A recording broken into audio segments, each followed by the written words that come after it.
That's echoing. Hang on one sec. I can fix that.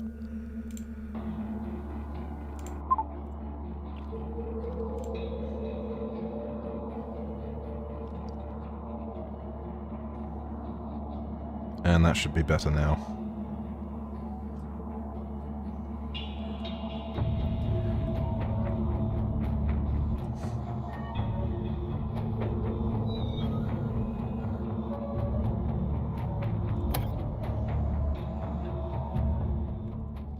Blue is going to strain the eyes. I turn it to bright blue when I'm checking for gaps.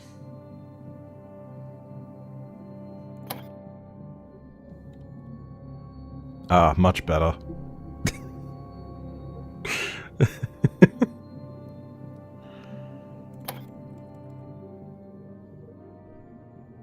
Oh, I can see how dirty my monitor is.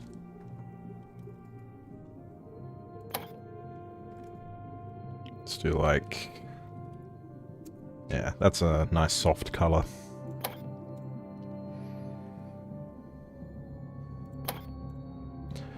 I have an idea for a submarine today, and I think I can nut it out in maybe a 4-hour stream.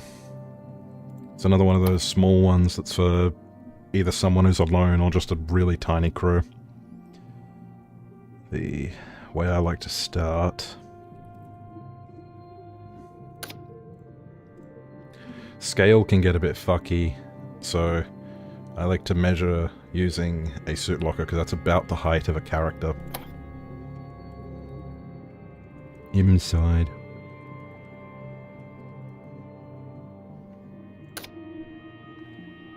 So you want it to be... You want to give a little bit of headroom. Maybe about there. Now if we check that...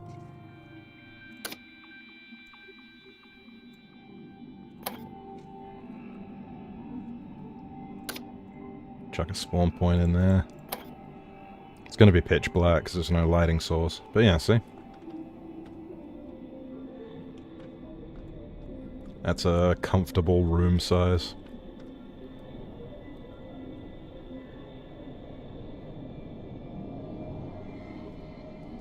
Barotrauma.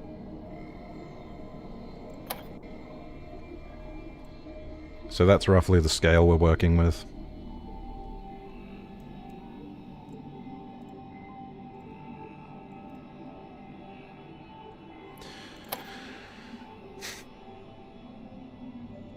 Want to kind of get the... I'm thinking this one will be one level.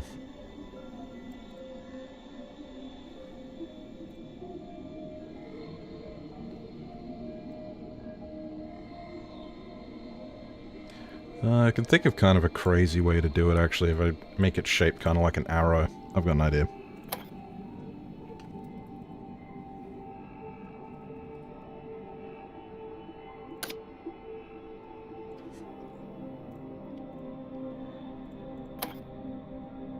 The shell building phase is usually the largest part. Let's add a barsuk for scale. I want it to be smaller than a barsuk. Like, considerably smaller.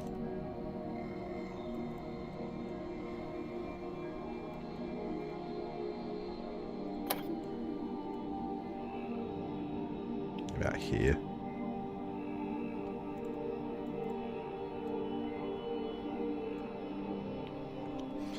One of the biggest problems with making a sub this small is trying to work out where you want to put the ballast.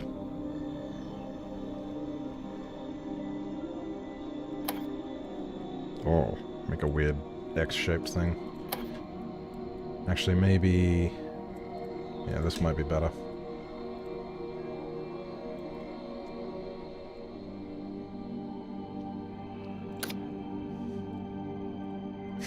Go for some real silly shape.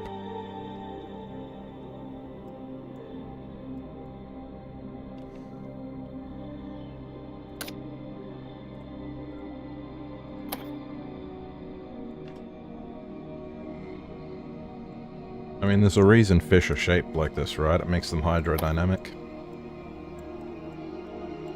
And there's some nice tropical aquarium fish. Known for their speed.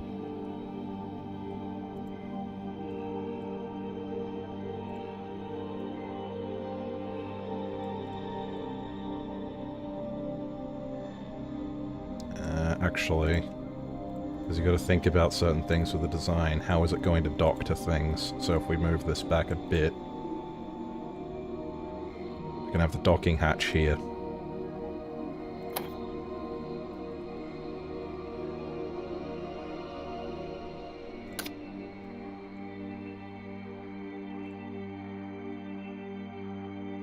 Yeah, about here.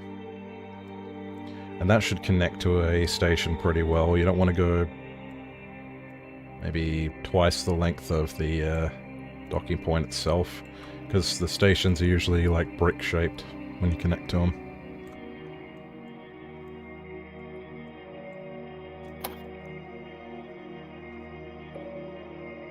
And we start kind of just putting in the bits. I like the idea of twin engines for this one. Let's do something stupid. And if you think that's stupid, the stupidity is only beginning.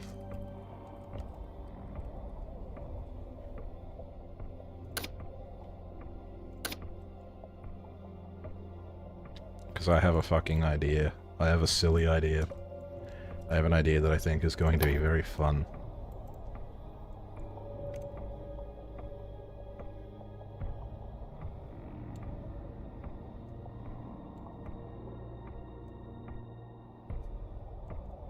Can you tell what it is?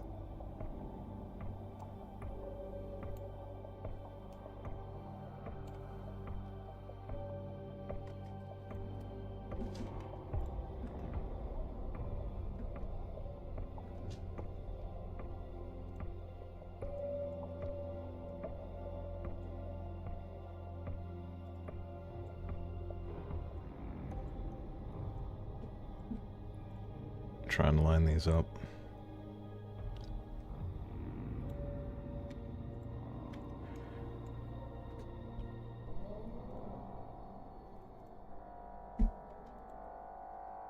So I should...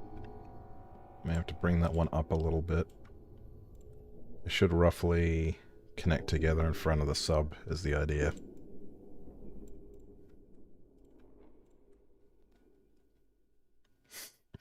And I'm going to put an object there, probably a bit of hull, where the lasers meet.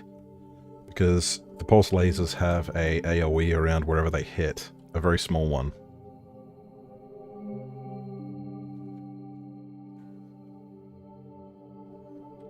So if I go... maybe a nice shuttle bit. A shoal bit. The stream is going to be a lot of me failing to type something.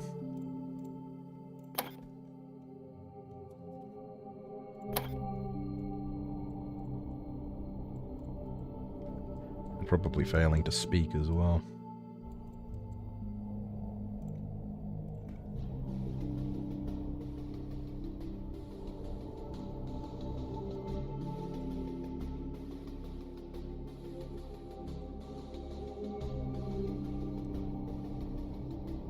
About as much as we can thread the needle without shooting the ship.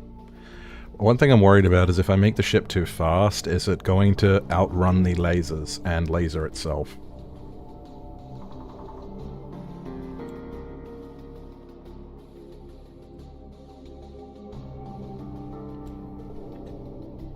I mean, the point is to laser itself, but not immediately.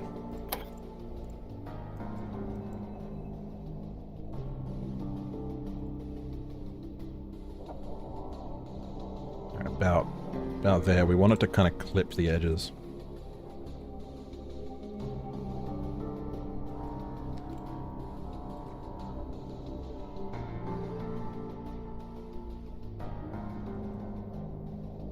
Make them indestructible.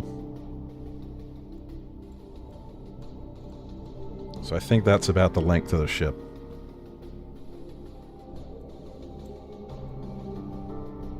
About 20 meters.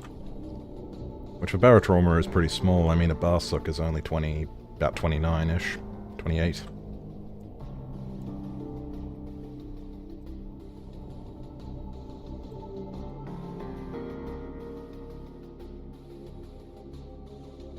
Give it a hollow nose. Because this submarine is not going to be intended to play with bots, We don't have to worry as much about making the geometry weird.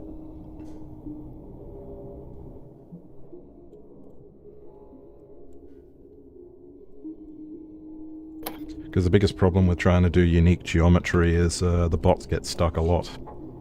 And it can just be hell trying to make it work.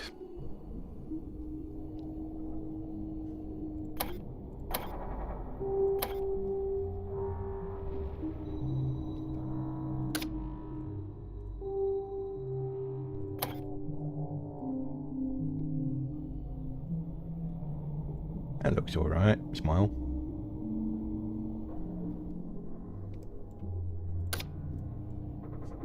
With some fins on it and shit. We'll worry about the greebles afterwards.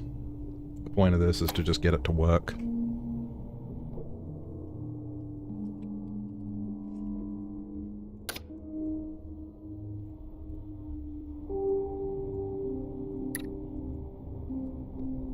Oh, hang on. First of all, I have to tweak the laser itself. I think if you set the reload to 0... Oops, not 1, 0. It should make it a continuous fire weapon. Delay between bursts, arrow, yep. So I need supercapacitor for power. I need a loader for ammunition.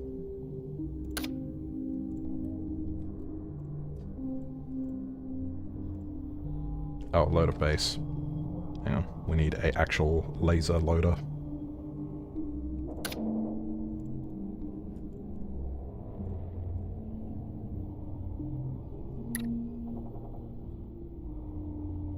I'm not going to worry too much about making the wiring look good. Just for this. Capacity, let's give it 100. Charge, fully charge it.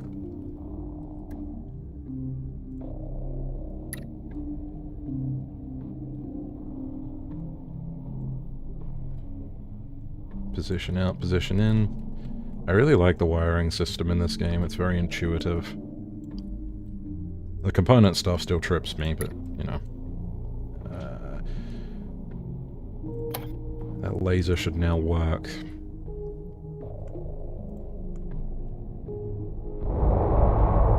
Yep, that's what I wanted.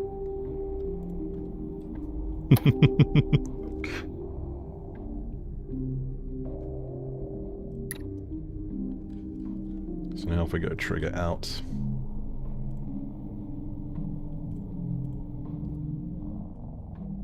Trigger in. I do like to color code my wires. It helps a little bit when you get trapped in wire hell later on.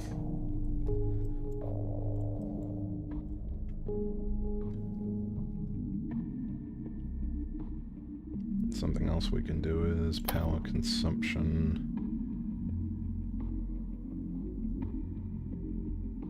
Where is it?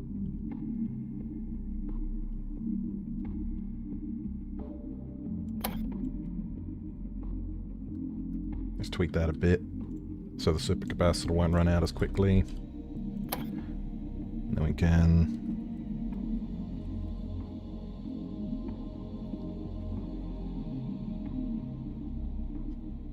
do I have... hang on.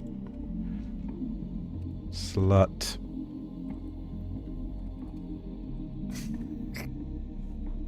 Alright, there is a reason I just tried to type slut into that. It's because when I made a infinite pulse laser box that could connect to any weapon, I called it a slutty box. Because it connects to anything. Like, it's okay, we'll make one.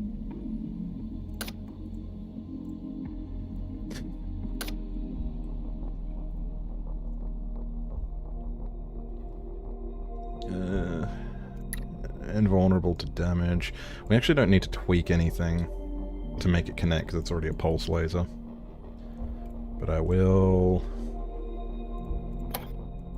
just change the color so it's obvious at a glance.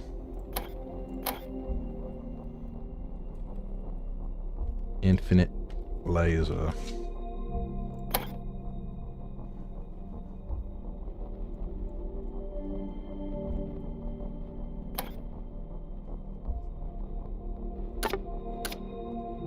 now that should not run out, so it should just matter how much charge is in the super capacitor. So now that we've connected them both...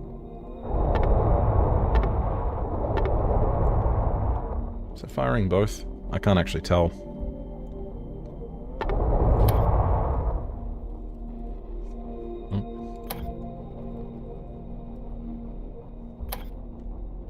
It looked like it is.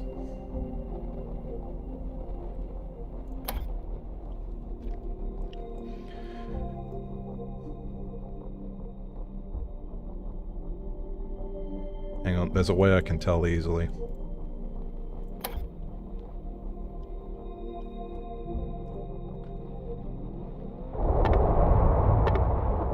Oh, I know why the other one isn't firing.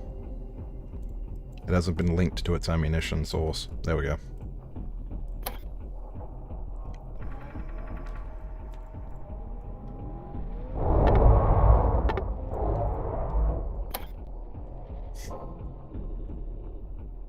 Okay, what's wrong with it?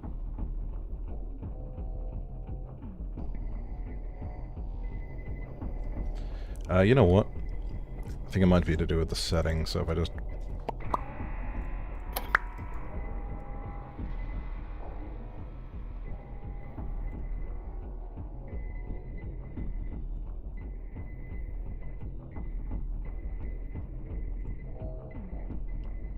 Close enough.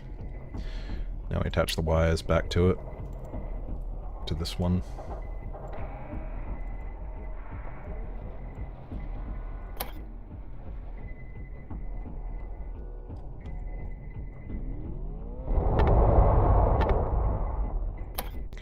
Link the turret to the ammunition, because I forget that every time. Oh, it might have something to do with the Barsuk being in the way. Hang on.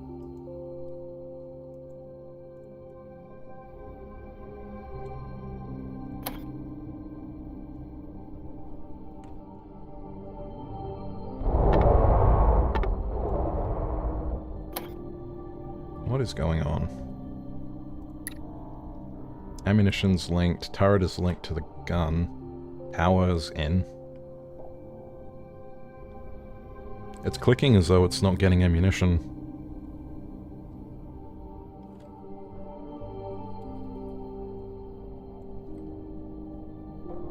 Does it need position in even if it isn't the main periscope?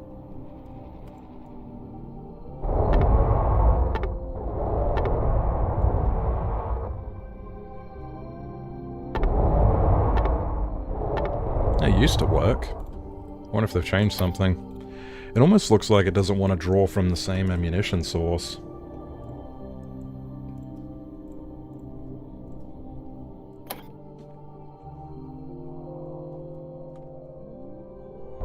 Yeah, that fixed it. Alright, we got our infinite beam.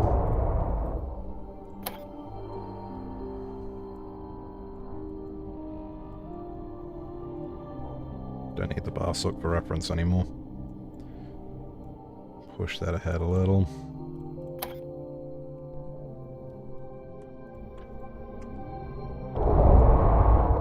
Little more forward.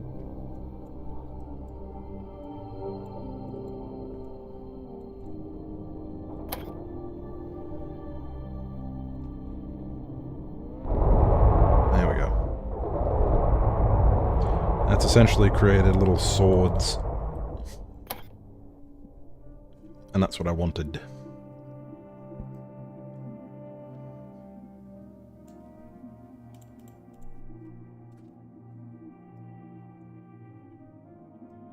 Okay. So we can work on other parts of the ship that are more practical now.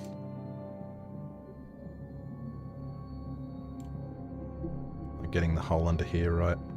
I may have to shrink the thickness of the inside walls to make it possible to walk around on them. This looks like a prime spot for a ballast.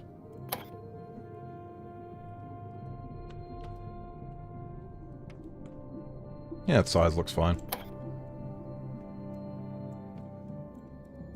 Didn't even have to measure anything. What a happy accident.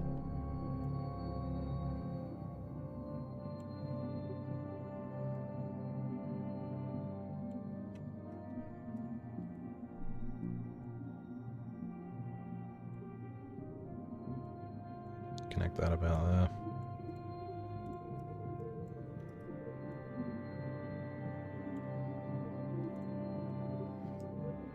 Tell you what, being live and having the stipulation that I'm here until it's done, it is helping me work more efficiently, because by now I would have lost focus and started wandering, probably wandering around my room.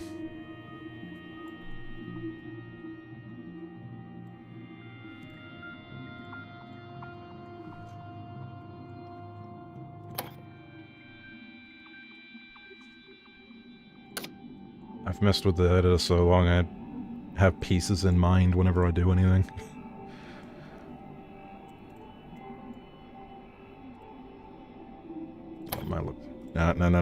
No tweaking the lance for now. We want to get the submarine actually functional first. It needs a reactor. Ah yes, the big one. We could do the big one. It might be hard to shove anything else in though.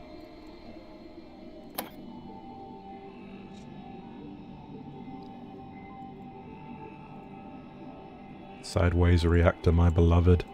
I think I'll have shields going along like this behind it, so that the only risk of anything getting in and attacking the rear, which will be like a weak spot, would be from directly behind.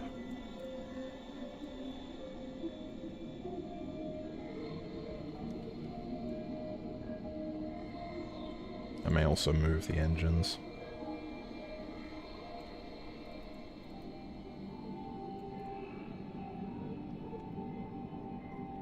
Twin engines is silly. Why am I doing this? Because I have a plan for the edges anyway. What I'll do is I'll have one engine, but I'll make it look like it's here. But the bit you repair is up here.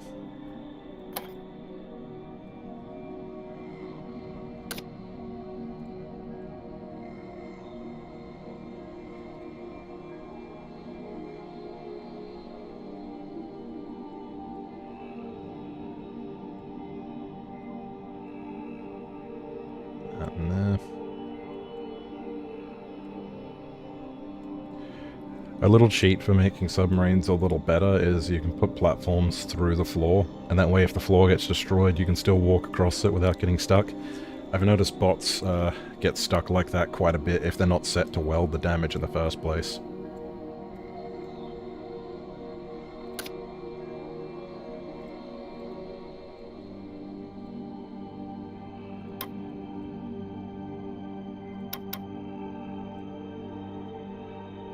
A bit I liked and I've decided to use it. Yeah.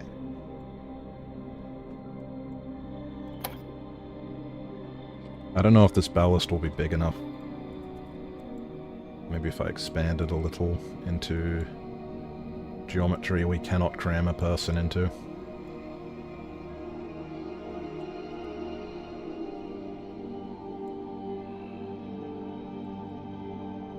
That will make it behave strangely when it fills, but I'm sure it'll be fine, smile.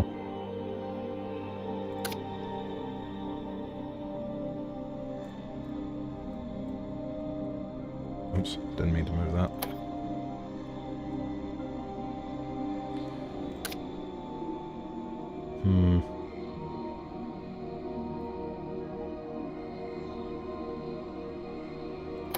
What we might have to do...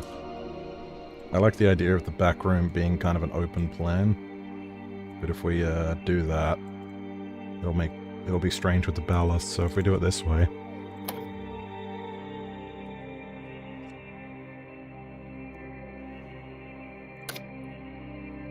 Just stick an auto hatch here. A little bit away from where the door's gonna be. Because it can look a bit ugly if they intersect.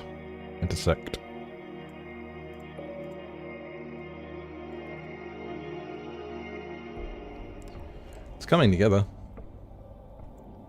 Maybe this room could be open. I feel like using glass. Because I like glass. And I'm insane.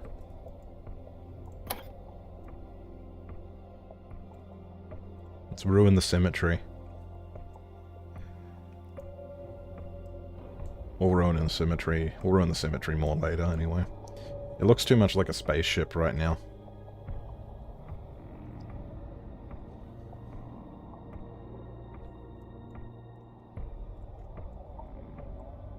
Which the Isolon looks like an old Raypunk spaceship anyway. Shuttle.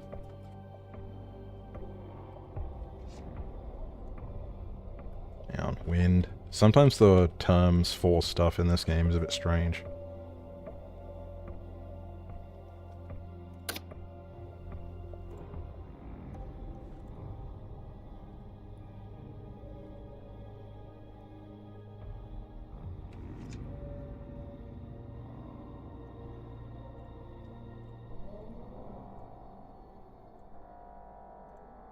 At a distance, that looks okay. Navigation. Navigation.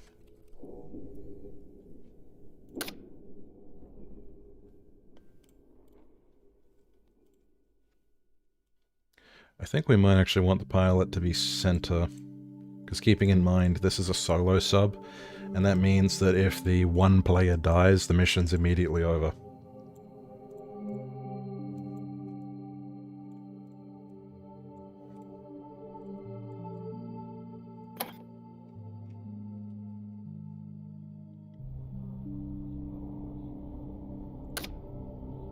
Auto doors are very helpful for a solo player.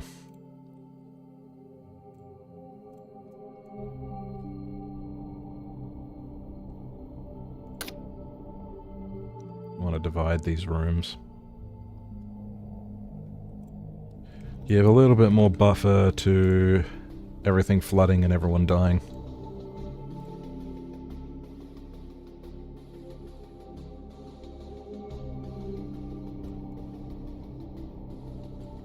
While we're at it, we can sneakily increase the size of the ballast too.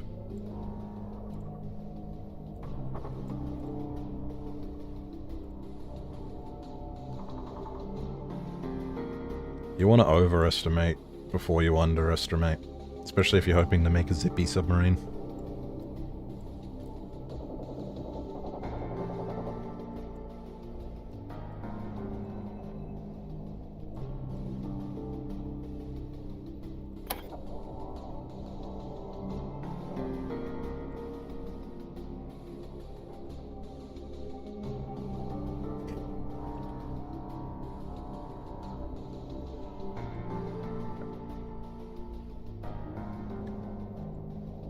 So I am cheating a little bit, because I'm going to tweak things and I'm not supposed to be, hence the lasers. But I also, before starting today, I created item assemblies for some modules I want to use. One is the creature detector. Boom. Now, anything within these blue cubes which don't keep rendering for some reason, any creature within here will set off an invisible motion detector, which will connect to the lights that are on this display here. Very useful for a solo player because you don't have anyone else to keep their eyes on for you.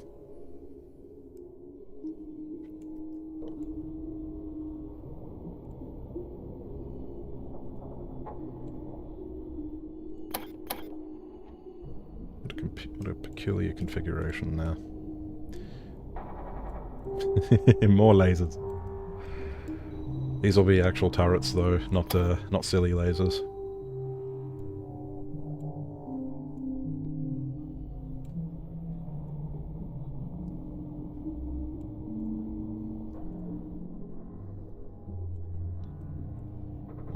We'll give it decent coverage. There's only one person driving this thing. And it's up to them to manage their own sight lines. So that's technically perfect coverage. At least for now, until we tweak the geometry. Now that they've changed... The way... I wonder if the Isolon's broken now, because if you can't link two weapons to the same ammunition source anymore, that would have busted that.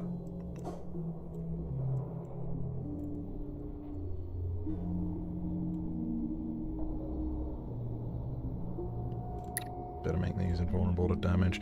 Although actually having them inside and having them wear out over time might be some kind of weakness for this thing.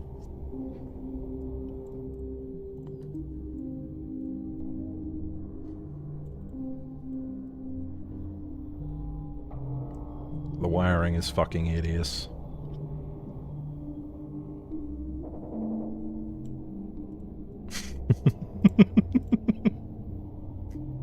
Oh, it's bad. It's alright, we'll clean it all up later.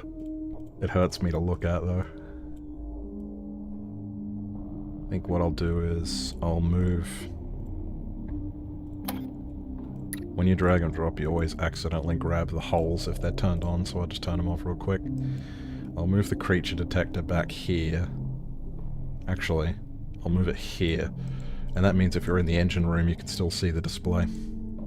Thanks to this little window.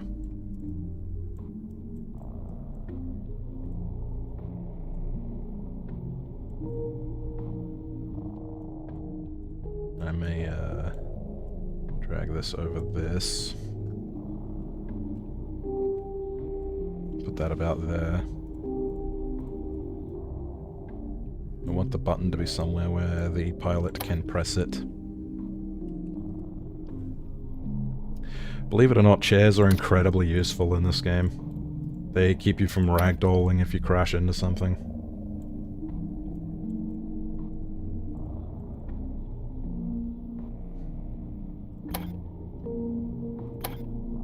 Now, I want to call it the Comet.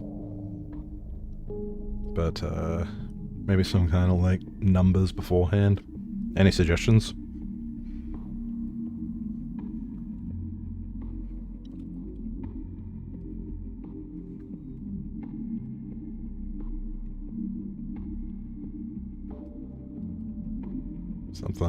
Something where the SVS is. Or the asterisks.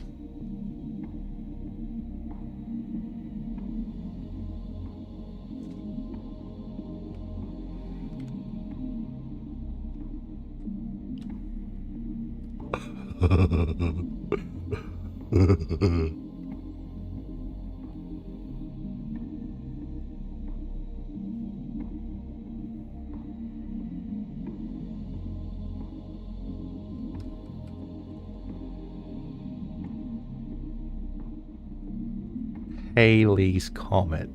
Why not? Maybe H for...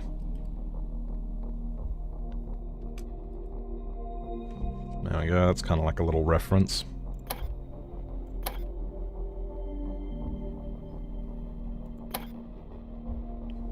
We won't define the class yet. Getting a surprisingly good turnout for this stream. I didn't expect 6 people to be interested in looking at this.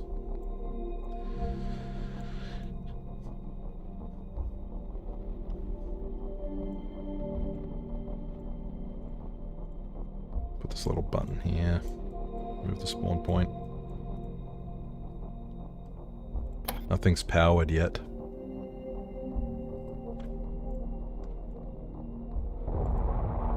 But does the toggle work now?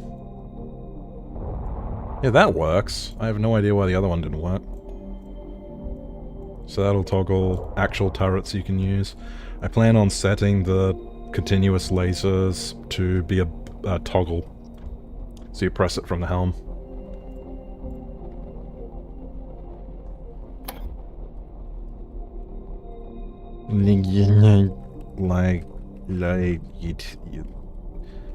Lighting.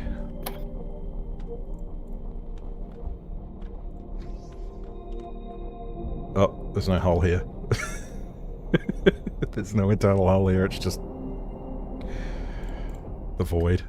That happens a lot when you're testing things. This is a little bit cramped. I don't hate the idea of having to crawl through this bit to get to this airlock though. I need to put a ladder in.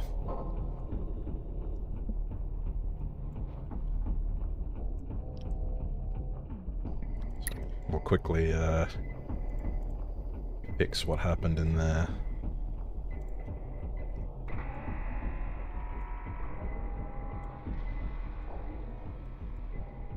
Control-C, Control-V is your best friend with the sub-editor. It saves you so much time.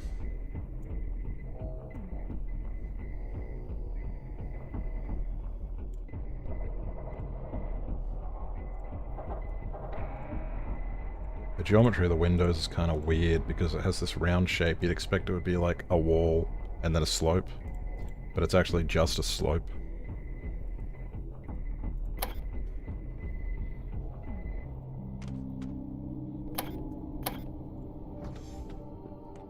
There we go.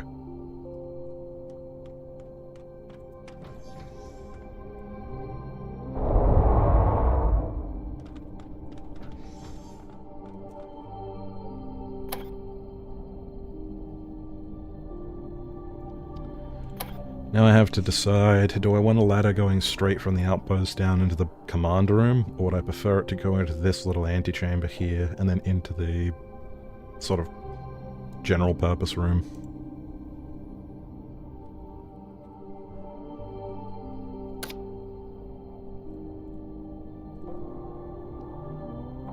So I could have one ladder fits all. Set it up like this.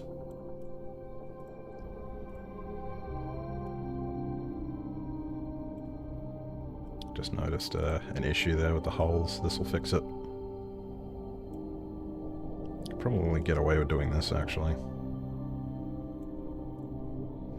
The less holes, the better. The less holes, the better it runs. The less weirdness there is with water physics and such.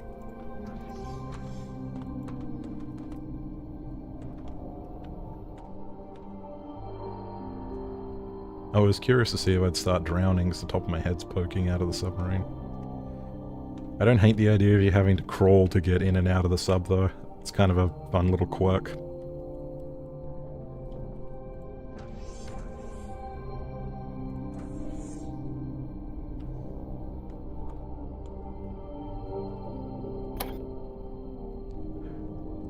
More subs should force you to crawl around. IMO.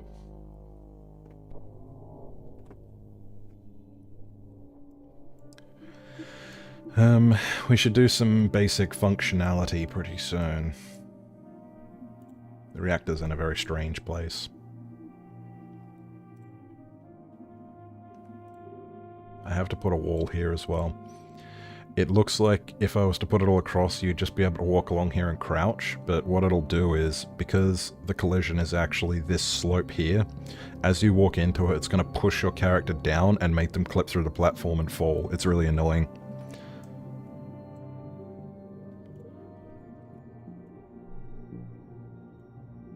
So we want to put like a window there. If I can remember. Sometimes they change the name of the objects too in updates, which is a little annoying.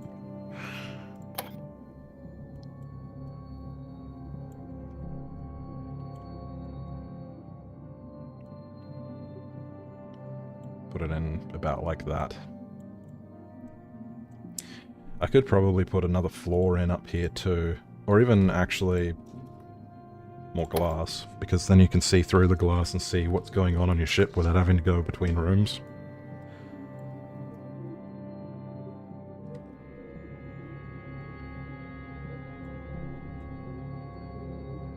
And maybe move it here, and I'll put something else in the corner, because I think the glass texture is very ugly if it repeats too much, or repeats without doing a full. See, it's got like the braces on either side, and it looks good if it ends in another brace, but if it ends halfway through, it's like, ew.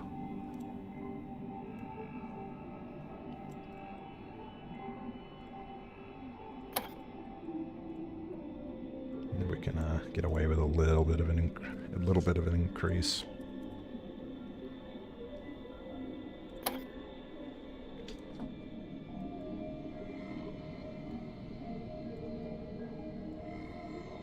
I don't think this is going to look good, but I'm trying something.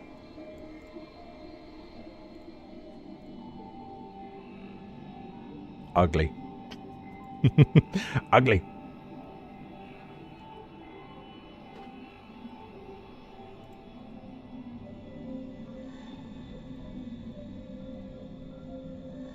pretty ugly. But it could work. Maybe if I do some texture offsetting. That's the wrong one. Maybe if I do this. That doesn't look too bad. Very adequate.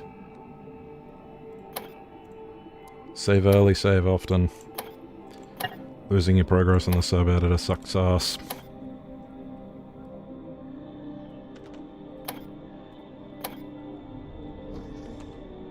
Ah! The hatches. So, I may need to move it more like that. I can set it to be below the floor. Although we could have a gap there so you can see into here from the helm as well. But that might be a bit too much. That might be a bit much. What I could do instead...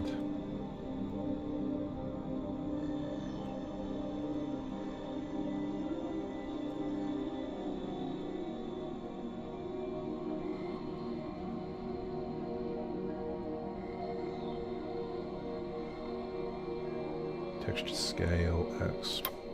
Oops. Texture scale Y.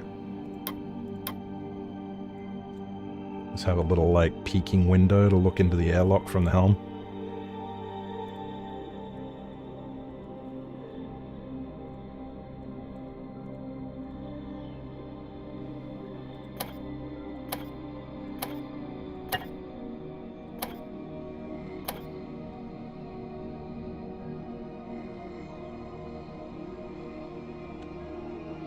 Yeah, not bad.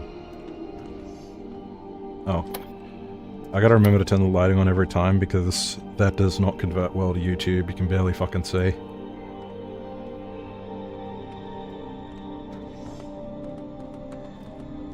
Now we've got this room up here. That looked a bit funny, didn't it? You can see into the helm. This will give the captain good situational awareness because they can, from the helm room, see into most of the rooms. I might even put a glass floor here.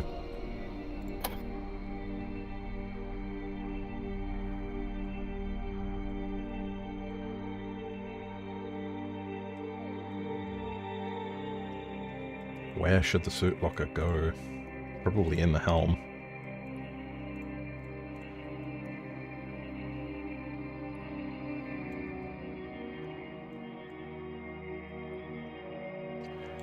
We should set up the actual functions of the submarine now. I keep putting it off. I wonder if it, you know what, it might be better to put the engine in this room and the reactor up here.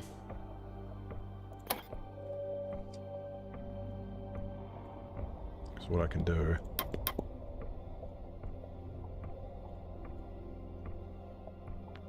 Having the engine be kind of here, maybe.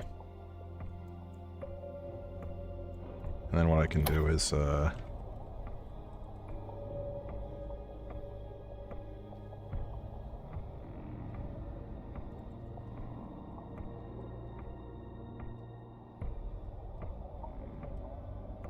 into the shell. Actually, hang on, no, I think it's just a piece of this tab. There are a few bits that look like thrusters. Turn the scale down. I just want it for aesthetics, so indestructible, disable collision, don't cast shadow. So now that's just a picture, essentially. And if I put that in there like this...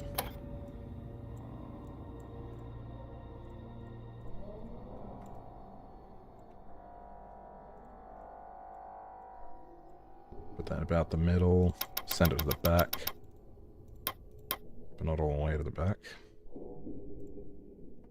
Now if we have the engine here, we can move the propeller position up, which is this little red ring, which will lacerate things if they go into it while it's active.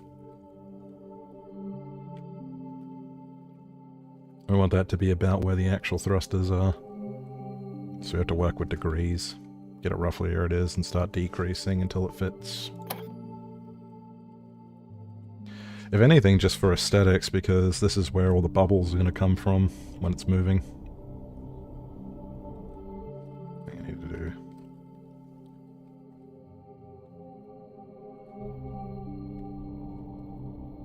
About there. Oh, there's good enough. So that will be where the engine is, and I'll have to tweak that later most likely. Now we've got this big gap up here that's kind of empty space. I'm not sure what we'll put there.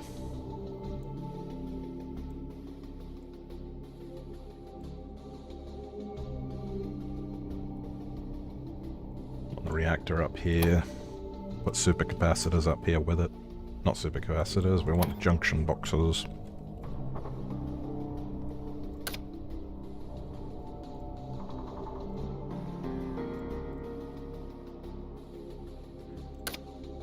There are a few ways to do this. I usually do it where there's... Well, I'll be real, I only know how to do it by having one main junction box.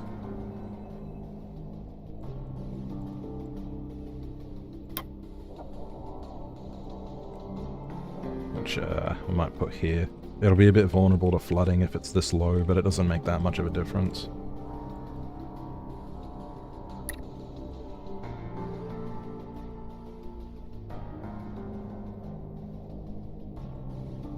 So the reactor powers that junction box, and this junction box powers the other junction boxes.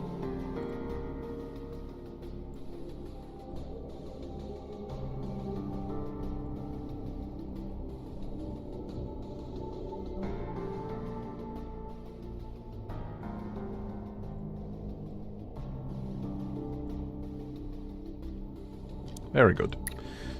And we can connect those to the things on the submarine that will require power. We have 2 extra nodes that can come straight from basically the source, which will probably want to go into the things that constantly draw the most power, which will most likely be the engine, and I am actually thinking the supercapacitors, because if we have it connected to one of these, the way I think it works is, if it's drawing power from the reactor, then this junction, then one of these, it'll cause these to wear faster, and also power surges will damage all of them, so...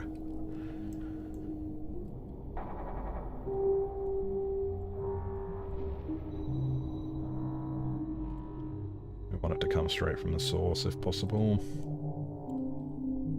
I could be wrong, I'll be real, electricity is the thing in this game that I understand the least.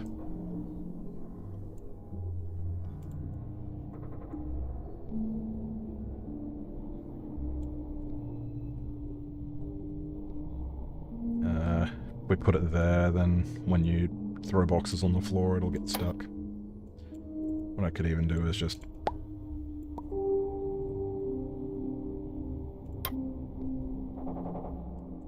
It won't get stuck, but trying to interact with the junction box, the boxes, like the empty ammo boxes, might be in the way. Usually more of an issue when you're dealing with bots, because they just throw them on the floor. And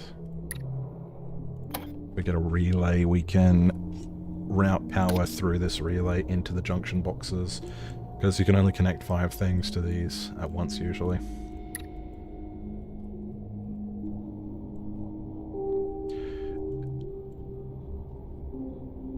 Oh, I've already reached that point, so I've got to do a relay right now. I keep forgetting that the thing supplying power counts.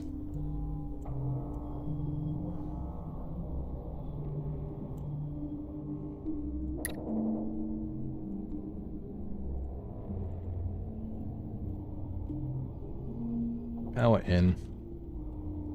Power out.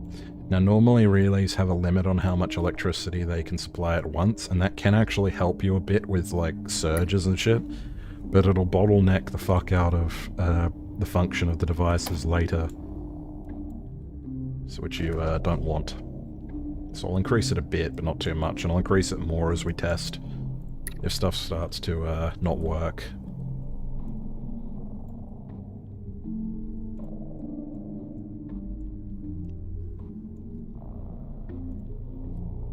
So power in for the junction boxes. Coming from the relays. And this should at least make them recharge on their own. And it should mean the engine's now powered.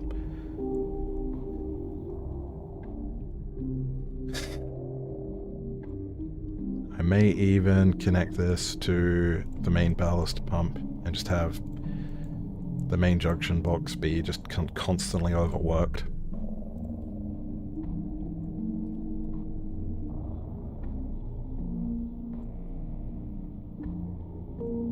And the reason I might do that is because I've tried making solo subs a few times, and one of the big things I've noticed is having to repair everything can really, like, just get on top of you.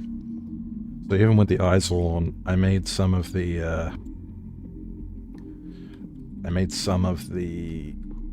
repairable objects on the ship invulnerable, but not all of them. So you had to repair, like, the same stuff over and over, but not all of it at once.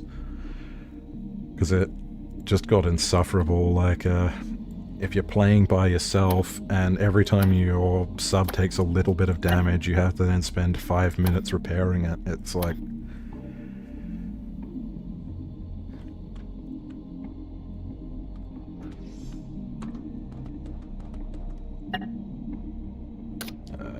oh. There's no reactor cabinet yet, I have to add one, but an engineer spawned with a fuel rod.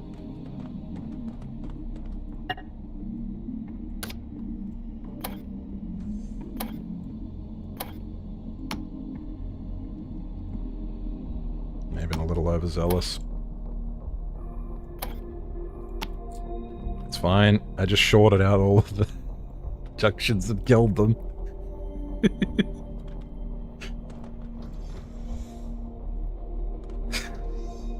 Okay, I can't do it that way.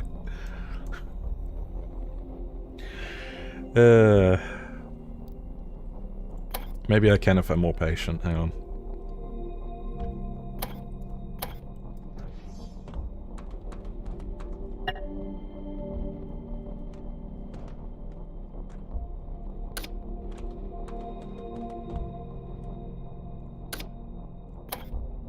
I'll leave it on automatic rather than doing my reckless start, because the load is very low at this point because it's oh, the navigation isn't even powered yet. Trying to normalize the load is important. I'll hide the wire behind the ladder because ladders are just like just ugly. Why is it ugly? Ugly, ugly, ugly.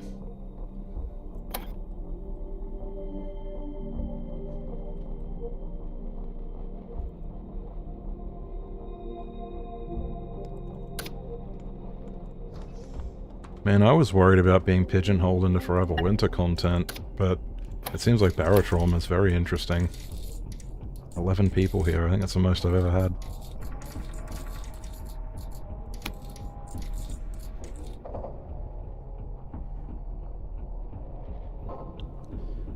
Power load is very low at the moment, and it's going to shoot up and down a lot when we move the sub.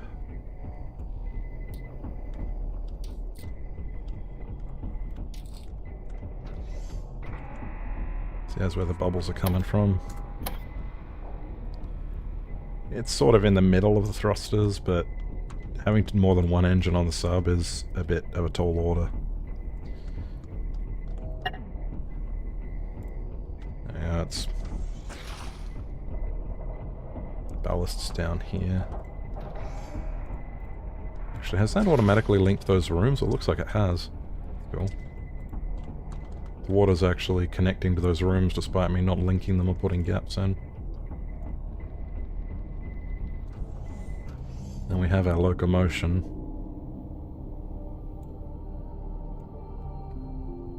Minor power surges when we push it too hard, but that's normal. Let's stress it a little more.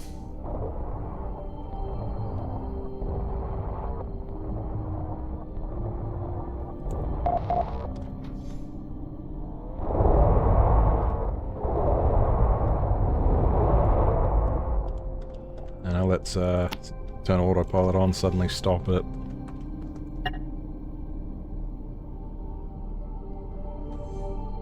The output's chasing itself, but it's going to suddenly drop. Now the output's too high. Now we're having a surge. Now we're having a fire.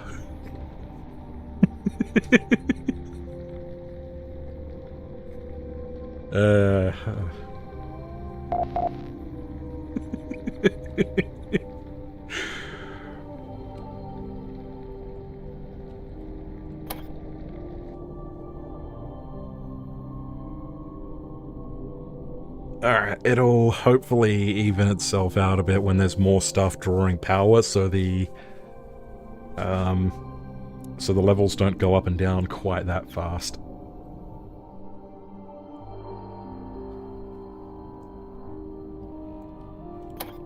It's a good reminder, though. Fires will happen up here around the reactor, so... somewhere within reach, but not too close.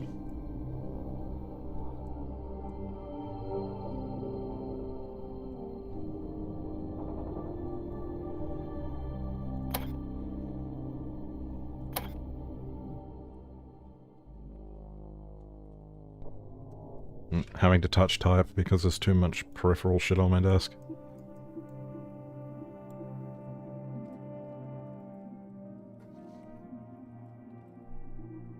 Maybe sticking it just in there.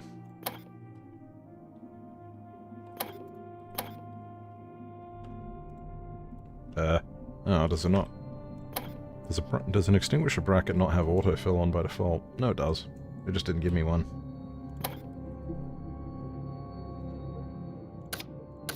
Just make sure there's one in there. We've got locomotion set up. Up and down, left and right. Nav works.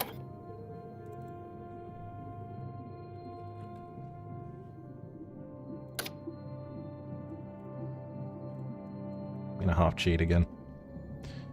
Actually, let me make sure of something. The lights behind this screen, I've got to make sure that they're not interactable. They look like they might be. Alright. That's because I plan on putting the status monitor over it, and if the game thinks you're trying to interact with the buttons, it won't let you use it. So to check that, I'm just going to push this back. Nah, I can't. I put them on the back. Oh, I turned them invisible too. Well, that's an easy fix. Right click, hold shift, select matching items. Super useful. So these alarm buzzers are how I set up the radar. They're all linked to one of the creature detectors that are outside the sub. It corresponds. So the one furthest here, sort of upper left, is linked to the sort of upper left buzzer here, and when that lights up on the screen, it will give you the rough idea of where the creature is. So, select matching items, right clicks, select matching items, and then we go non-interactable. And now you won't click on the buzzers by mistake. You also can't change the color though. That bothers you.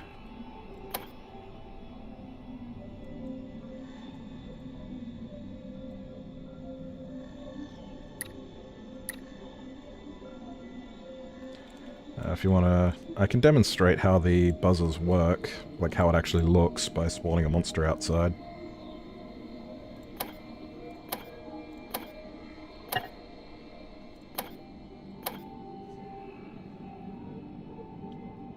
It'll crash, it'll completely demolish this half-built submarine though, so I'm gonna go disable AI.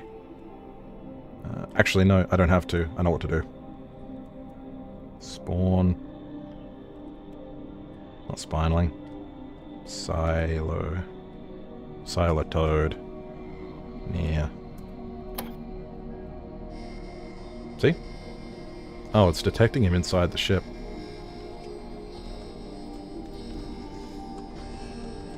I don't want him in the ship. There we go. So you'll now see he's moving further down. Now he's gone. Because we're going straight up. I should stabilize the ship to demonstrate better. I should also turn the lighting on. Off.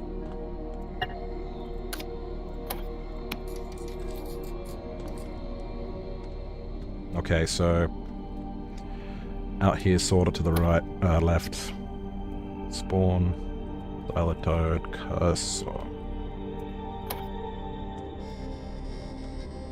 Oh, no, you can't see though. Hang on, lighting. So you can see what direction the silatode's in. He's getting closer. He's now just above here, roughly. But he's getting further up that way now, see?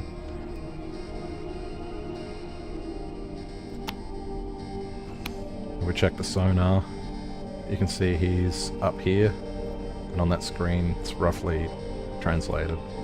So it's actually quite easy to set that up. Just very time consuming. Because every motion detector is made invisible first of all. A hidden in-game I think I used. Set to detect monsters and pets. So state out is just set to the alarm buzzer set state. And then I just arrange the alarm buzzers on this little panel to demonstrate it.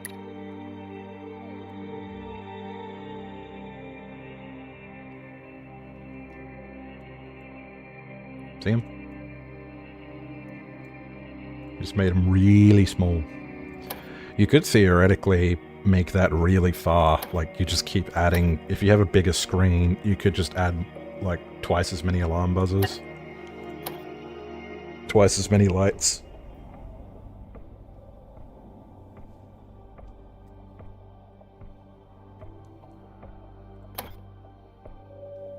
You know, I just realized I wanted it to be called, I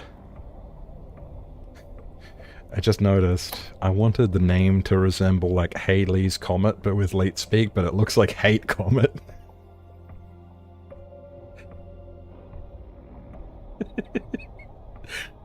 H-A-L-E, but it looks like hate. I mean, Hate Comet works.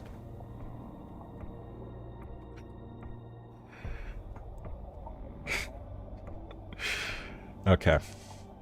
Back to getting the submarine functional. If I keep getting distracted showing off the tech, I'll never finish. And then I'll never leave, and then I'll never get to eat.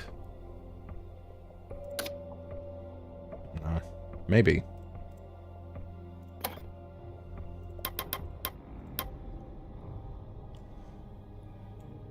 Kind of going for a bit of a high-tech vibe for this sub, I feel. That might look kind of alright.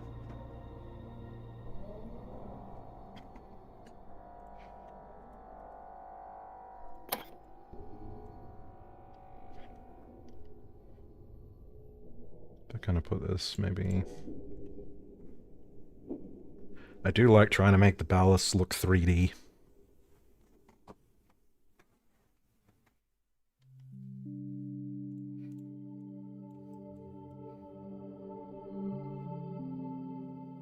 If I put that all the way ahead, we could mess with the symmetry a little bit more.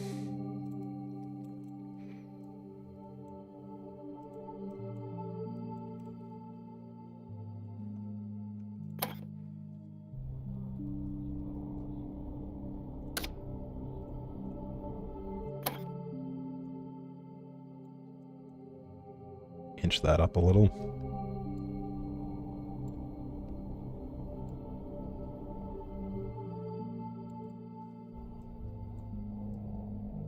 See, now it kind of has a little bit more of a flat fishy vibe, which I don't hate. It also makes it look less like a spaceship, so I think we'll do it.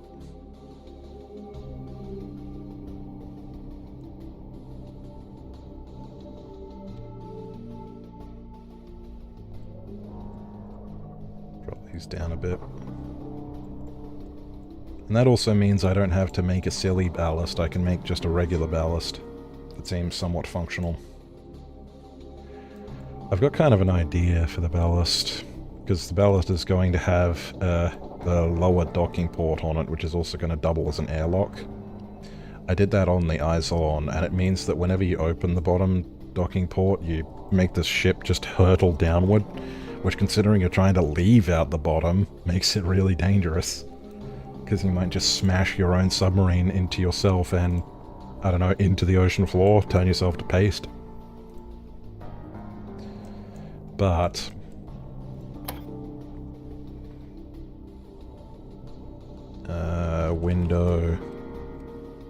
windowed.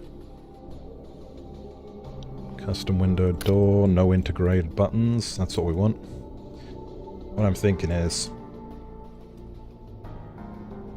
maybe upside down. Yeah, upside down.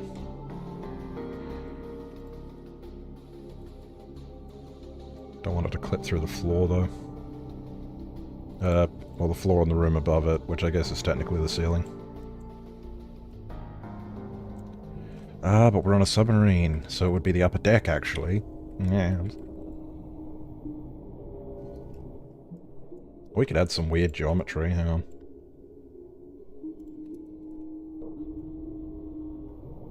Just have a nice little, nook for you to trip on.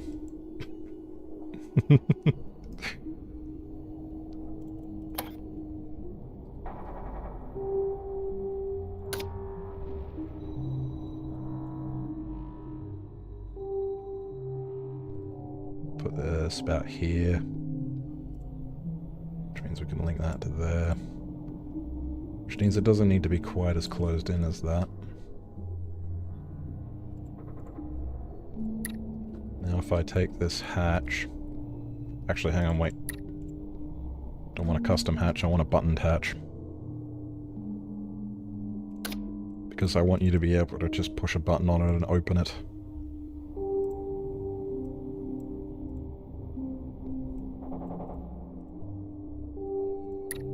And if we go...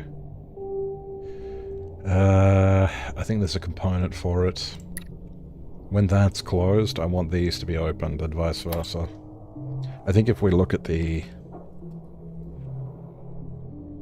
See, if you don't know how something works, try to think of something that's already in the game, and then you can reverse engineer it. Ah.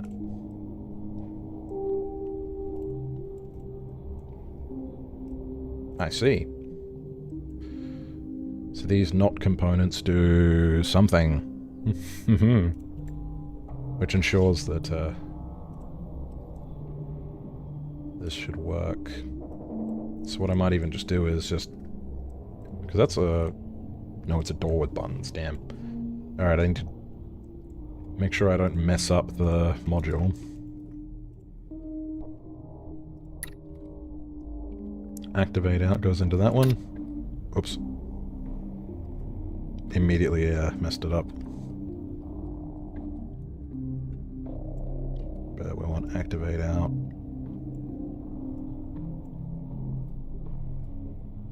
Then we want set state to connect to this one. So if we do set state, these should now toggle. We don't need the pump.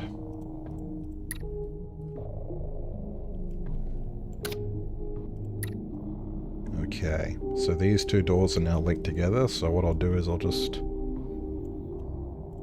copy that.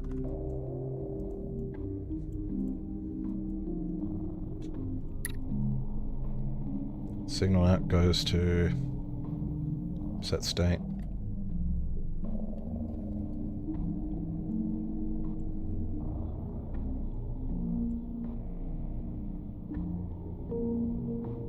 Signal and activate out goes to signal N.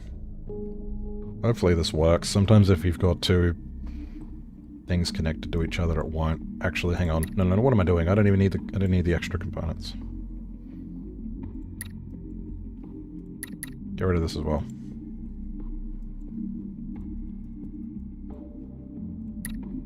So what I do is signal out, set state.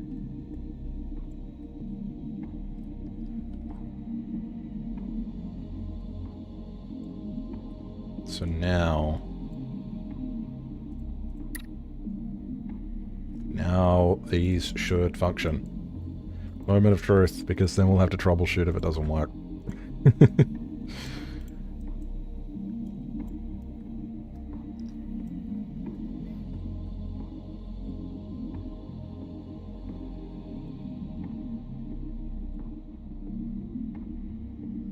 Stick that there where I like it. Stick that where I like it. Oh, that's nice.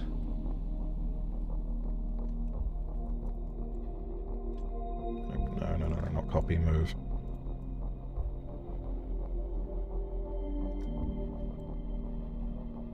So this is the problem.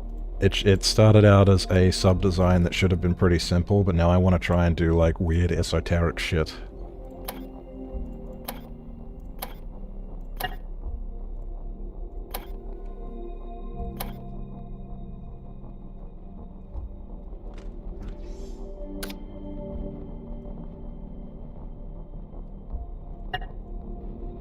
Ah. Oh, I know what the problem is. Or do I?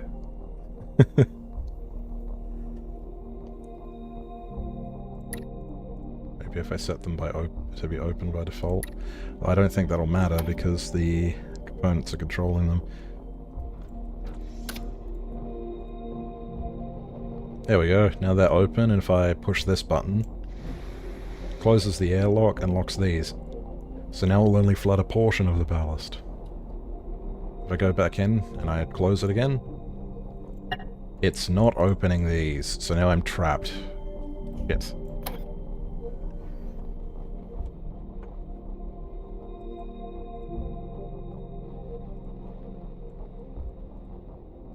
We don't need any of this. We don't need any of this.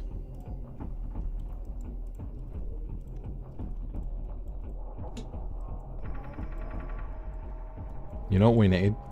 Literally all we need. I'm gonna click on all of this and toggle cooldown, which is important because otherwise if you mash on something you can mess with the timing. So a 2-second cooldown should be enough.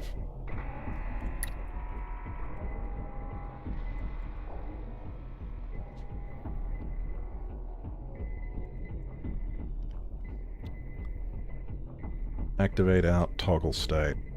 Should do it.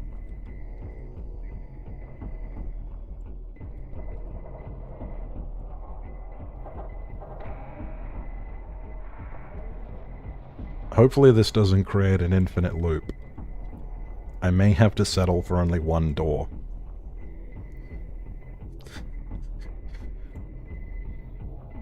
Activate out, toggle state. Toggle state activates them, and then activate out, toggle state. This one. So those activate each other.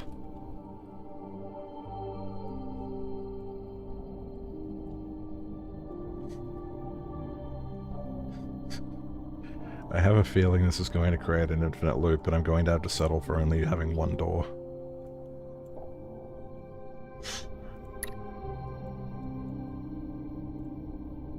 Oh, these... hang on. Wrong doors. They need to be, they need to have buttons.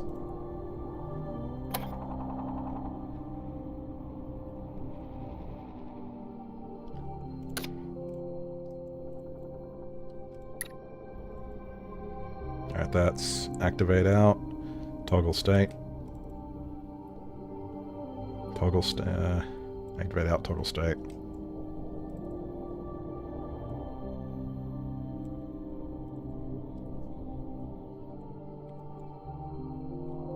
Did I mention I don't know what I'm doing?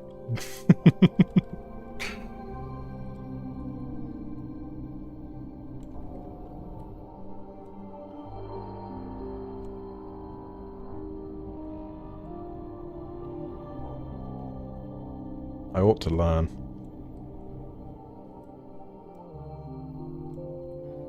Okay, this should work. Or it's going to create an infinite loop.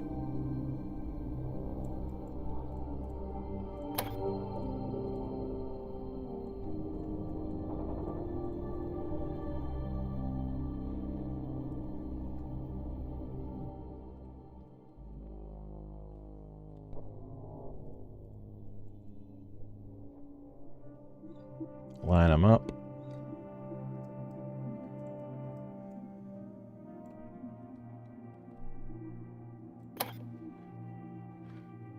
I mean, if it creates an infinite loop, that might be good technology to make some kind of crusher. Better suit up.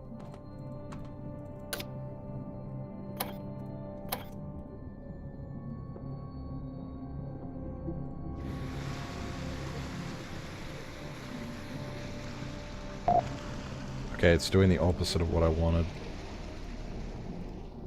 And then these aren't toggling the hatch for some reason. The hatch is toggling the doors. Something's gone wrong somewhere.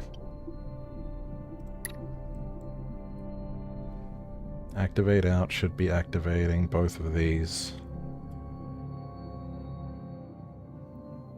But it's not. Look, I'm going to have to just settle for having a single door, I think. Because having multiple connections to the same thing seems to confuse the game. There's probably components to solve it, but I'm going to be real, I can't quite remember how half of the components work.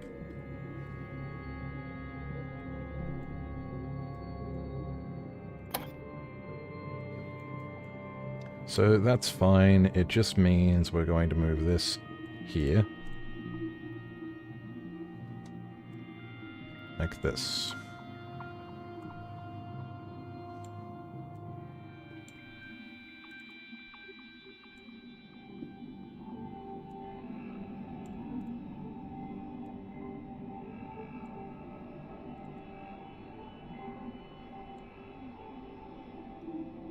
We'll probably just...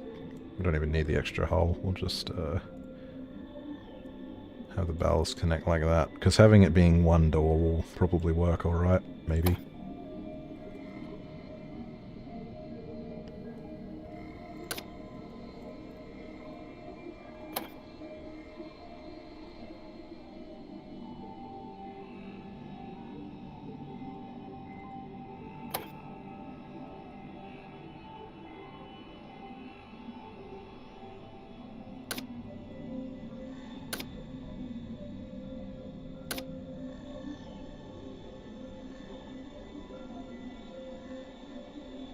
The main idea is that we just don't flood the ballast whenever you open this. Because that happens with the Isolon, and if you're not quick, it kind of becomes like a suicide machine. Oh, sorry, I can't say that. An alive machine.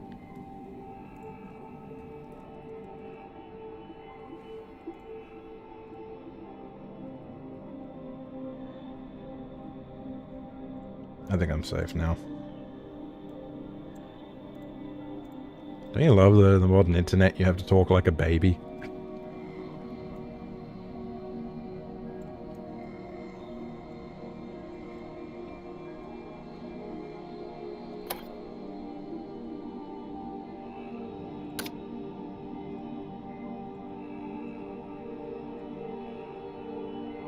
I'm sure none of you are babies. I don't think babies would be interested in barotrauma.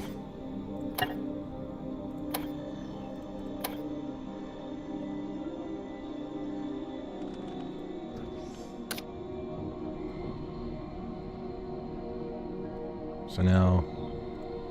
oh, I didn't connect them together. I mean, just having the buttons be individually controlled would be fine, to be honest. You just remember to close it behind you, but I do want it to be a cycle.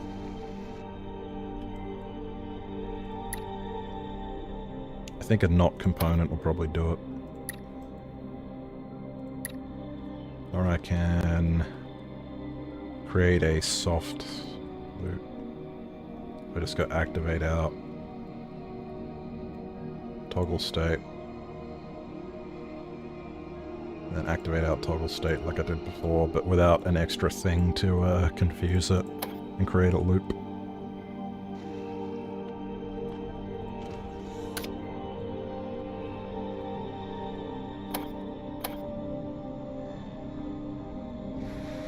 Okay, well now they're both activating, so if I just set the... if I just set this to be open by default.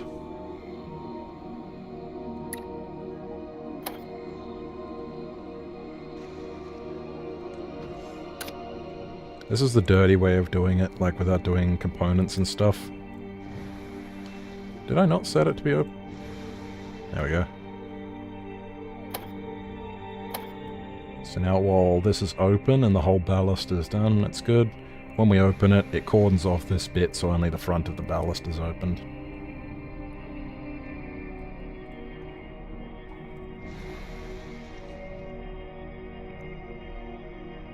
I've always wanted to do a sub that has ladders hanging off of it so the crew can just hang on to the outside of the sub. But if you're going at any substantial speed, you'll just fall off of the ladder. It's really sad.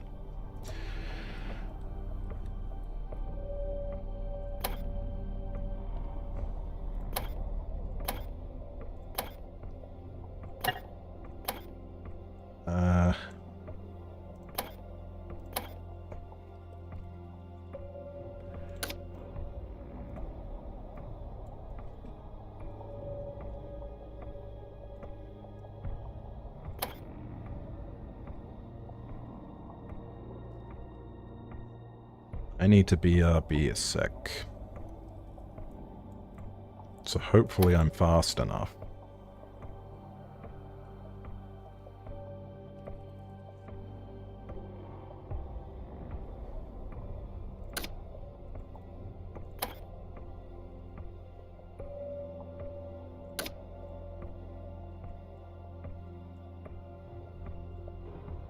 I have an idea for a BRB screen that might be kind of fun.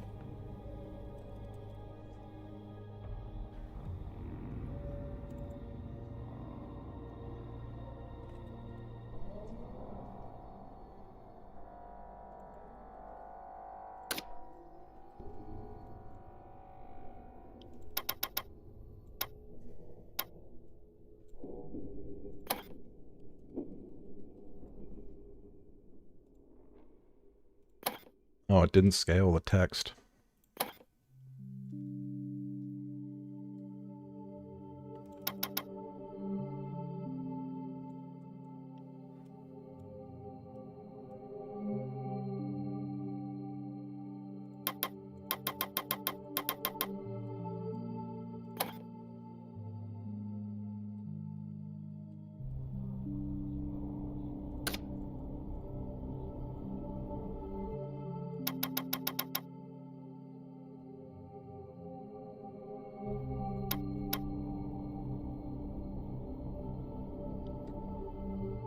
So now...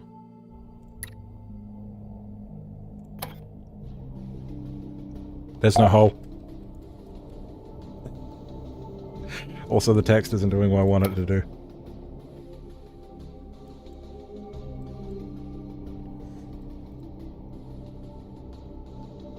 I think the scale's too big.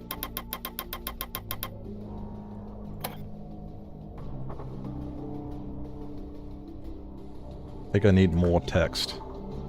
There we go. And this should work.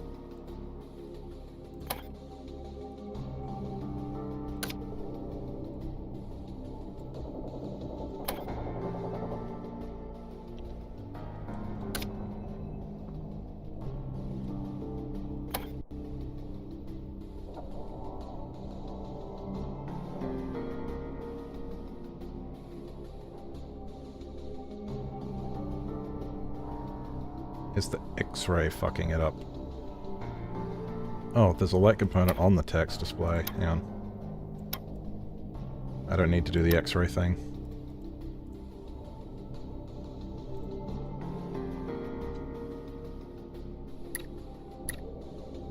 This looks cooler anyway, if it works.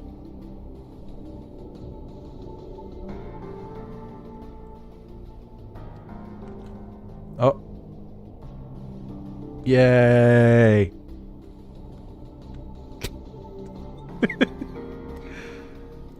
Alright. Hopefully I'm back before this guy suffocates. Be right back, chat.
Did Pete live? Did he survive? Did he have a family?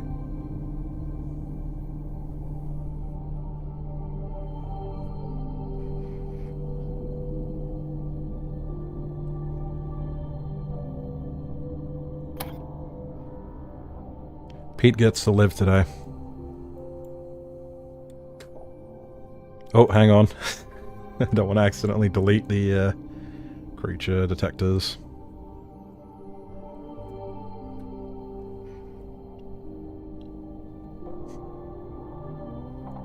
Oh my god, there's 27 people here. 27 people beholding wire hell.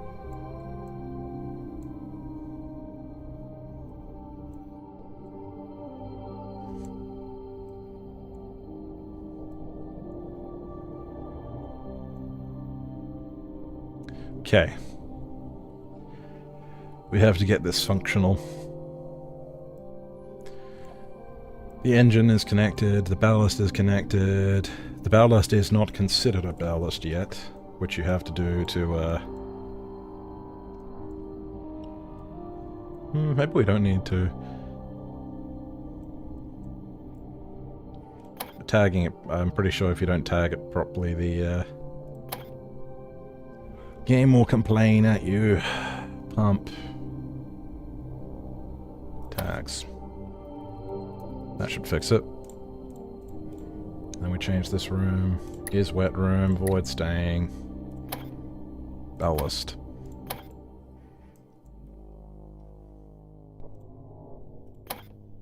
Now look. Changing the names of the rooms is important if you're playing with bots, because it will tell you when and where things are. Like monster breaches and shit.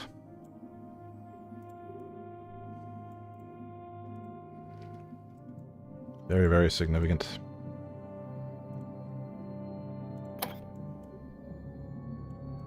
Alright. We have the connection here. We might put... You're tempted to use all the space you can, but it really is more beneficent to have walling off weird geometry. Because A, bots get stuck in them, B, you can get stuck in them, and C, because I said so.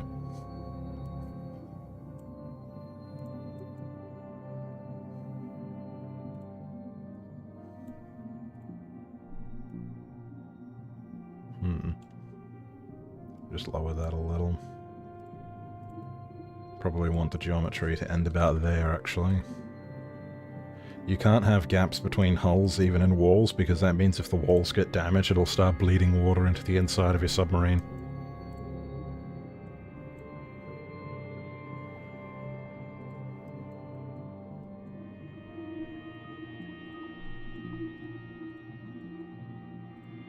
I can make this look all nice and pretty.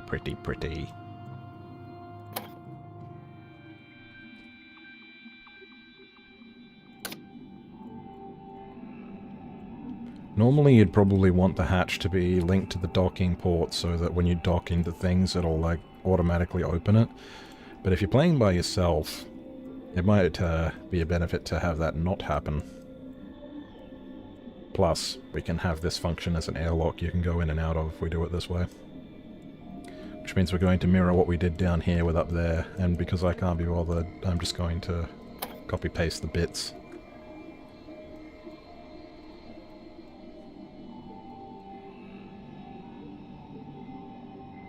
Work smarter, not harder.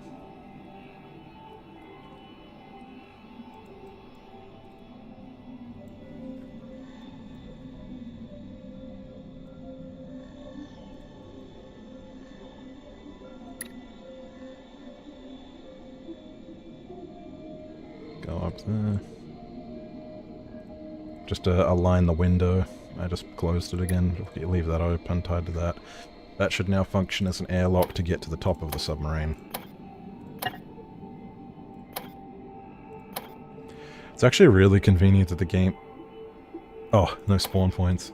So I was a bit scared there. got an error. It's actually really convenient that the game gives you a checklist of shit for you to do to make sure the submarine is semi-functional. The sub-editor in this game is, like, way better than it has any right to be, honestly. You can do a lot of really cool shit in here, way more than vanilla subs can do.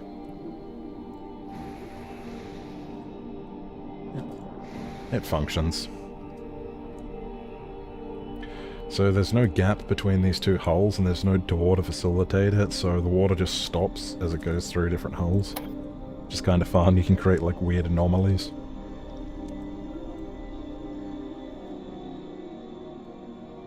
It might be worth putting another door there, just so that we don't soak the electrical every time we leave the airlock.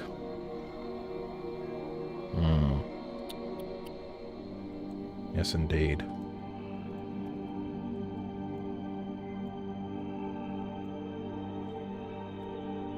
And then we can have... This is becoming incredibly cramped, isn't it? Locker... Nope, it's cabinet.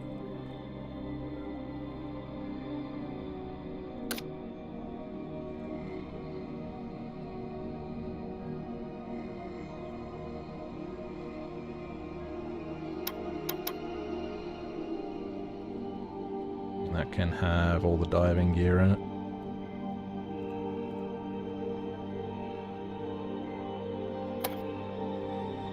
We can clean up the aesthetics of it afterwards. It's just having stuff functional is what we need.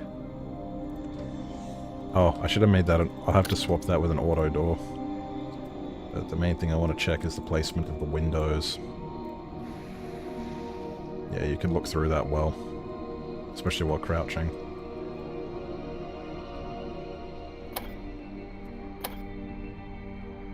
That's what we want.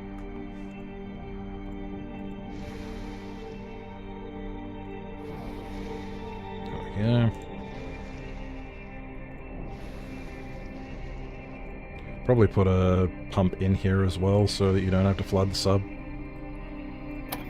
But it would be just as easy to have it go into that back room and then drain into the ballast, which is a bit of a trick you can do.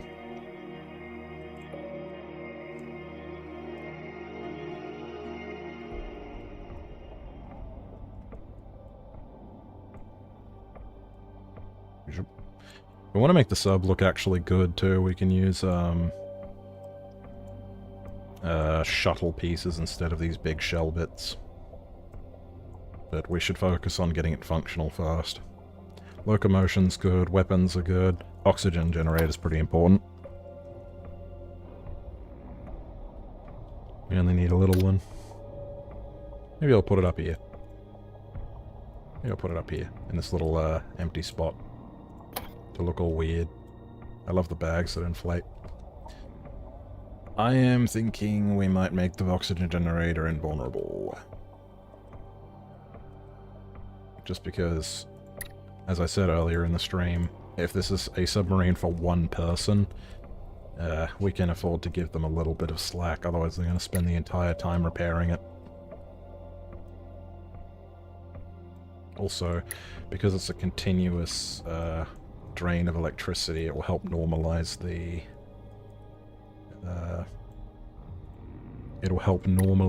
the load, which is another thing lights are good for. Makes surges less crazy.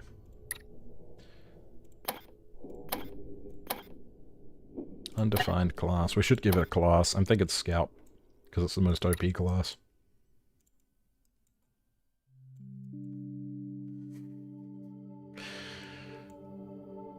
The wires are pissing me off, chat. The wires are pissing me off. Let's see, oxygen.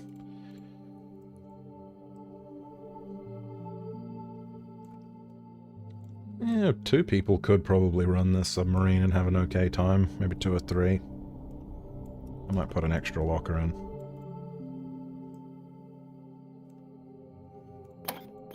Now let's check the machine tab and go through all the stuff that we need. I do want to have manufacturing because you just lock yourself out of so much if you don't use it.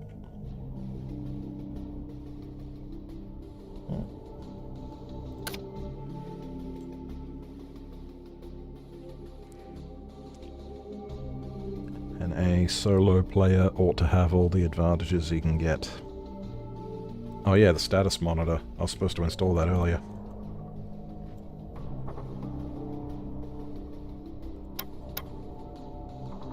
I can actually just use the status monitor, come to think of it, as the creature alert.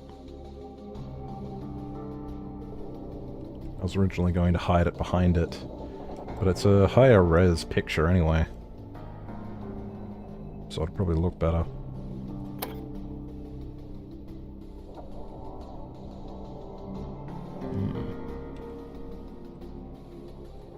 Put it about there. Check where all the buttons are. I may increase its scale by a very small amount. Just to make the buttons fit on the screen a little nicer.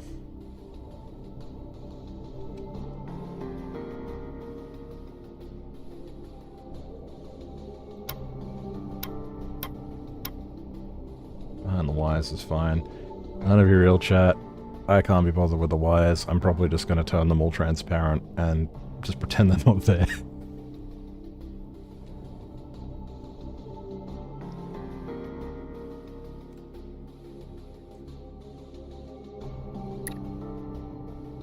Looking good. Lighting usually takes a while too. We should put internal walls and things. It's good to have an inside wall on the the inside of all the shells. If anything, just because it stops the visual glitches where you can see through the shell. Like, you probably wouldn't there because that's thick, but I'll show you how I do that later on. I test for holes in the hull. So what else do we need? Got sonar, status monitor. We'll need vents.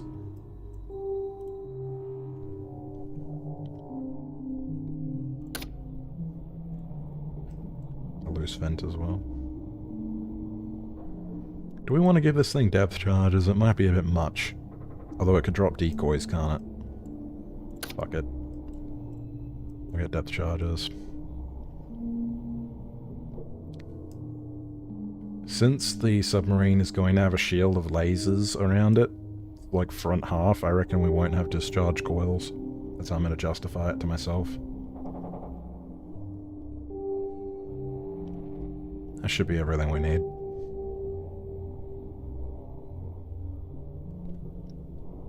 We could give it long-range periscopes, but we probably don't need to.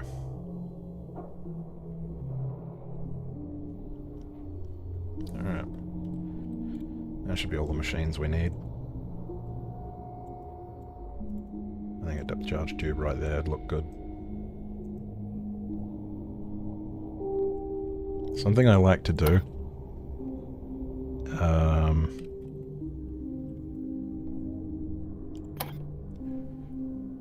It can be hard to tell where a depth charge is going to come out of in the submarine.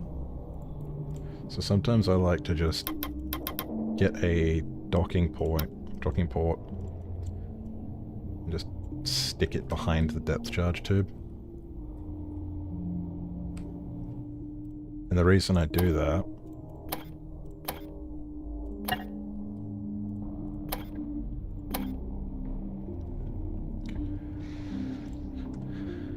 and now it creates this little dot here, see?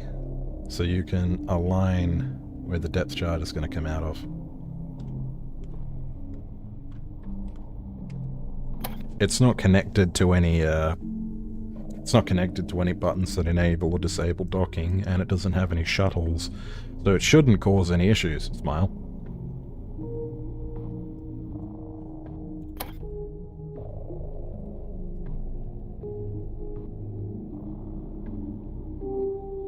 I was getting a little schizophrenic. I keep getting distracted by ideas. First off, every room needs a vent. These are all going to be the same room, so I'll put it up here. I actually find the sound the vents make really fucking annoying. So I try to put them in places where you don't have to stand next to them.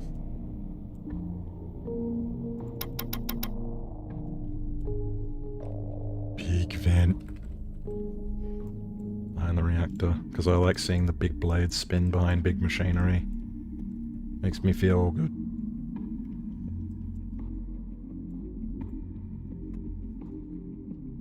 Swap that to an auto door while we can.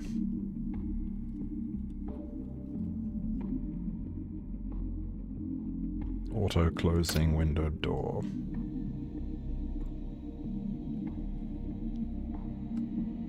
Already have the alignment, that is the other one. Oops. It doesn't matter if the sensors are a little bit off alignment. They just have to be mostly on alignment.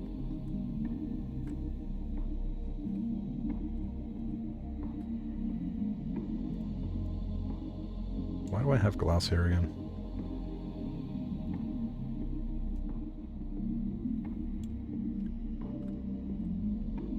Get rid of that.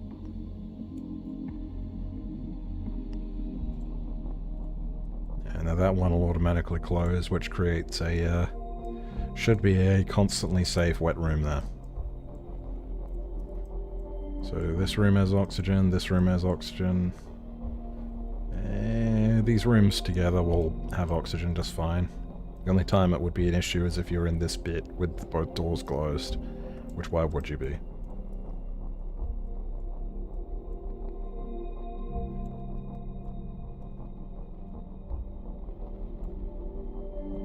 I haven't decided what this room is yet. The nose. Maybe some kind of storage. Or armory, we could put the armory in the front.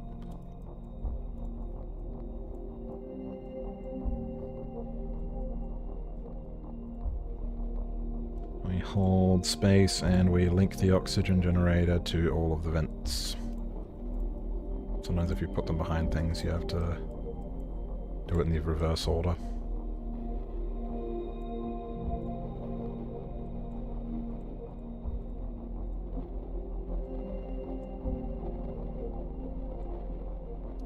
Alright, so now when I do this, it shouldn't complain. It contains vents that haven't been linked to an oxygen generator. That's probably this one, which is the loose vent. Which I've decided is going to go in the ballast.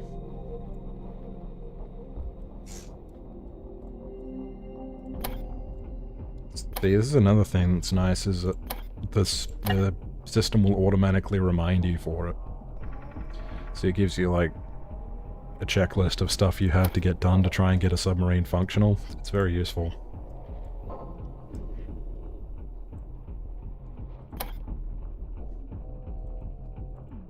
I thought that was some kind of, like, weird nutsack.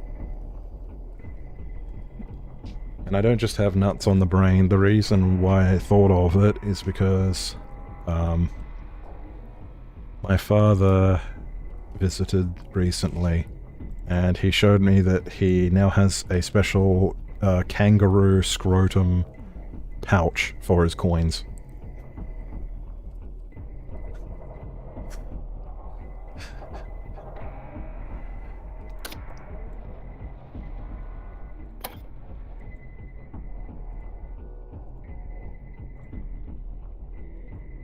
I'm not even kidding.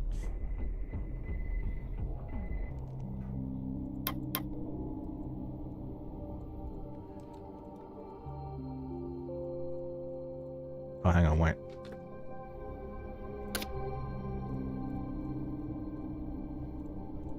And display side by side. I think it's from this side that you want to do this.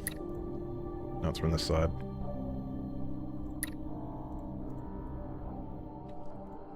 That means that you'll see the storage that the construction is connected to.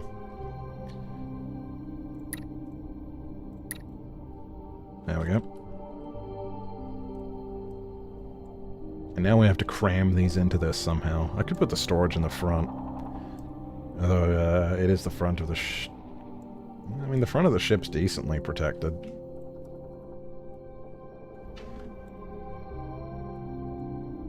Reinforce it a little more.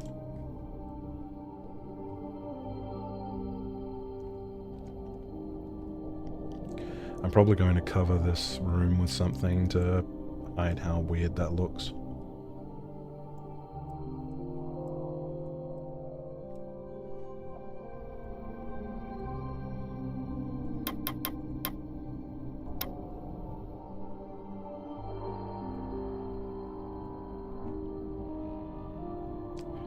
is the thing, you get distracted by fiddly shit like wanting to put a ramp here and you're not focusing on the stuff you have to actually get done. I kind of want to make manufacturing this room.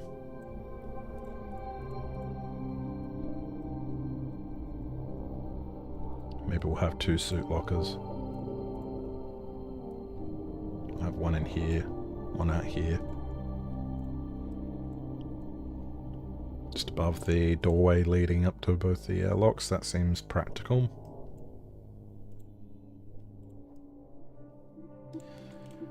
And... engine there. Honestly, this is a nice size. We can fit things in fairly comfortably. What I'm probably going to do is... I'm going to nick something I saw... Hang on. Tool. There's something in decoration that looks like a bunch of containers. I mean, what I can do is I just med cab cont. Oh, I'm still on the wrong tab. Hang on. Medical. Where are they? They're the really tiny cabinets. Drawer. Shelf. That is actually what I wanted. We'll use this small shelf. Let's scale it up a little bit. And just smush these inside.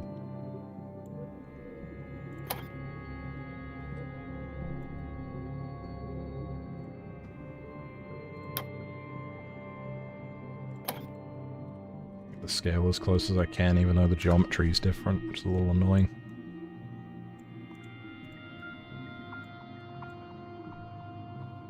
A tiny bit smaller.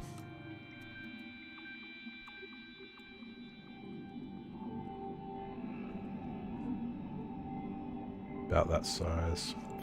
120.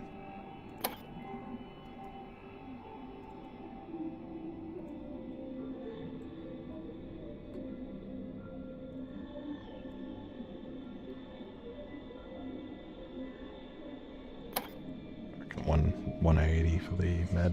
170 will do. And then grab these, push them to the back. Pull this to the front. And now, lettering.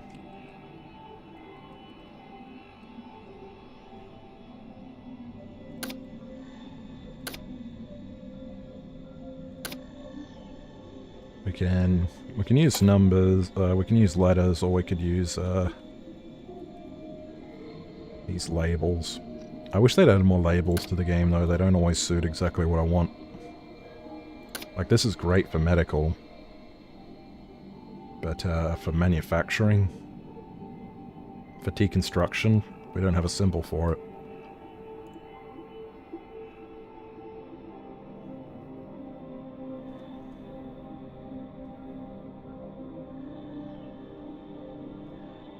I guess we could use the engineering one.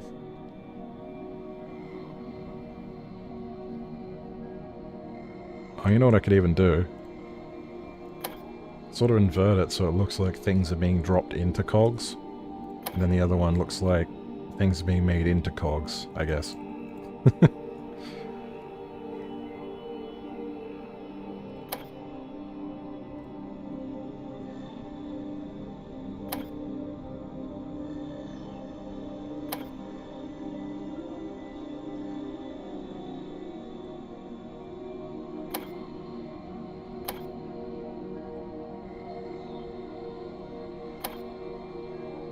I'll drop the opacity a bit.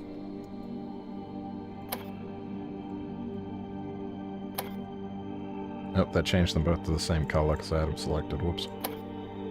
It's fine. Easy fix.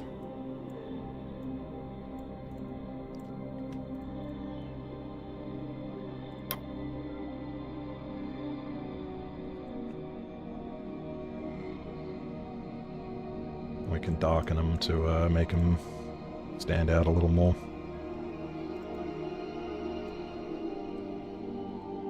And deconstruction's the middle one.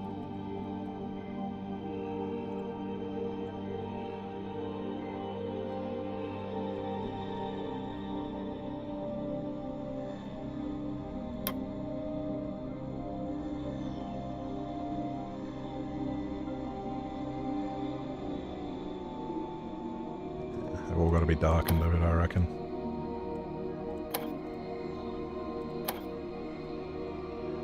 Maybe not yellow, maybe not orange. It doesn't look as good as I was hoping, so I might put the letters on anyway. Or both.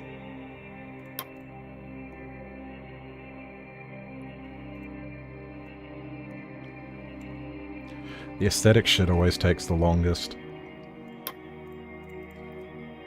Because getting a submarine functional, like, honestly, right now the submarine's functional. It just might need some hull sealing and shit, but we want it to look good, don't we?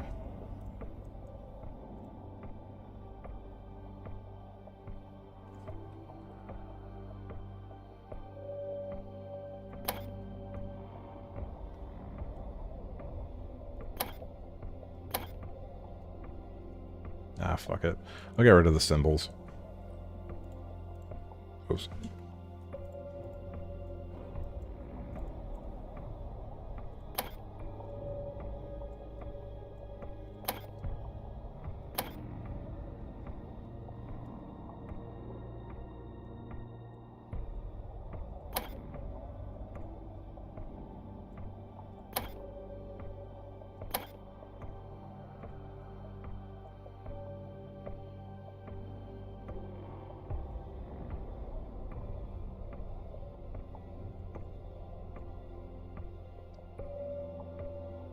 M is a tiny bit larger than the others.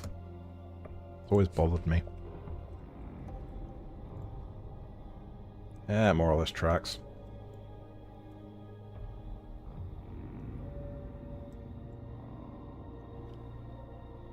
I'll put this about here. I think if I have the engine below it, you shouldn't accidentally select the engine.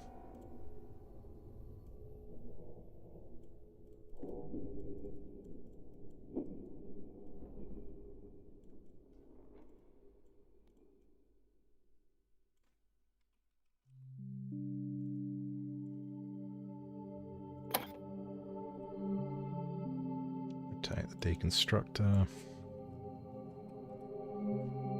Pretty sure depth matters with these things.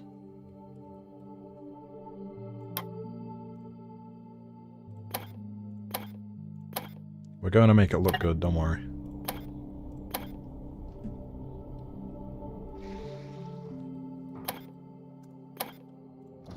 This is just to determine functionality. And that looks pretty good to me.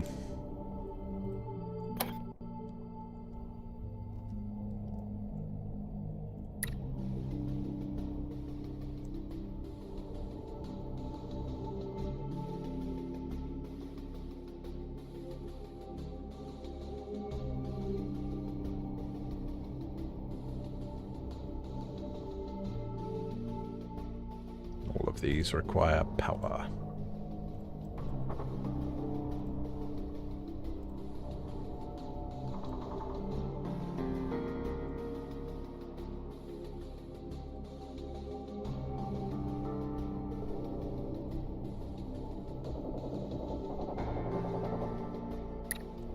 So now the fabrication stuff is now completely good to go.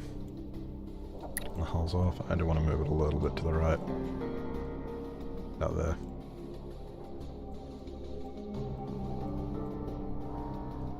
It'll be fine if that's a little bit further that way, I reckon. We'll find a way for it to look good.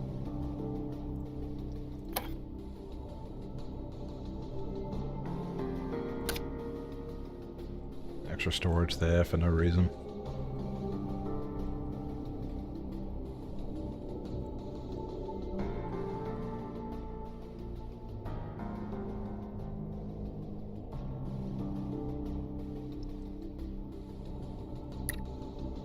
I can't do it anymore. I can't. I gotta get rid of it. I can't do it anymore. Looking at it is making me angry.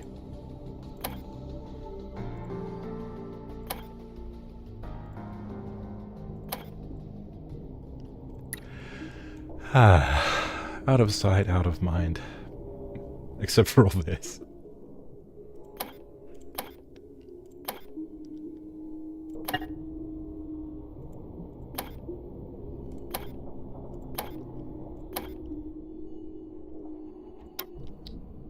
To a tier 1. We can modify the price to make sure you can still start the game with it.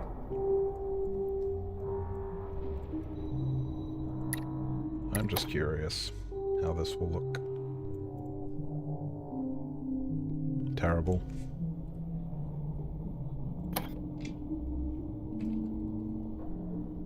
Let's look for some good shuttle bits that can close off these gaps. Do we want to give it like really sleek, spiky fins?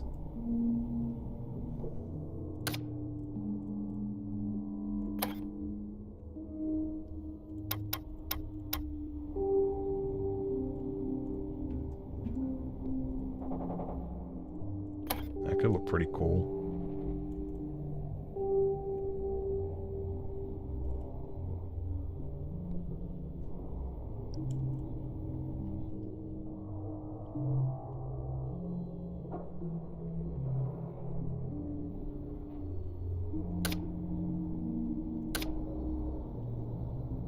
Shuttle bits are more detailed, so they look really good. And the problem is their geometry isn't always conducive to how they actually look.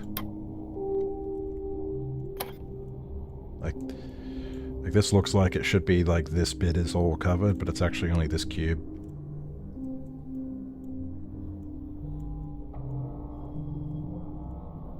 I've got an idea for those edge bits. Yeah, I've got an idea for the edge bits. Oops. Whoops.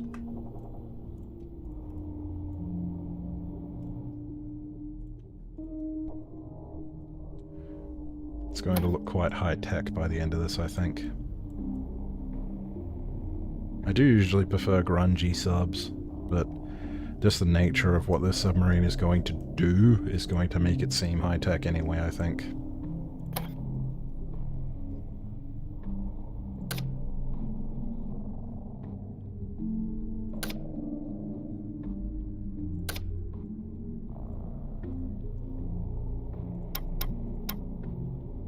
Back cable holders. Be creative when you're making submarines. Use props for things they're not meant for.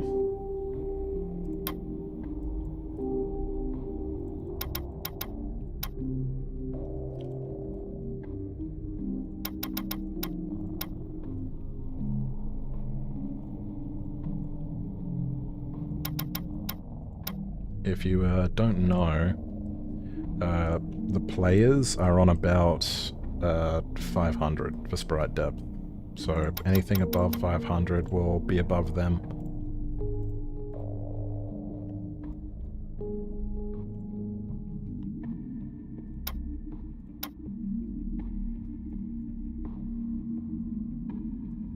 Could just run this through the entire sub, see how it looks. It won't look good, never mind.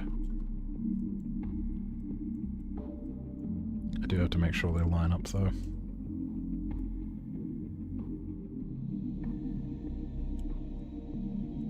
Do we want the bottom to not be flush with this? I think we actually do. Symmetry is the key to beauty, but it's not always the be-all end-all. Now,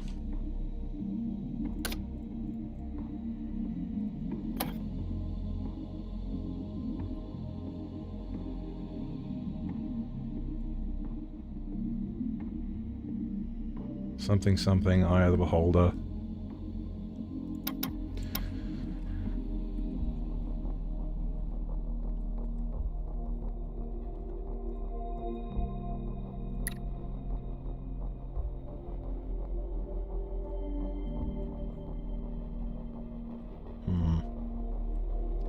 light part is clipping through. Putting it like that should be fine.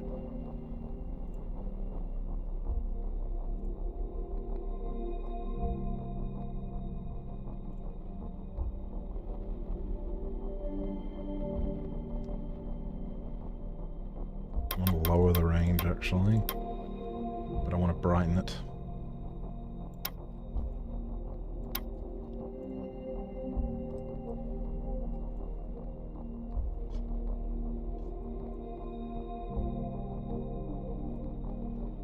It looks like we've got some weird tubes that are full of like laser energy.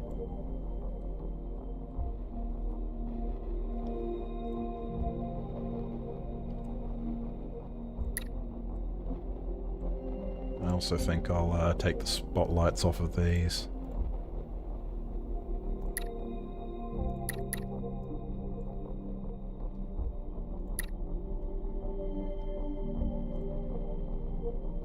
Just the ones that are set in place and can't aim.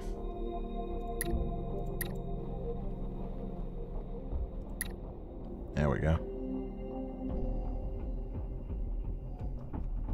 Now we have the actual lights that are on the guns. It's developing a kind of cool silhouette as we go.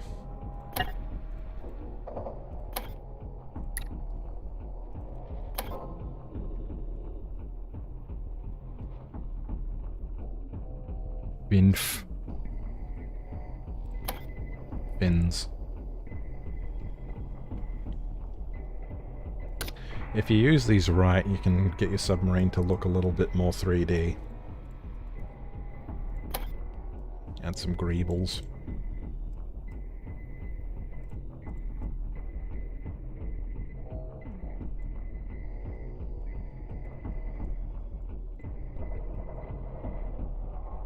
I've never been particularly good at it though.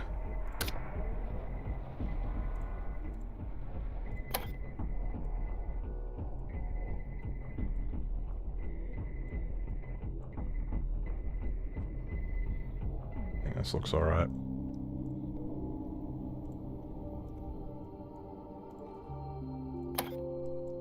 If you were more of an artistic sort, you know, knowing colour theory and such, you could probably make some much nicer looking subs than I do. Yeah, I might even...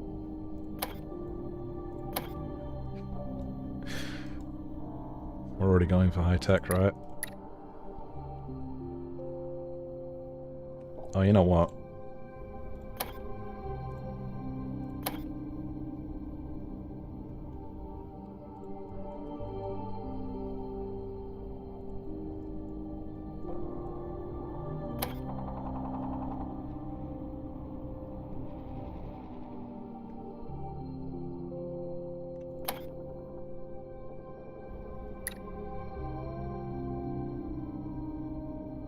No, not pulse, we want blink.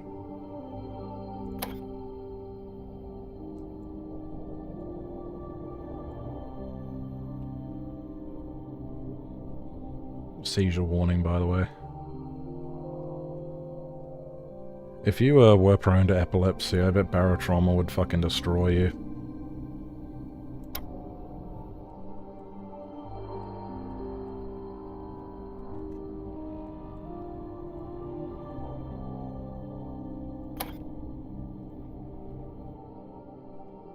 Green has a much more biting, it's much more biting when it's light, so...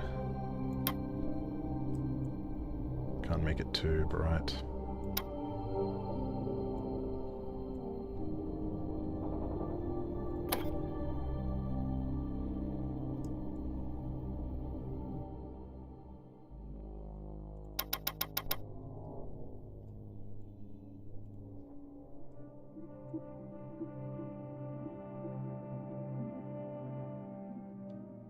Now it just looks more like it's a spaceship.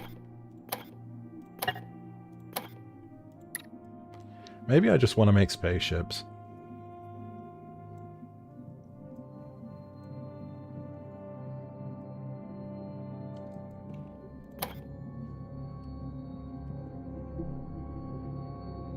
Chuck a secure weapons locker in here. I think I've decided that's going to be the armory. Maybe a bit of a panic room.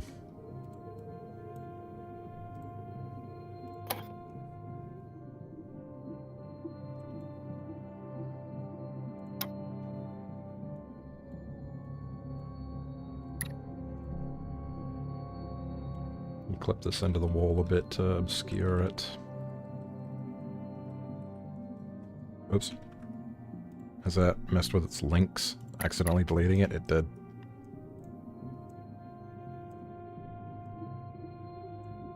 Need to link it back to its gun.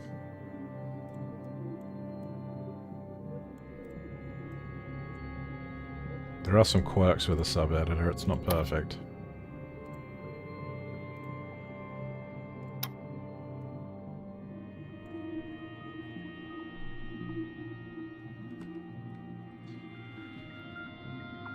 Yes, when we do the testing phase, you're gonna find this funny, I think.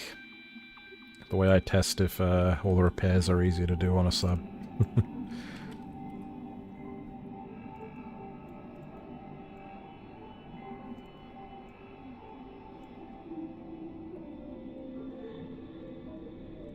We should lock these too. Can you lock the contents? I think you can. I think I have to make the pulse laser itself in the box itself non-interactable.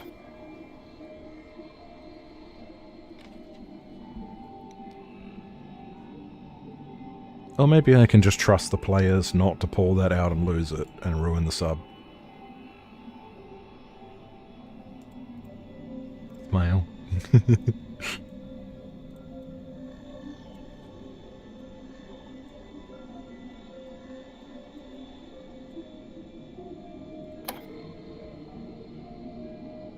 Armor. I don't think armor has its own human torso. Barotraumatic had some crazy shit. I wish I could explore more of it, but it's so hard to get a game together.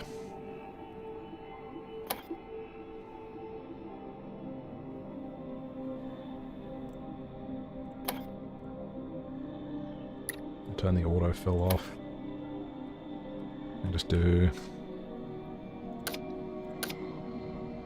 This should give the player an idea of what's meant to go in here.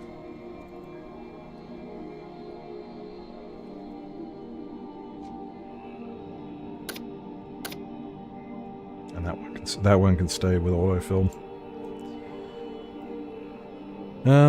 It should be activated from the helm, not the laser. But it should be a toggle to get the constant beams running. I don't quite remember how to do it, so I might rip open the Pelion Spear prototype and use the bits from that.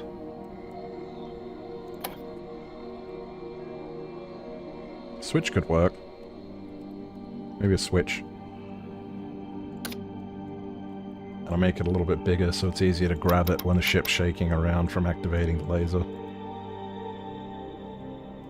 Let's put it on the opposite side to the gun toggle. Let's put it up where it won't be pushed by mistake. Because now, signal out.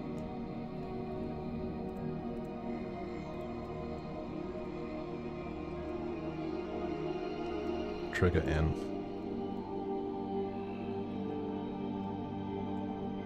I think this will just work.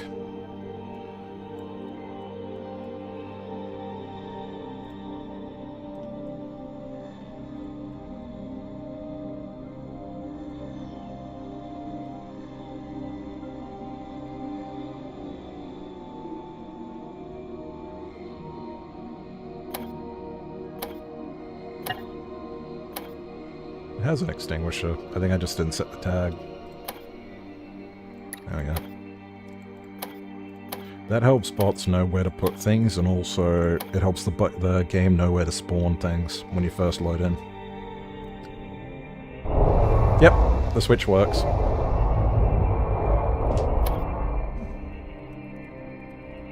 The camera. My fingers are going numb because of how cold it is. Free camera.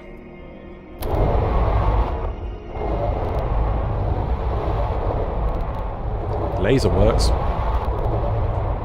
It also sawed the front of this off because I didn't compensate.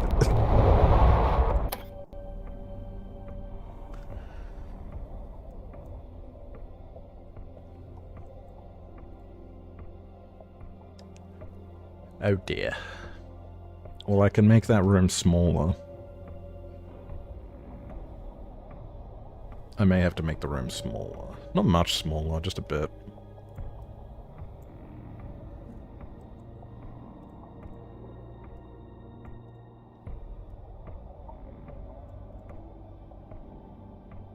I'll turn off holes and fix that after the fact. I think about here.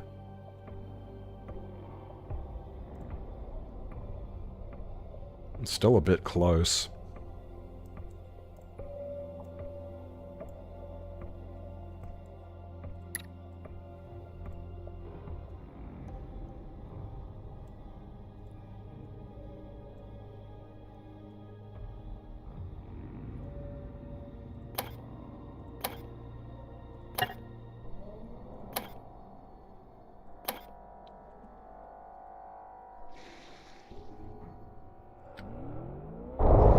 Nope, still clip the edge.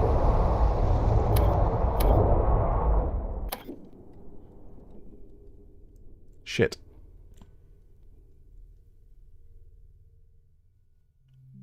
Just eyeballing it, I don't know if I want to make the ballast much smaller, so I might just cheat and move this up a bit.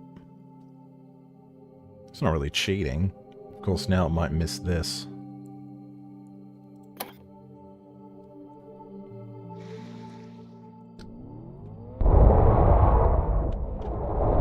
Looks like it's still hitting it, it's just the angle isn't as clean. Actually, I may have to tweak the top one because I want it to hit the very tip so the AoE still works on things you press the tip of the gun into.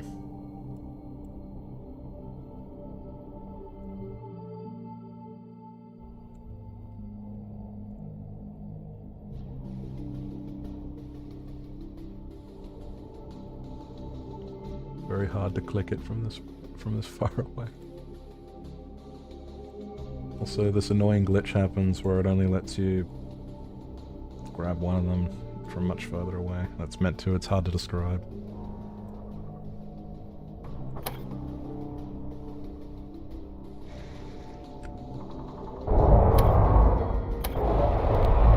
Damn it.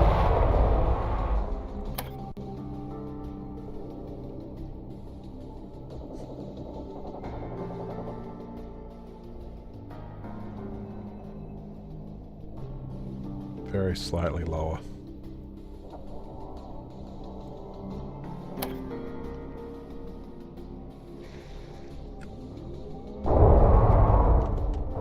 Alright, that's probably as good as it's gonna get. It is no longer sawing open the ship.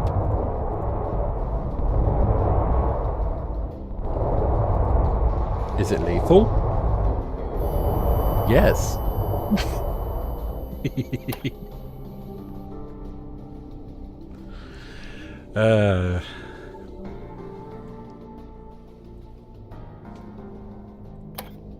You're probably wondering how lethal. Oh yeah, time to find out if it will self-destruct the submarine if we go forward too fast.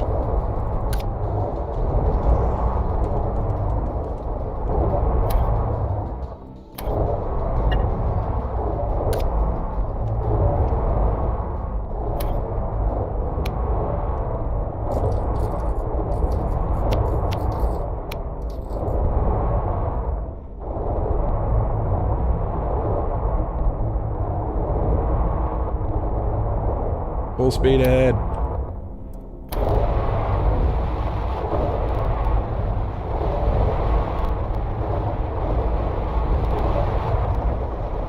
It's a little loud. Alright, well, the ship doesn't I know what's happening. The fucking captain decided to park the ship. Bot captains are annoying that way. They just always decide to park the ship if they're anywhere near the helm.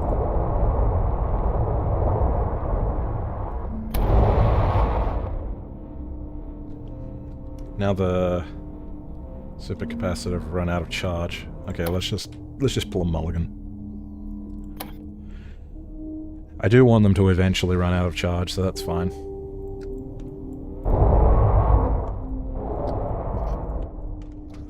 The screen shaking around makes it hard to interact with anything. Get up here, you stupid yellow git.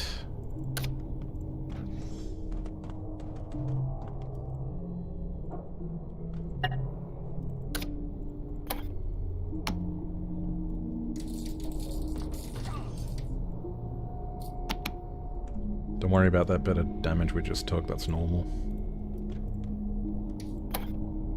Yeah, it is a pretty cool looking silhouette, isn't it?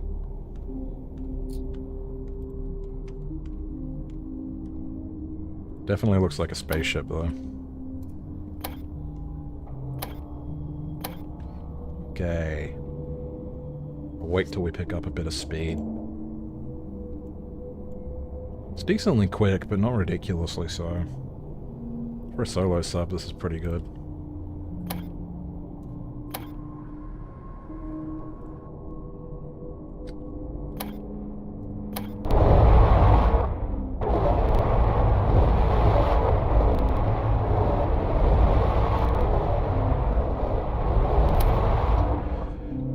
Disable enemy AI.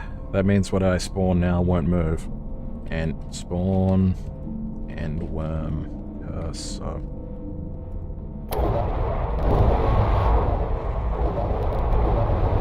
Fucking captain, you're ruining everything.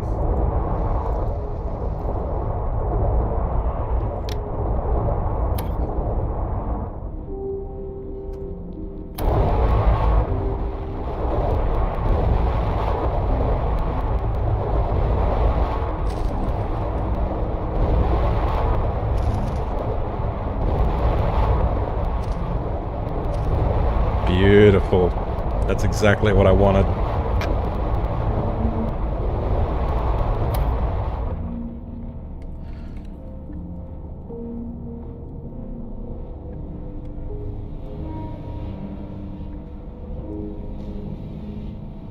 I can't be sure if we'll actually hit them if I don't do this right.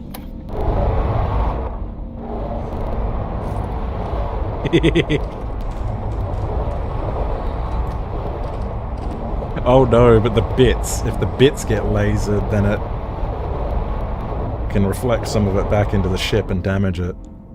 I may have to make the front invulnerable.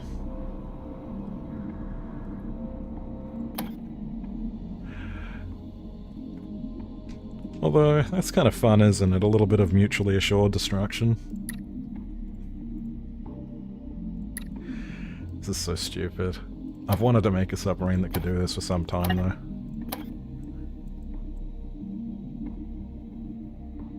Yeah, Hate Comet is probably a fitting name, rather than Haley, like I wanted it to be. Okay, I think it should more or less be functional. It's just a matter of getting it to look good now, so we're going to be doing a lot of just tweaking stuff and making it look different.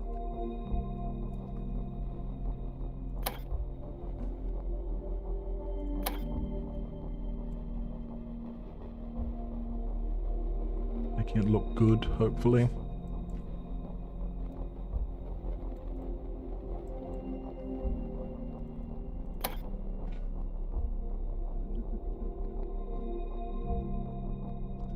Sorry about the ear rape, by the way, from the lasers.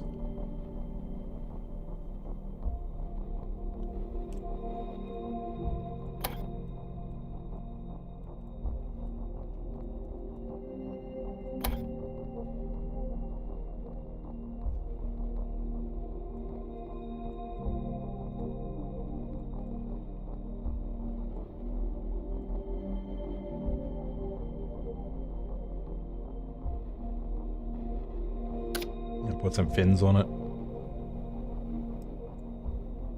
Make it look a little bit more funny, a little bit more cool.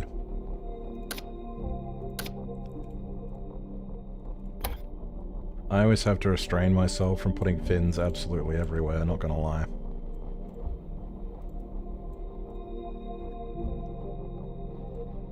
Maybe one on the bottom. Give it like a weird hair lip thing. It is a little bit more distinct, isn't it? And then the laser shoots between these fins.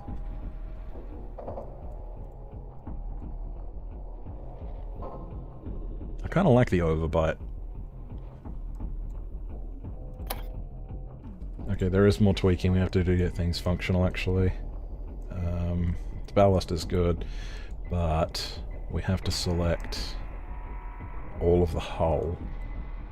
And up here it'll tell us what the neutral ballast level is. Wait, no, we select just the ballast. Neutral ballast level 0.3227, and that means if we set it to idle after changing that, it should actually sit where you tell it to. Over here somewhere is neutral ballast.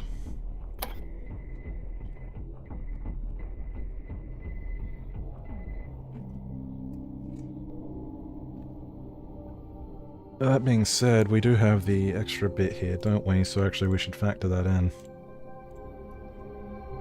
So it's 0.679. I think that means it's too big. That it's 0.6. 0.26.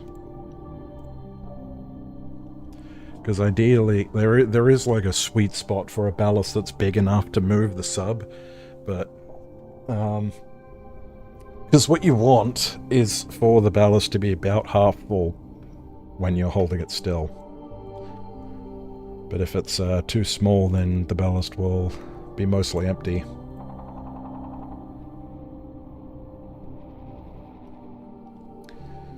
Uh, 0.2679.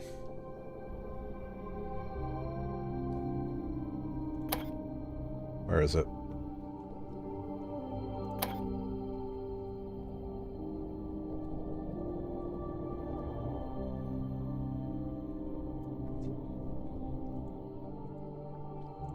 So now it should idle a little bit better. I'm also going to, because I'm tired of starting it up, I'm just going to stick a fuel rod in there and set it to be on and on automatic control automatically.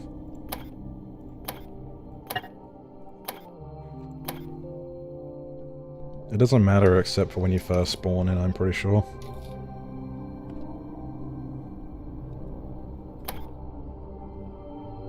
So now,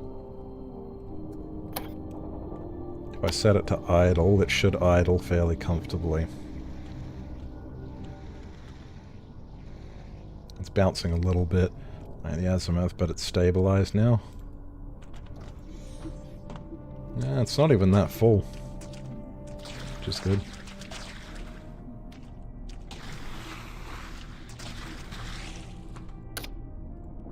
Comfy little ballast.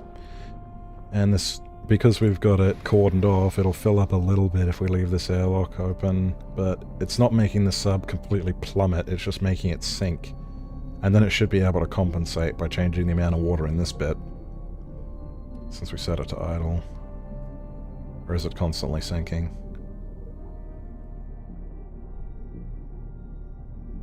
Looks like it's constantly sinking. But, oh, is it stopping?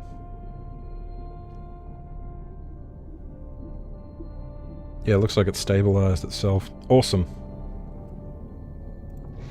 And we toggle it all, put a little more water into the ballast, and then it'll fix itself real quick.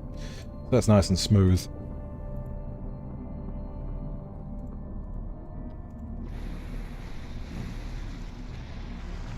At the moment we don't have a drainage system, so it just fills up this room. We could open that and drain it.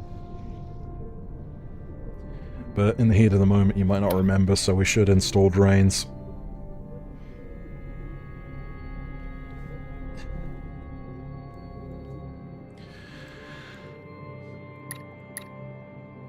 We could have a pump up here, but we could cheat and just have like a vent here that just drains water into this room, which can then have a vent in it. Cheating is up to you, but it's up to you if it's cheating, but it's a solution that doesn't require more electricity and maintenance.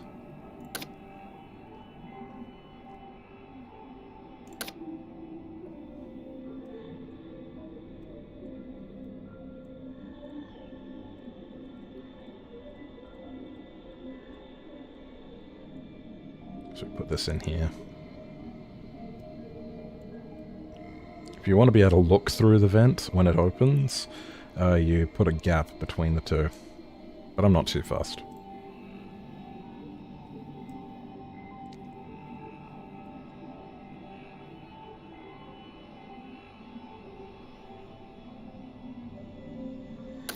If we put an advanced one. These are really cool presets, by the way. They've added them recently.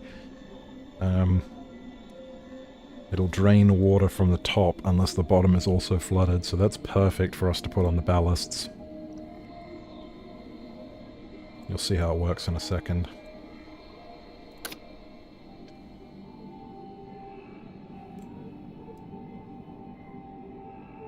At the moment this room couldn't drain down, so I might put the pump in here.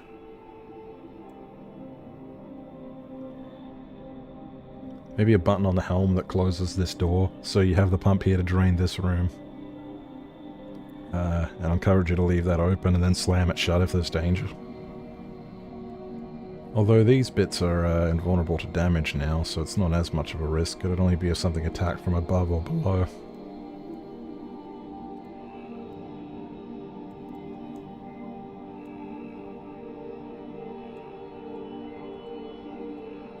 You know what, screw it. I'll have that be one of the button functions from the helm.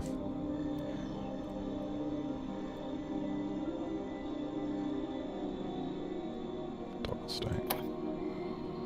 Oh, hang on. It's an auto door, so it's automatically going to close itself. Unless I just detach it from that. Grab this ore component and delete it. So now this one won't close on its own.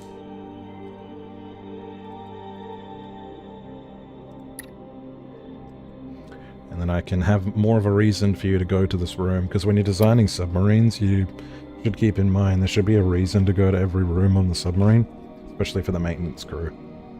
It matters more on bigger shubs, but it'll work for this too.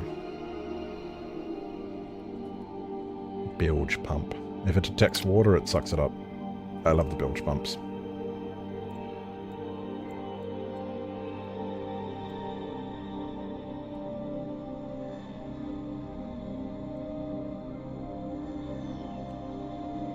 Super convenient to have around. We have no need for that periscope in the front anymore. This is no longer needed.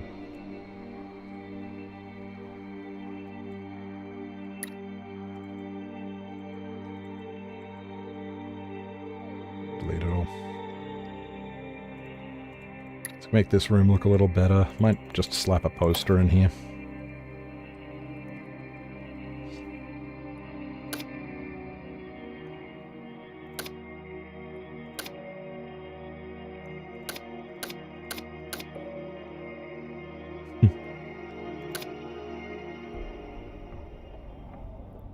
Oh.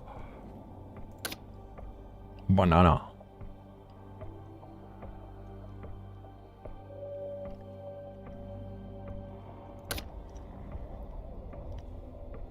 There we go. I mean, you'd have to be kind of a little bit nuts and a little bit power gamey to use a submarine like this, right? I've always enjoyed that about the Husk Cult versus the Hunk Mother dynamic. Because when you think about it, it's basically the two types of, like, the two main types of players who like barrel trauma. It's the people who want to fuck around and do silly shit and just have a good time. And then there's the people who want to, like, get really, really into it and start trying to optimize their builds and their submarines and shit. Which would probably be the Husk Cult.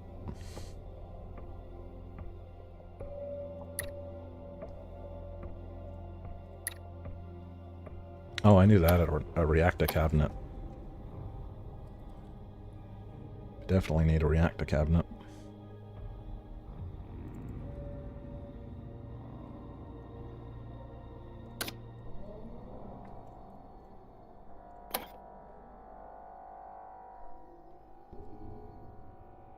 Yeah, so you won't get far without fuel rods.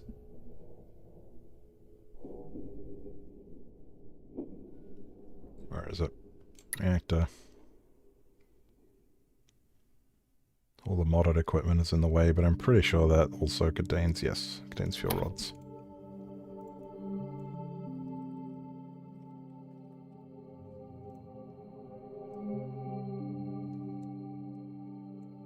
Nice and flush. Remove the container restrictions just in case you wanted to play as a class who's not, doesn't have permission.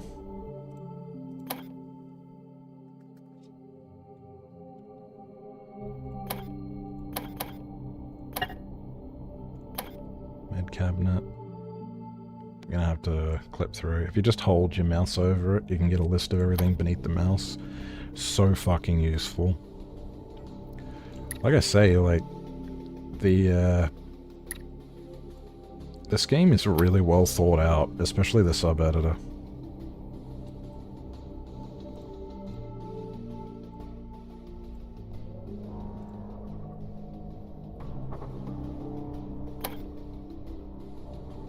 Is there a deconstructed cabinet? I can't remember. Storage will work, because it's mostly like ores and miscellaneous junk.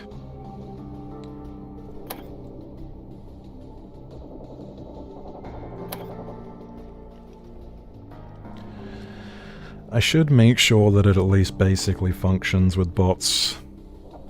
So that's another thing we can do.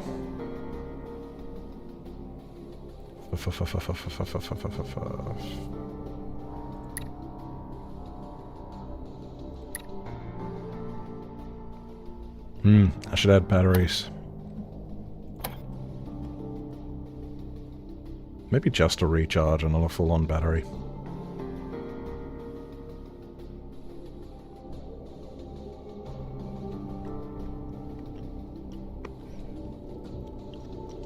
That'll mean that if you let the ship run out of power, it'll instantly shut off. Which, if I do that, I should include a display in the helm that tells you how much fuel you have left.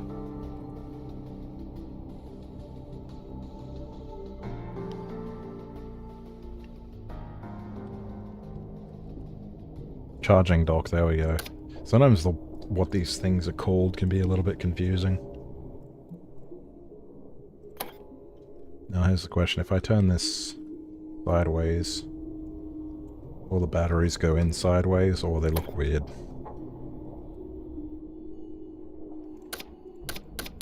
Yeah, they go in sideways. Awesome.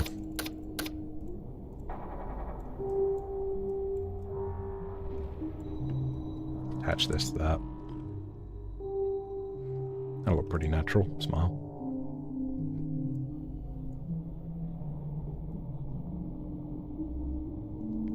Electrical should have a drain in it as well. Inside of it, I should say.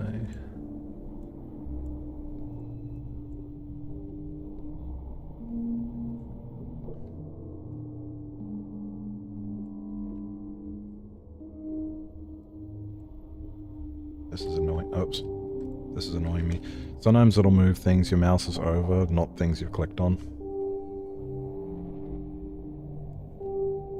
Yeah, we don't want 45 exactly. Really more like this.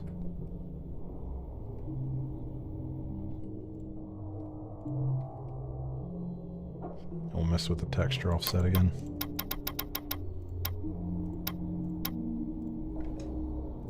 At a glance, that at least looks alright.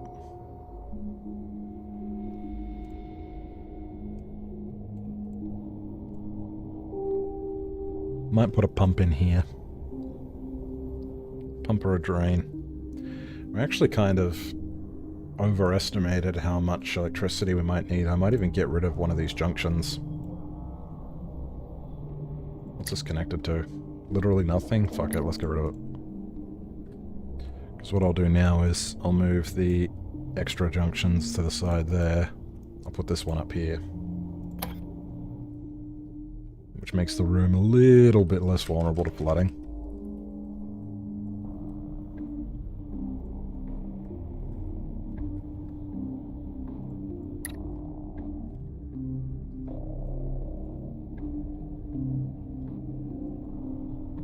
We can set the lights up to work through relays, which is the best way to do it. You don't want to waste an entire junction slot on it.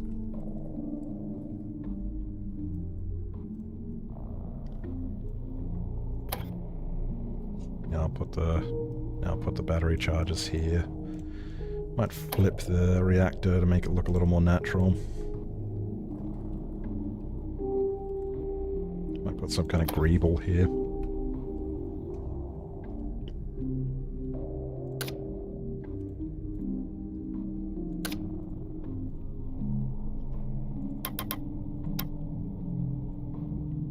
This could look good. Big scary reactor, that kind of reminds me of Stalker. Of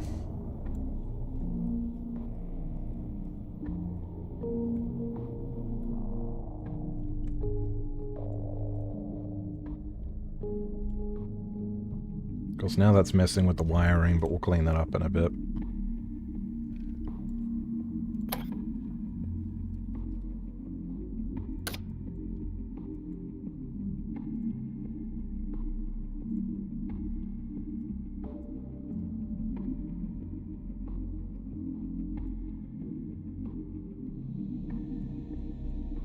Another thing that's annoying is trying to add, like, background glass to glass that exists already, as in, like, these weird shuttle bits. It never lines up properly right away. It's very frustrating. Actually, never mind. It did line up right away. Hush my mouth.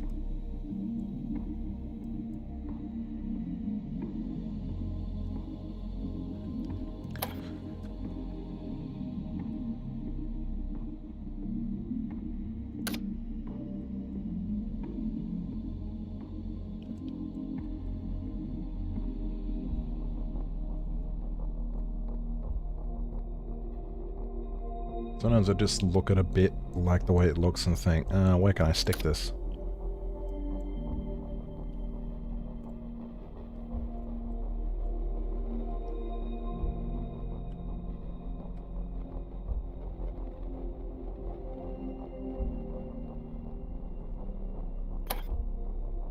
Might as well add some of the walls to this now.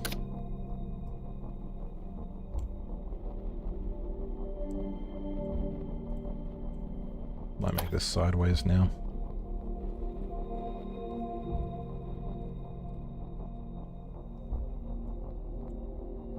Stick it down there like that. Make it a little more flush to the background color. Oops.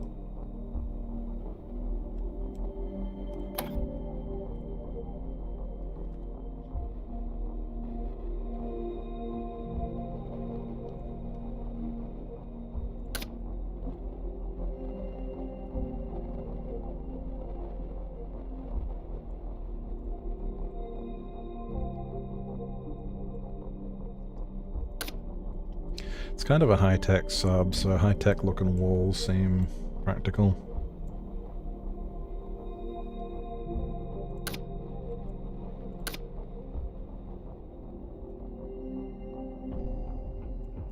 Might even leave parts of it the default white.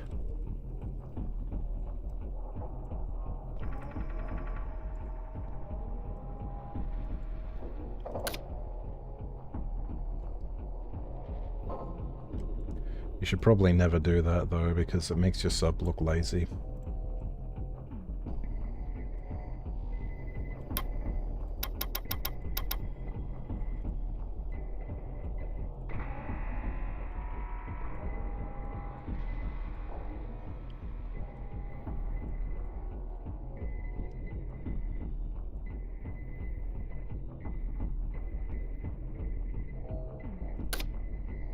This might look alright for an airlock.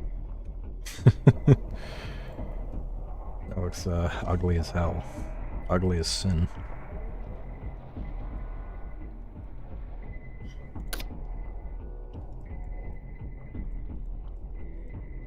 Kind of like this texture because it's one of the textures that has a little bit of simulated depth. So if you rotate it,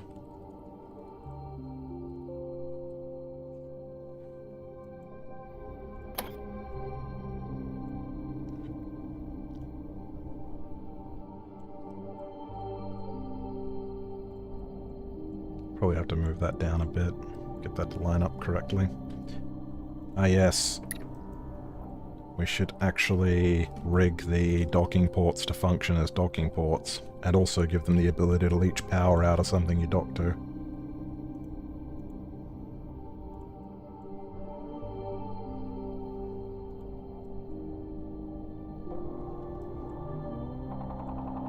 Literally the only part of it that matters is if the power in is connected, because it works both ways on docking ports for some reason.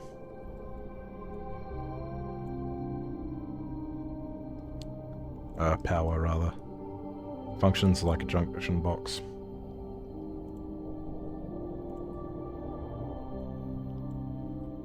Yeah. This needs to be connected to function as well.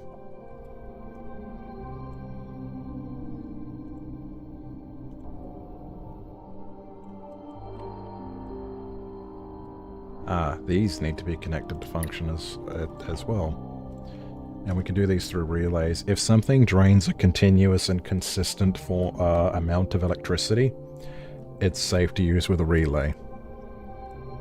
Because otherwise, you can end up with too much electricity going through the relay and then getting caught in the device and damaging it. Is the way it's been explained to me. So, power fluctuations and relays don't mix well. So you should try and only stick to things that drain continuous amounts of it, like the oxygen generator, the lights, suit lockers like these.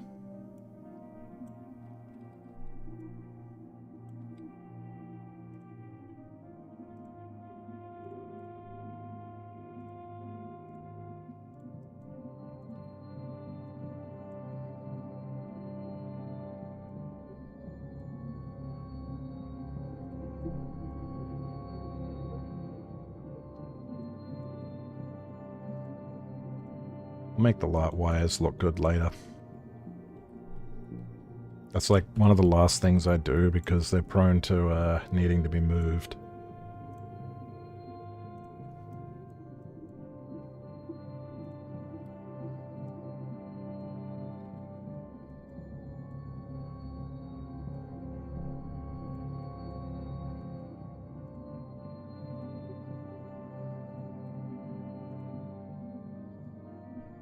Hang on. I need a relay. Don't want to seal ourselves in.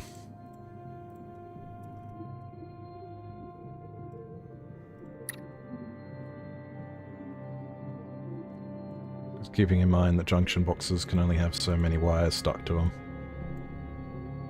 The only things we have left to power will be things that need relays, so we're golden.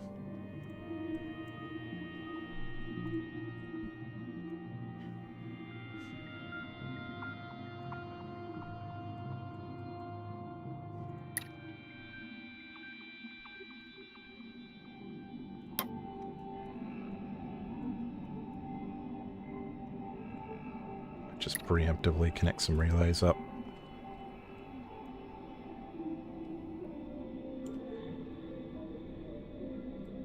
Although we probably won't need this many.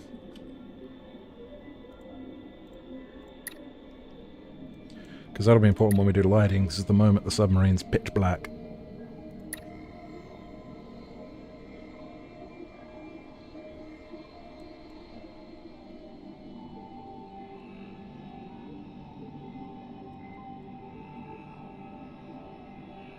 Pitch black sub with a whole bunch of trouble. Belts. Belts are handy for plugging up gaps in gaps between textures and such. covering wires.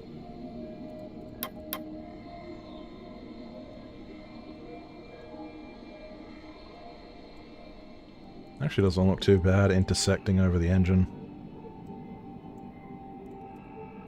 I should make the engine look cool at some point.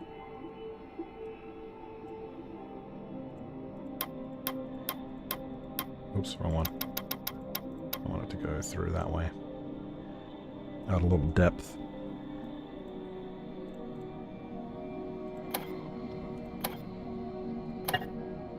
We need a supply cabinet, an arms cabinet. Arms cabinet's easy. I think the game wants you to have a certain amount of supply cabinets, but you don't need as many as it says.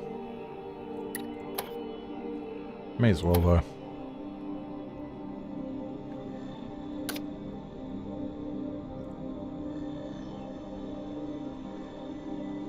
Stick them in some generic spots. You could store stuff in these.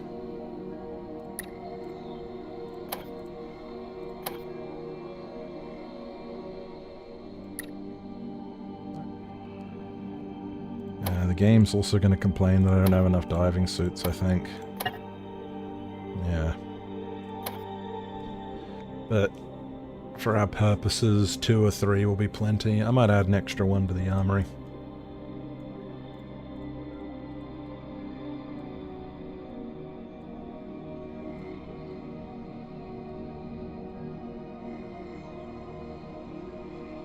Move this up a bit so it doesn't intersect with the pump.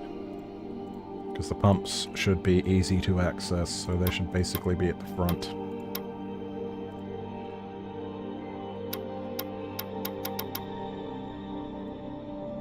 Oh, hang on, that is flush.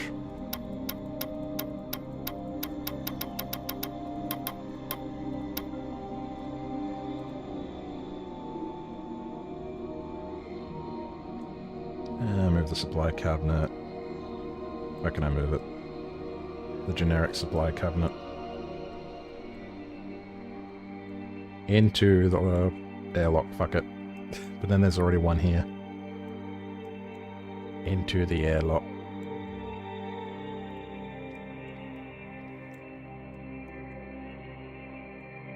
The airlock doesn't need a vent. You can go in here. Here. So less of the sub has to listen to it.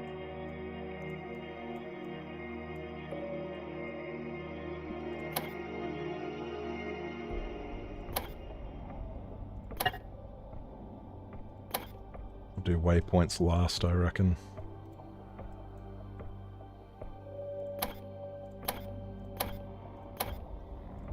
I know it seems like I save an awful lot, but trust me, you want to.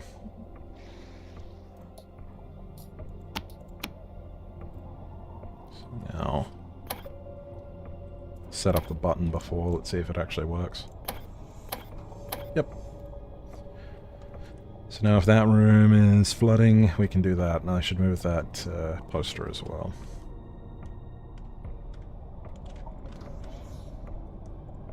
Double check. Decon works. Decon works. Medifab work. Medifab works. Fab work. What can I make with the materials I have? I'm sure it works. I set them all up the same way.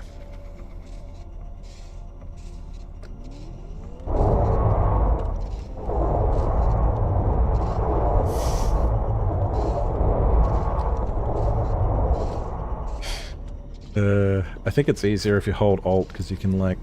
You have a much bigger target. It's coming together. There's a gap here. Let's plug gaps. Let's also, fill in these bits. I like using the airlock texture for the insides of the ship. The bits, the crawl spaces between the hull, I suppose.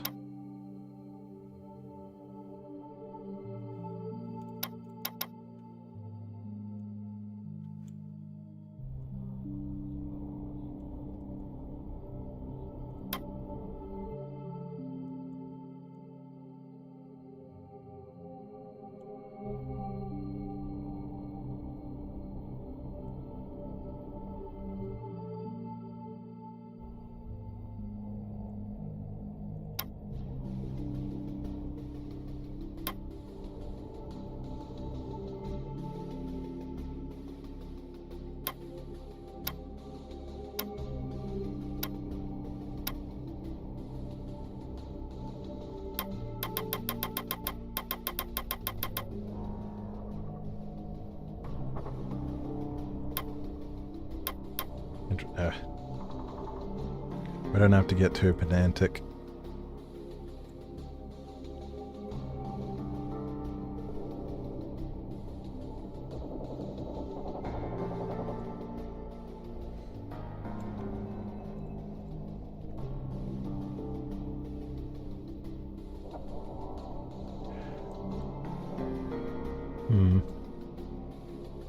The edge is there. So why are these not lined up? Hold on. Let me drag them out. Ah, that's why.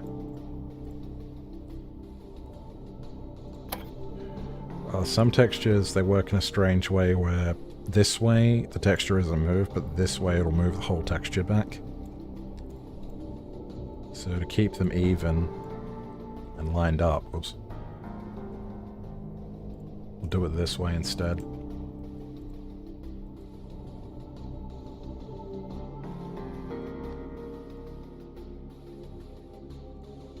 There you go, that looks alright. Not that you'll even see it, this is inside the wall. I mean, you'll see it when there's a major breach, but that's it. I don't think there's a gap down here. We'll seal this stuff in and make it look right later.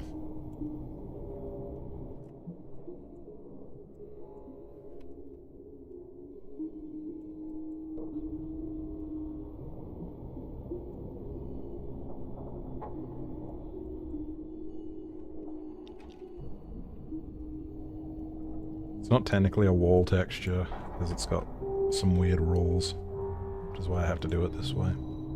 I just like the way it looks.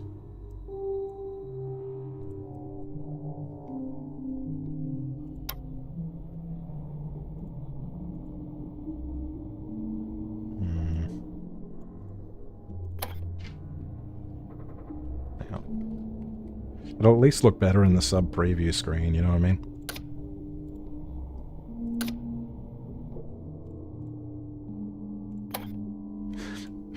Half of trying to make things look aesthetically good in this game is trying to find ways to cover up bits where the textures don't line up and look weird.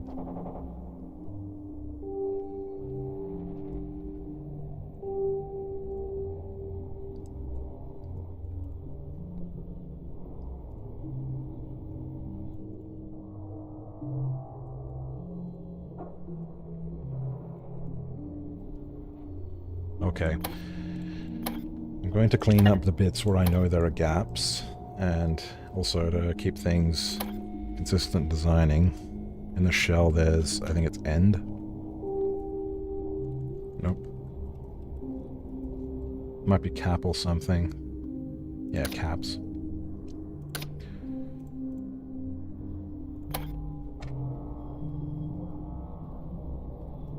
I hate having to type when I can't see the keyboard. The microphone's in the way.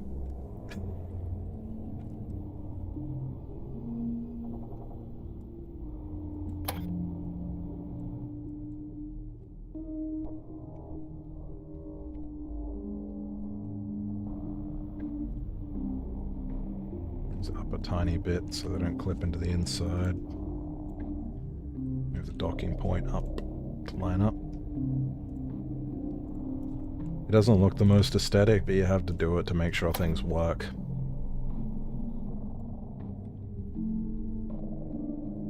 You can push this all the way to the back though, so it doesn't look quite as weird. We won't even need that bit, I don't think.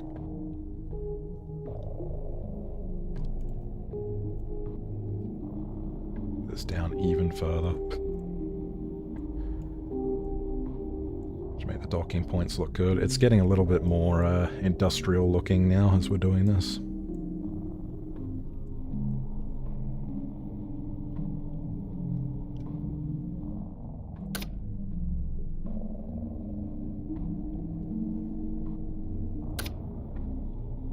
The aesthetics are improving. Okay, checking for gaps.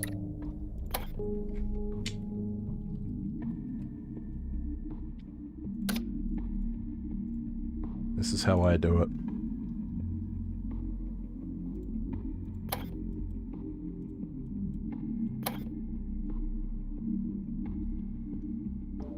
get a maxed out fucking solar flare of a light. Put the range up a bunch. Draw, cast shadows on. And I can drag this around and look if there's any gaps where it pokes through to the inside.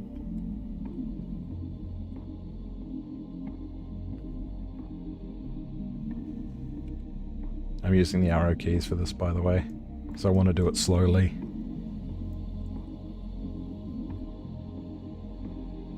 Ah, there's a gap, see? The light goes through this gap.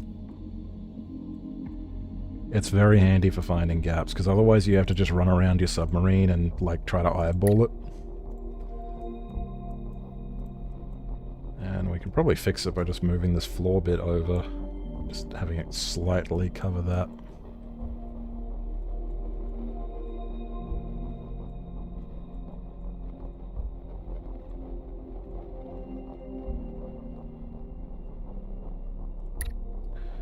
And move it again so it updates, and now it's not shining.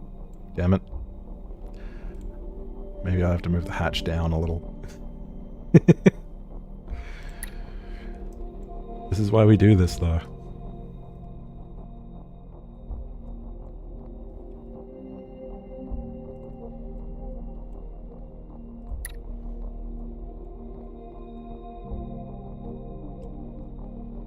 You can do it in reverse order too. You can shine it around the inside to see if there's gaps where you can see into rooms you're not meant to.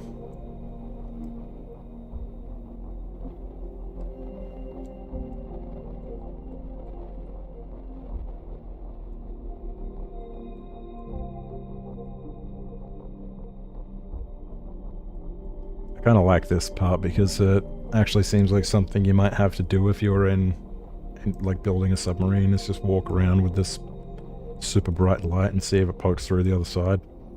You probably need someone else on the outside of the submarine to look at it.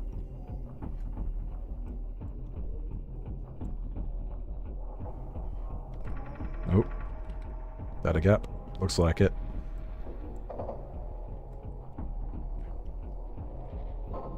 Yeah, if you stand right against this wall, it looks like it clips through a little.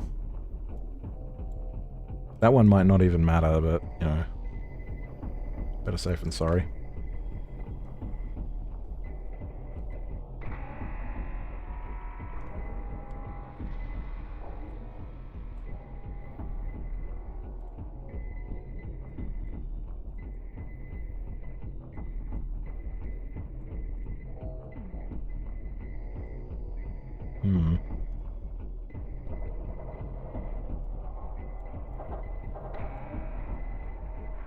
Uh-oh, what'd I do with my lamp?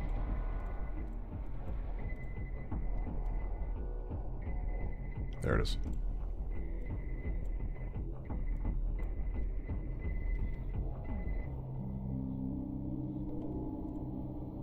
And that's clipping through all ugly.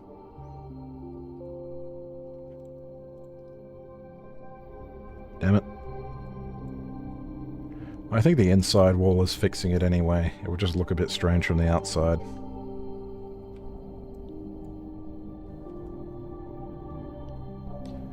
We've got a lot of work to do on the nose. I haven't sealed it off at all yet.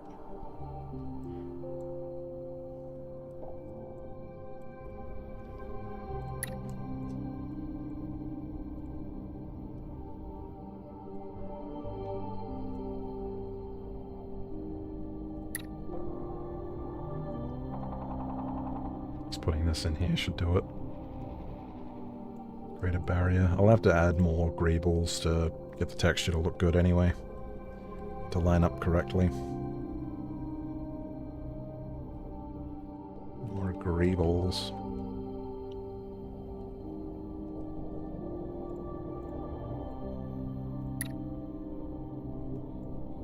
Move it so it updates.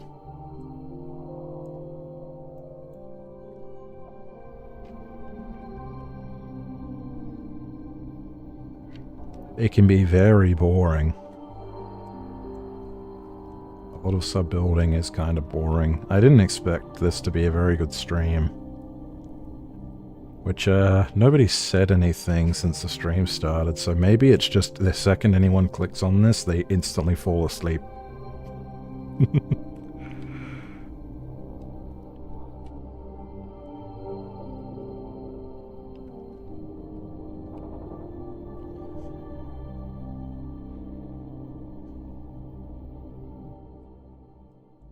Alright, we haven't even done the bits up here yet. Should make some kind of connector for these.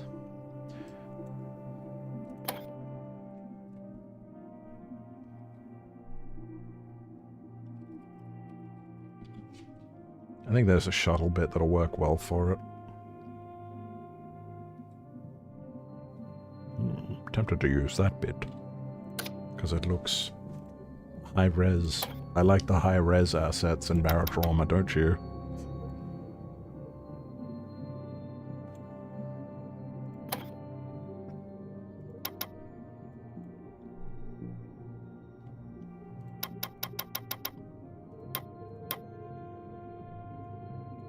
Even if you can barely see it.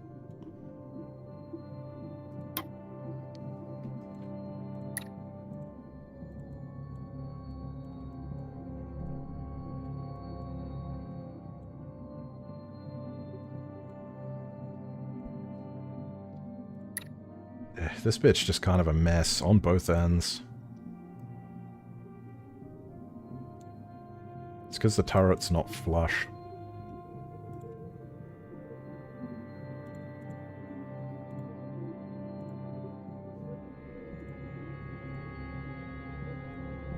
Move the whole thing down just a tiny bit, it'll look a little better.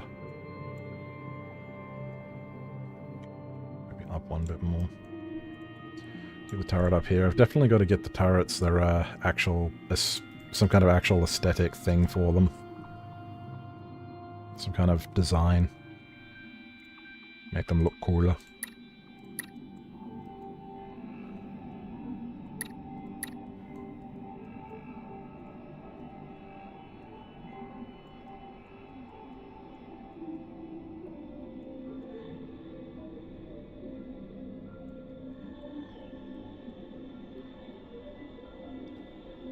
Kind of a sharp bit there. A sharp slant. I may replace the entire shell with shuttle bits eventually, just to get it looking good.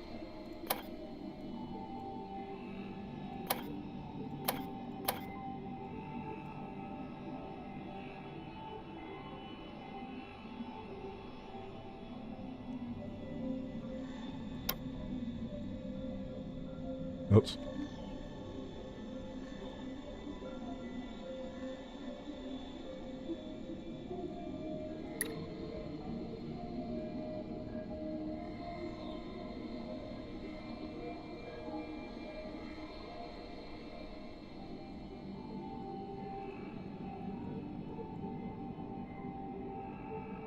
Uh-oh, lost my light again.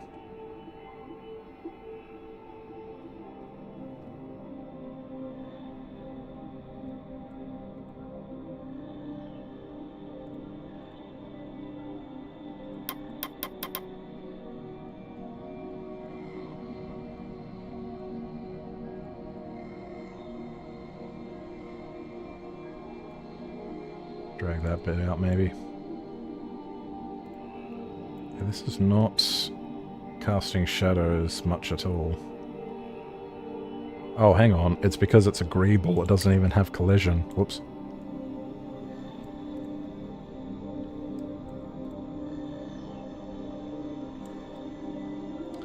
You know what? What if I just...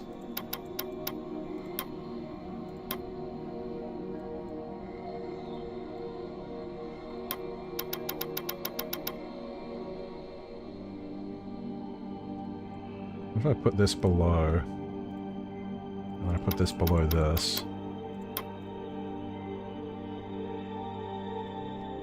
and then I pull these forward. See, that looks a bit better, doesn't it?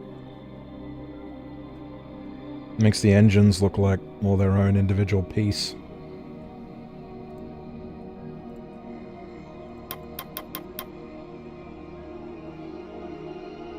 Yeah, that looks good. That looks kind of like the engines are like attached as a separate bit.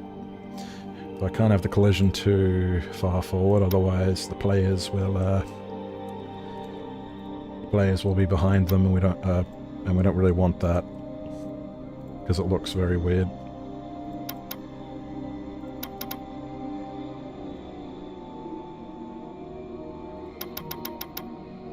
So I've got to more move things backwards than anything.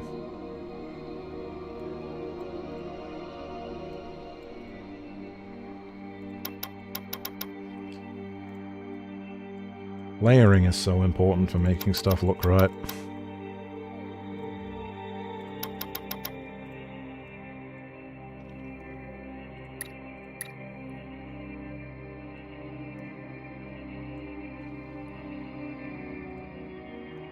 Might even just stick this bit in here like this.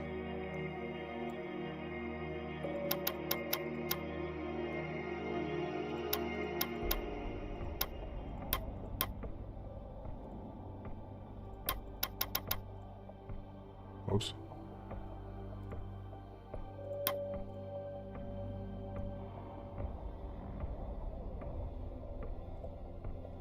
I've made a bit of a mess. Bit of a mess of my own making here.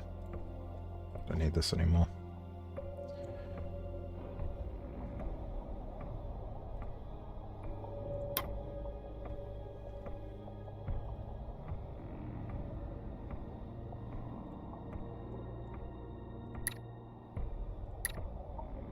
Yeah, that looks fine.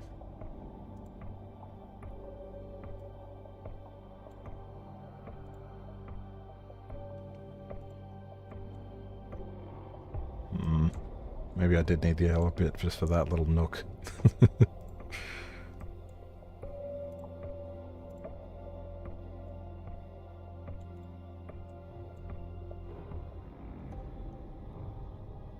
Let's plug it with a random piece of shuttle. What do you think?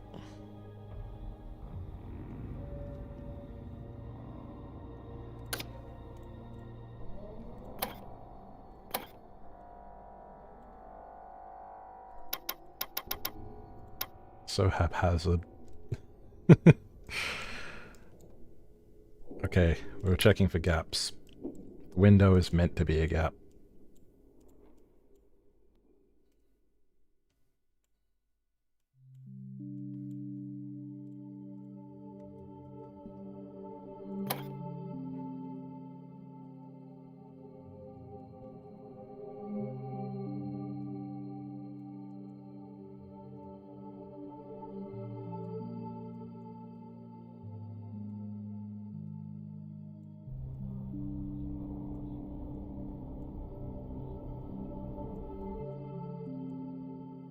We don't need to fuss too much over the window bit, just this bit here.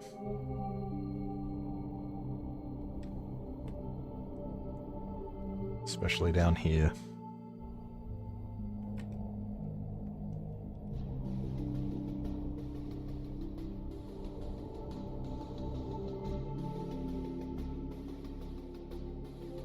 It's fine, as long as it's fine if it reaches a texture. It's fine if it goes past the outer shell and reaches into like the inside wall bits. It's not fine if it shines into a room.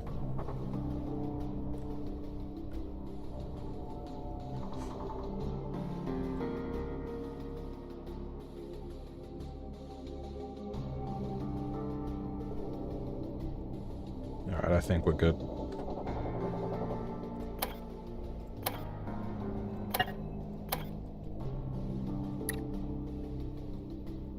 Bits up here. It's coming along. Might even just push that back all the way. Barely even needs to exist. Is it time to get rid of the fin? I think it is. Maybe I'll make the mining machine bigger. The mining machine bit.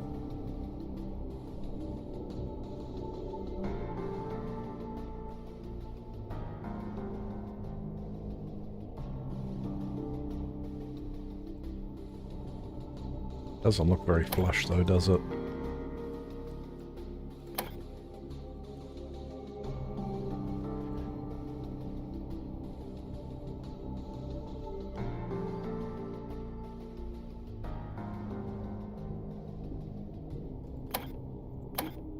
I think I'm getting a little tired. Time to crack open some gaming juice.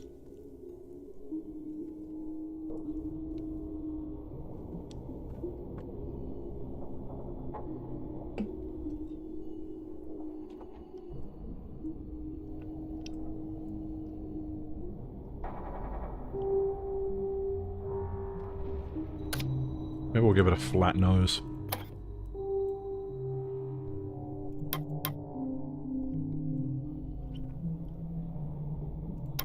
Apologize for any mouth sounds that come through. I try to suppress that a bit.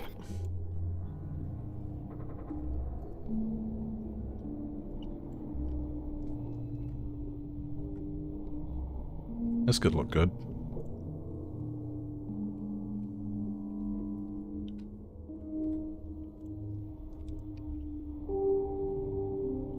Looks strong at least.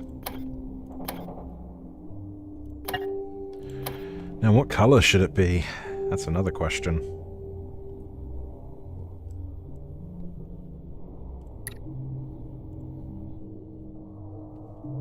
You can hide wires and geometry and shit, and even design them to look good with the cable holders and stuff. I have lost patience with that, so I just turn them all invisible. Or at least most of them.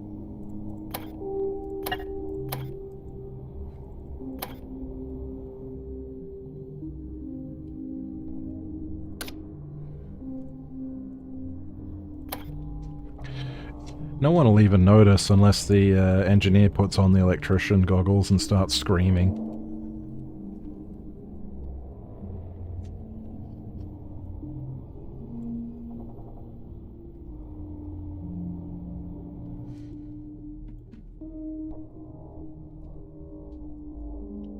These are the cable holders used to make stuff look good. I also need to add some kind of texture over the top of those fabricators, because that looks really weird. And I need to add a hatch here.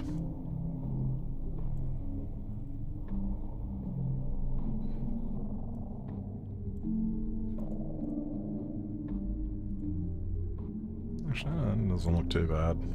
A bit.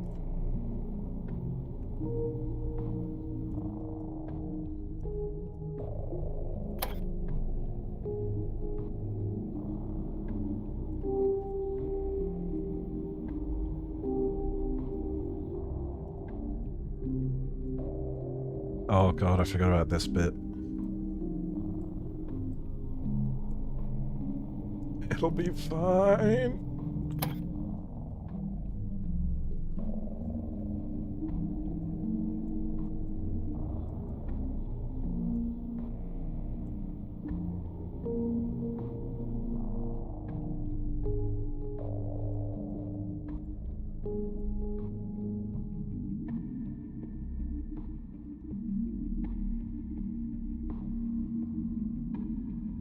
Do is put these here.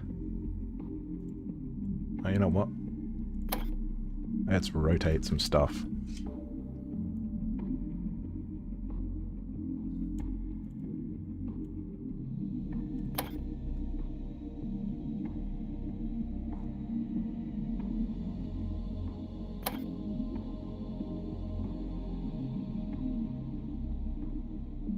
Put these in like this.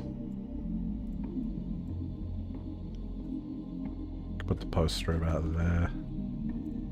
Just add a little bit of depth to the room. May even lower these just a tiny bit so it's more obvious that they're behind the pump. I'm not an artist, although I might be an autist. I'm not an artist. I just know that looks alright.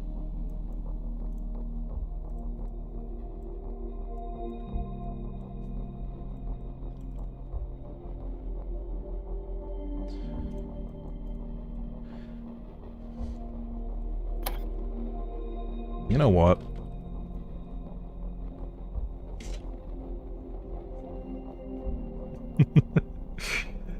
A piezo crystal.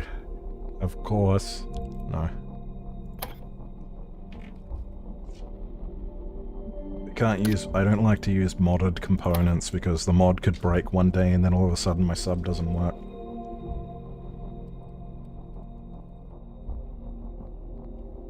I think it might be in materials.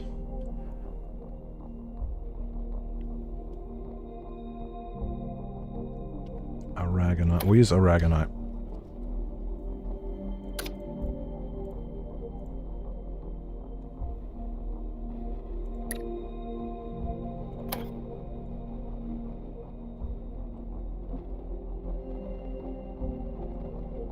Might not even need the weapon holder. Non-interactable. Oops. Oops.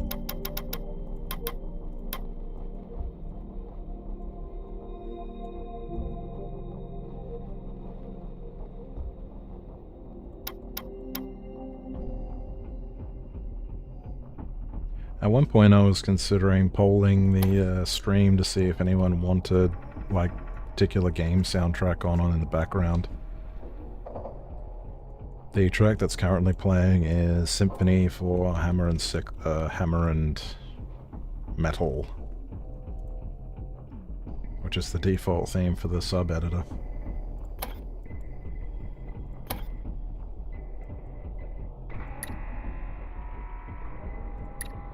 The hammer and sickle.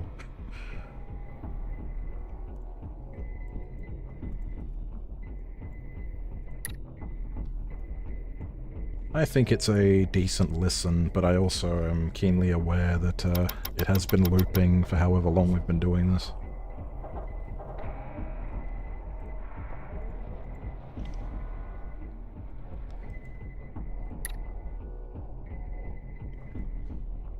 It's kind of a cool mix of high and low tech right now. Well, depending on your perspective, it looks like a piece of crap.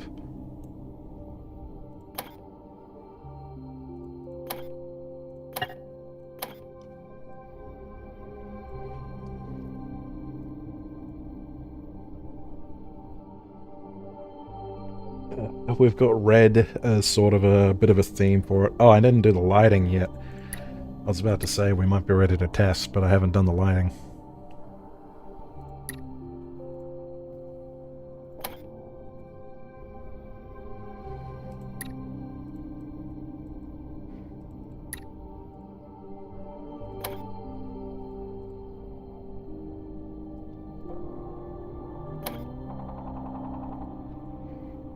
These wires. You can see though, when all I had to do was get the submarine's functions working, it was quick and easy. Now that I'm trying to actually make it look good, it's taking much longer.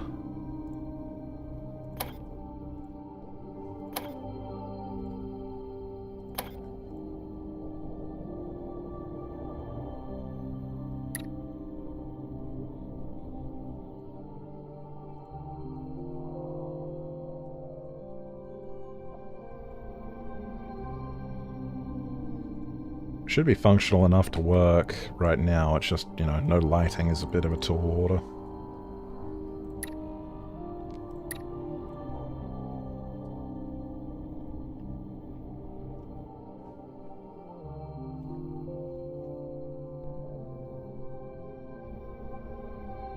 What color should it be?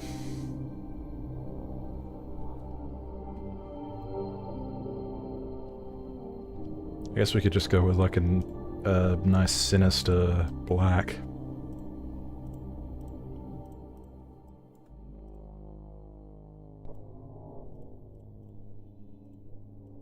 Actually, hang on, there's a faster way to do this.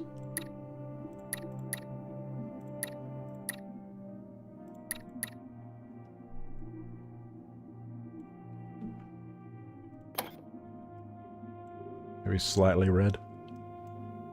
Or we go with a cool color to contrast. Green? I've made a lot of green subs.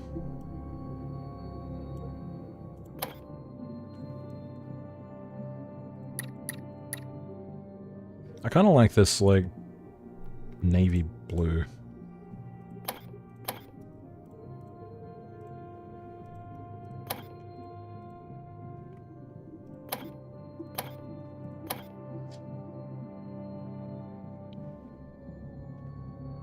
And for the outside, at least.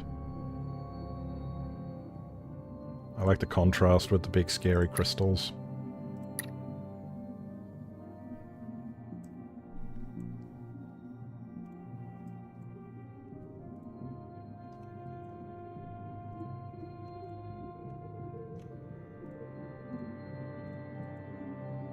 Things weren't highlighting properly there.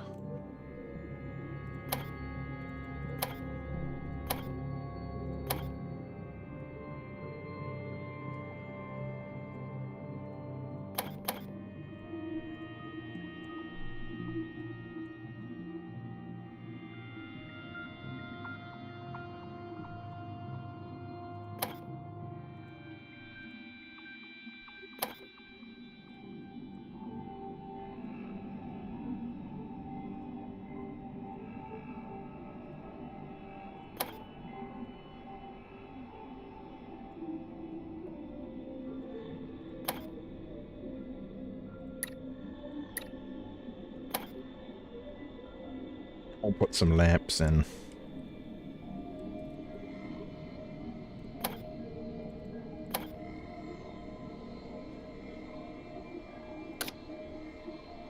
Use some high-techy looking lights. Oh, I need to put the hatch there too, before I forget.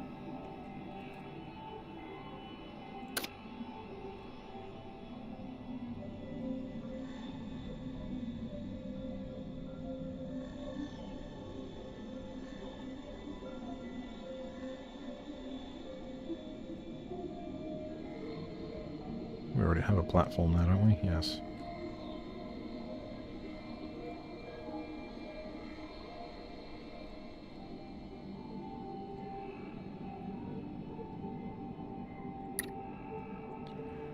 And these are meant to be 2 separate rooms, which we will have to label.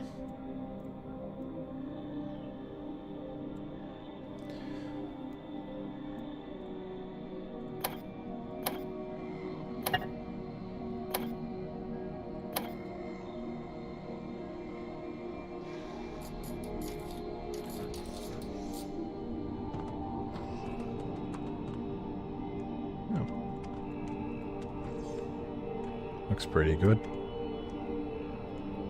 Uh-oh. Even crouching, I don't seem to be able to get through this bit anymore.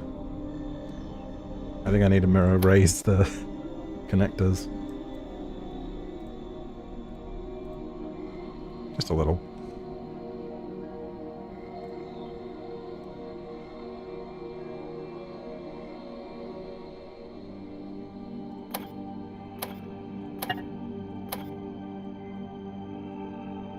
I want to colour these 2 little bits like copper.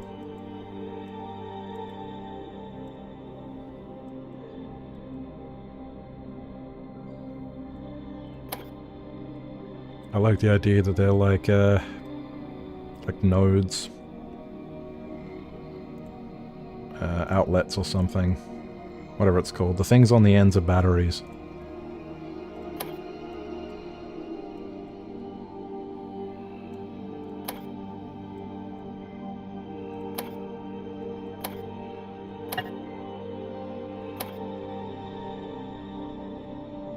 Oh, we never set up a depth charge gun. Oh well. Fuck it. And now, nah, we will. Because it's actually really easy to set up. Because they're actually simpler to set up than a normal weapon. Because all they need is a loader connected to it and then something to set off the trigger. Which I think... oh. Comes from the gun.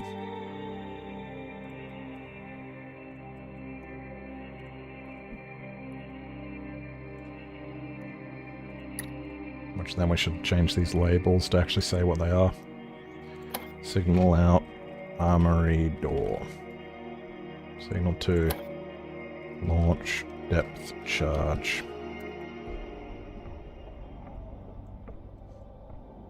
And that reminds me that we are actually missing a very vital component.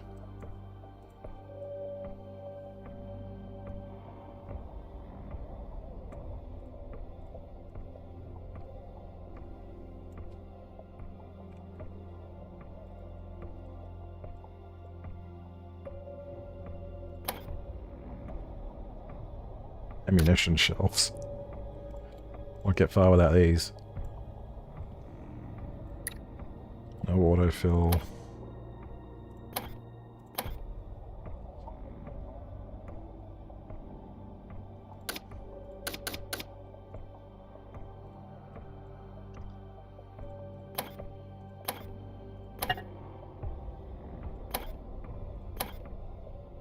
I'm a little... Surely pulse lasers can't damage minerals, but I just want to check. Damn it. That shaved off the bottom of the thing again.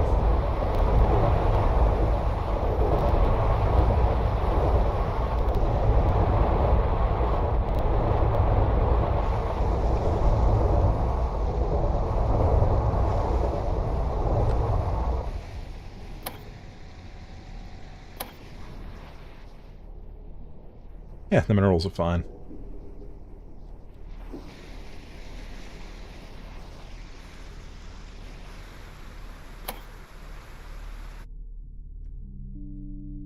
Hello. I see you. When 3 Tego. Is that when it ago?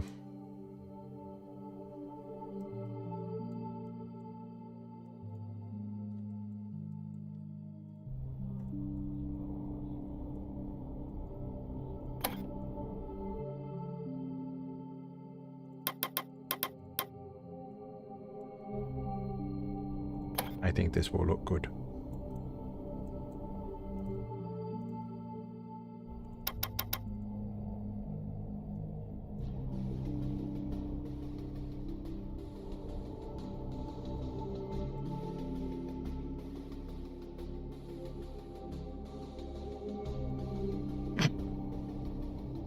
Let's make it look more mean and haphazard. These spikes are probably guiding the energy somehow, or something.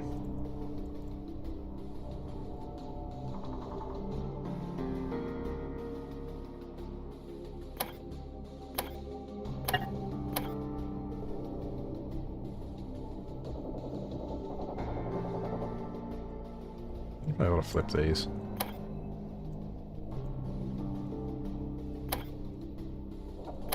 Now it looks like it's holding the crystal in the middle. At least it's meant to.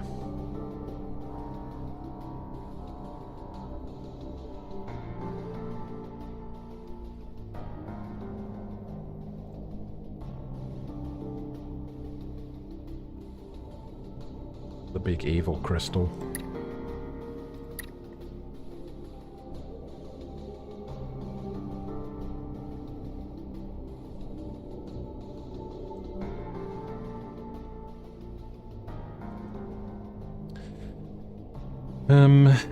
This laser hit the bottom of this.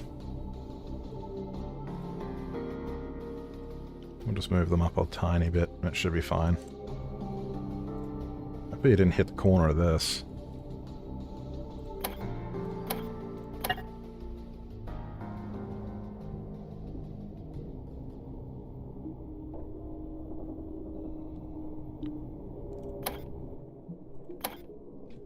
I bought this game a couple of days ago, and I'm playing a campaign now with bots. What kind of boat do you build?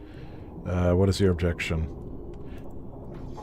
My objective is to make a submarine that one person can operate comfortably. And also to get this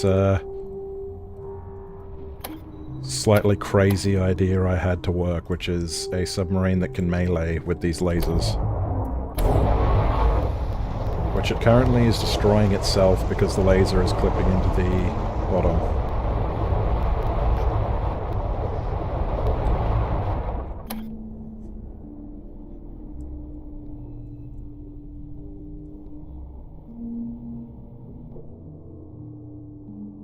What is it hitting?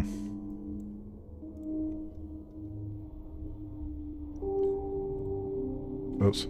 Don't tweak it. Don't tweak its angle. Ah. That may have been a huge mistake. Hold on, you know what?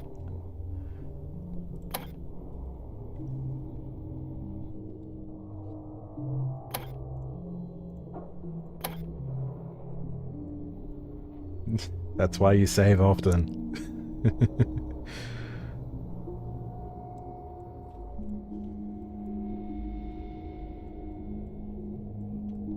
Tempted to put a shelf down here for depth charges.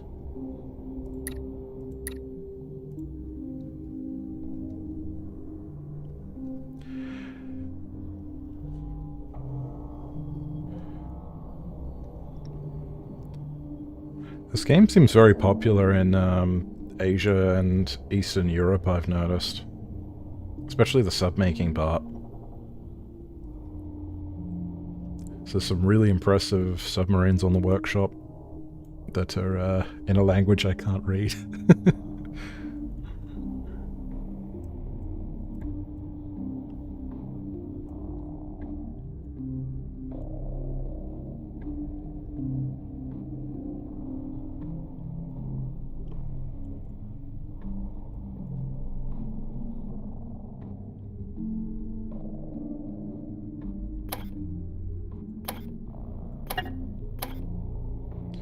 Okay, those are actually way larger than they look, these bits. Which is where my problem is coming from.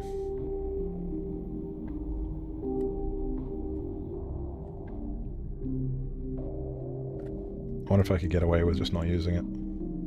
Not using them on the bottom. I create a version that doesn't have collision, perhaps. Like it's just visually there.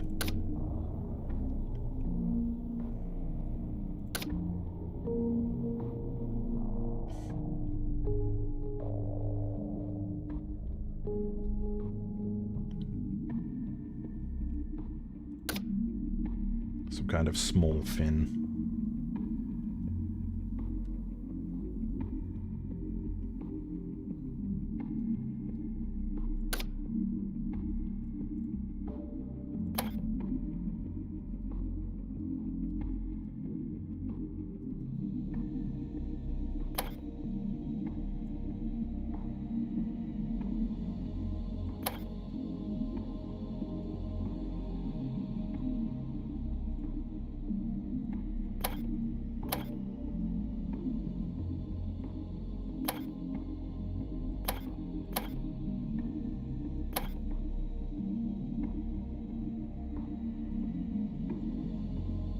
This back a little bit further too. Move that in a bit so there's not a little gap. Gotta remember, most stuff you're looking at in this game won't be any more zoomed in than about here. So sometimes it's things looking weird from far away is more important than things looking weird up close. What'd that say? No cabinets, no spawn points for cargo. Right. You have to do the waypoints too.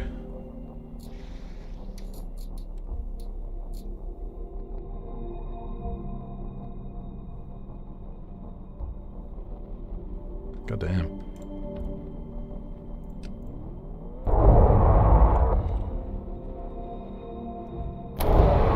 There we go. I'm sorry. I shouldn't sit here and just laugh at my own creation. But it makes me happy. Oh, cool. And these flicker when it charges too.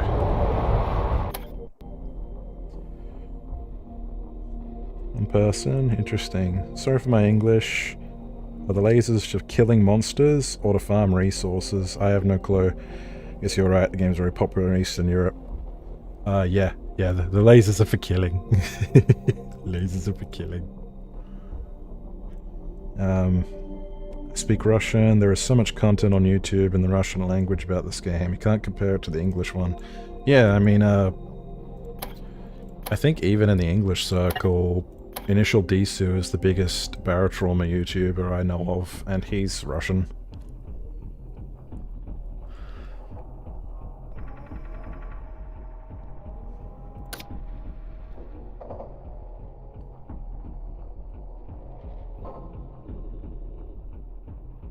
I'm looking for a particular fin. Where is it?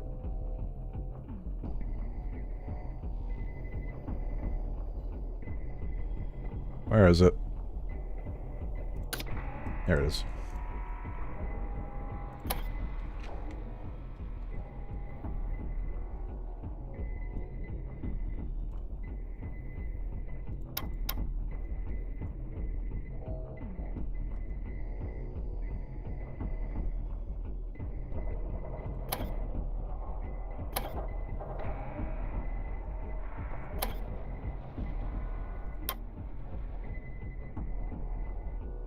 So it looks like these guns are actually held on somehow.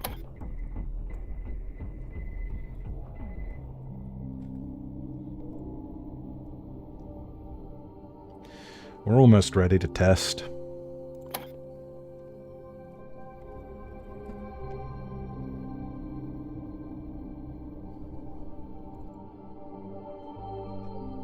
Lamp.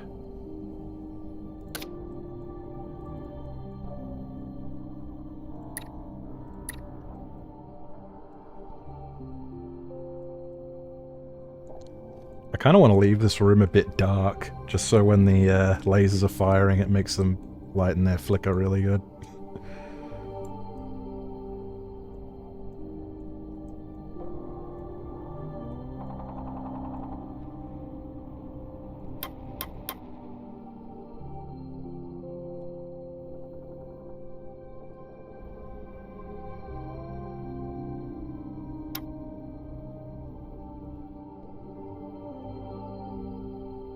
How many hours do I have in Barotrauma? Let me check. Can I check?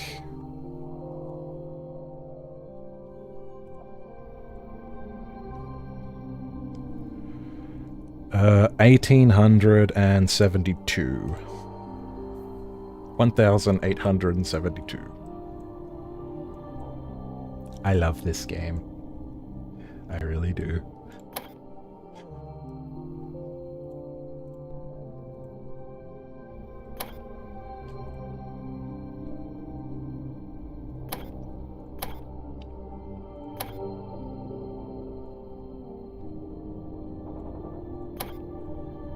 Should always make rooms a little bit brighter than you think, just because it could be hard to see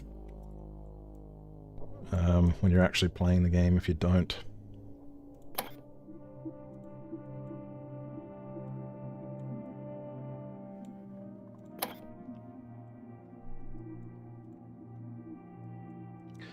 I had colors in mind before we started.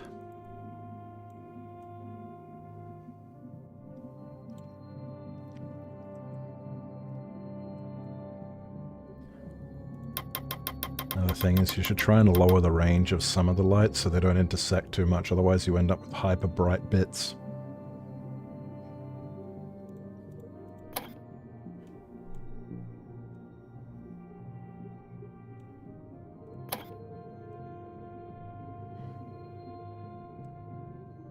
Blue lighting is making this look bad.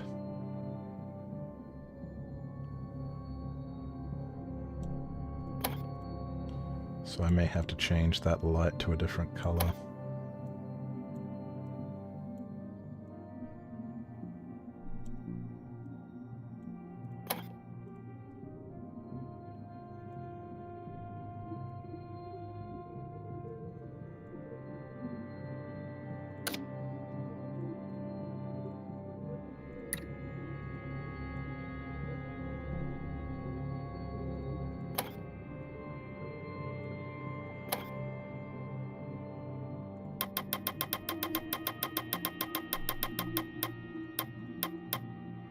Kind of want it to just be a little bit dark in here because I really want the lasers to pop still, because that looked really cool when we were testing.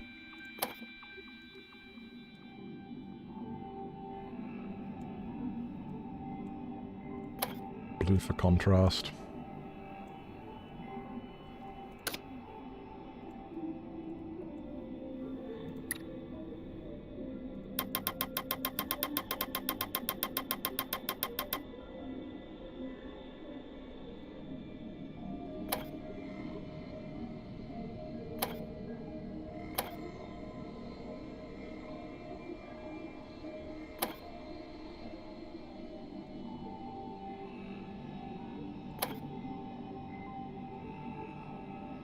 Oops. Emergency.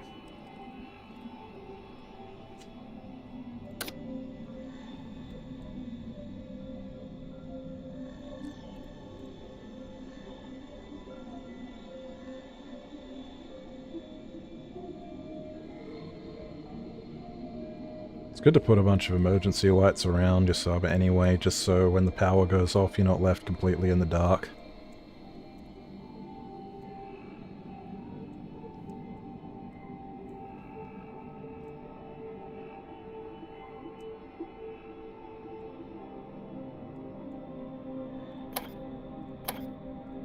Alright, we've got the lights in place, now we need to actually power them. Which is why I put extra relays up here. This bit here might still be a little bit too bright.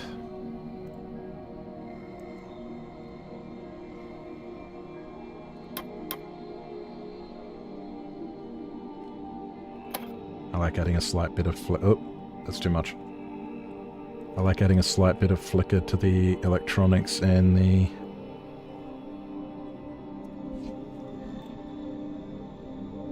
Yeah, just because that room is supposed to be where all the electricity is, so it makes it look a little bit more live.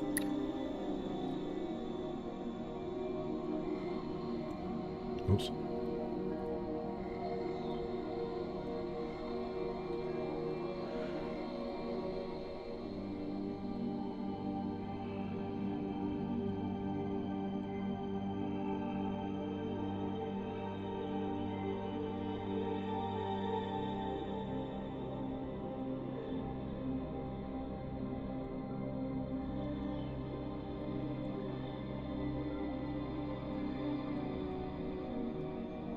I know it looks and often is tedious, but the wiring in this game is very, very, very interesting and very fun.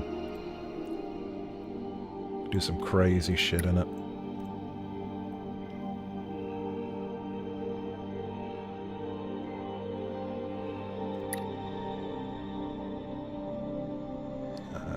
Where is it? Display side by side is what I want.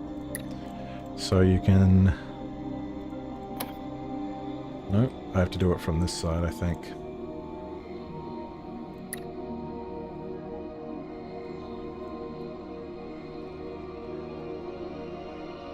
Oh. Status monitor isn't even powered, I must have forgot. Nor is it even linked. Gotta take care of that.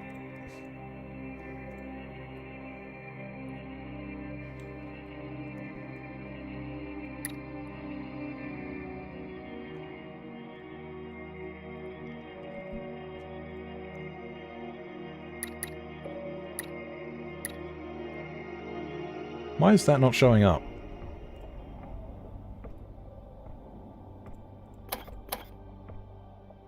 It does look like a spaceship, fuck's sake. Initial Disu told me the Isolon looked too much like a spaceship, and the Ogo. It's being powered.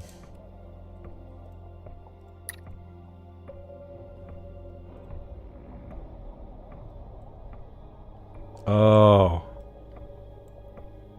This is a fake status monitor and I've been linking it to the wrong one. That's bad, isn't it? That's what the problem is. No, the correct one is linked. Okay, I'm not sure what's going on. There we go, fucking hell. I turned this one off, this one on. It's the opposite of what you'd think it would be. There we go. I'll put this back where it belongs.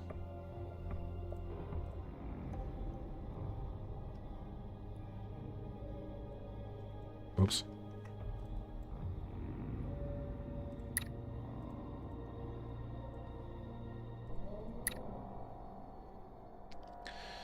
Okay, functional status monitor.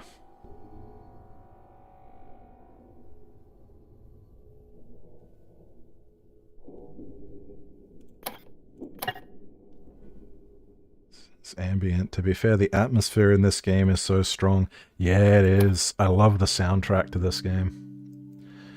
And the sounds of all like the machinery and the monsters and shit. It really does hold true that the essence of horror and by extension immersion is like 90% sound.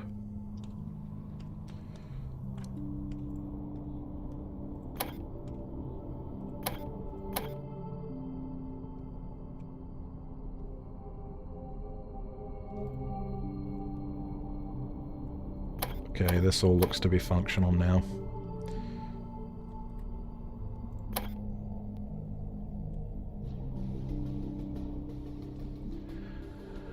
Oh, hang on. Yeah, the whole reason I did that was to test the lighting.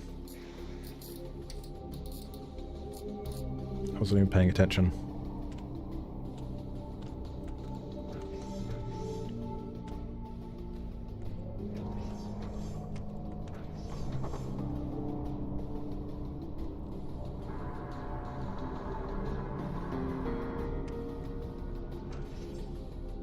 I forgot to connect the light down here.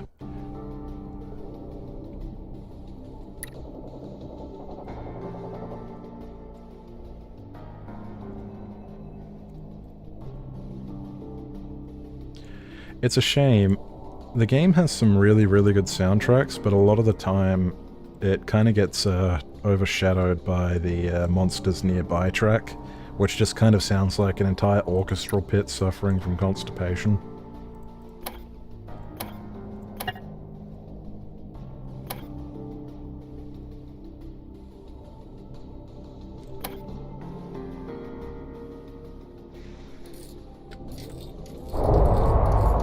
There we go. We got the scary flicker in the front.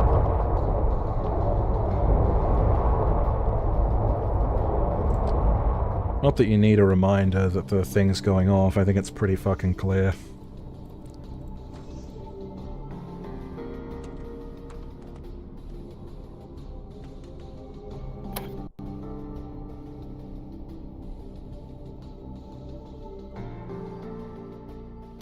Alright, let's make the fabricators look good.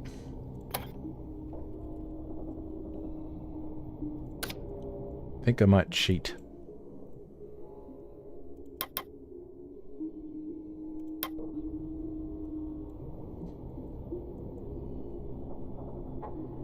Just use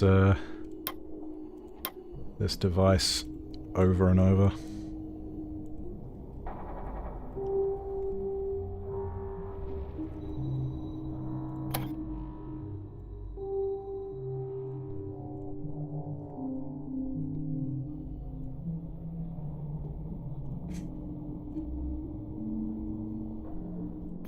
We'll make them different colors.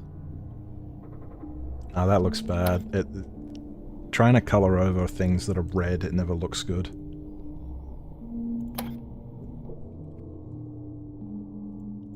I have been here for too long, though. I think the stream is wearing out its welcome.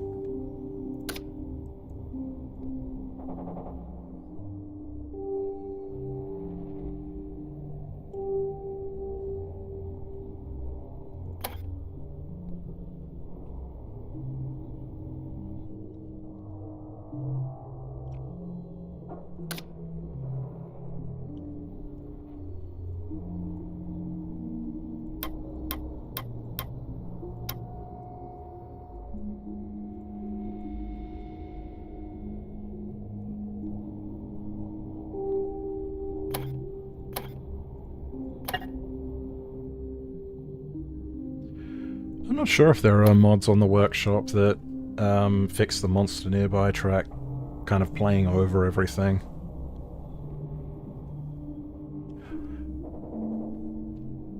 It would be a good idea for a mod, and probably not too hard to implement.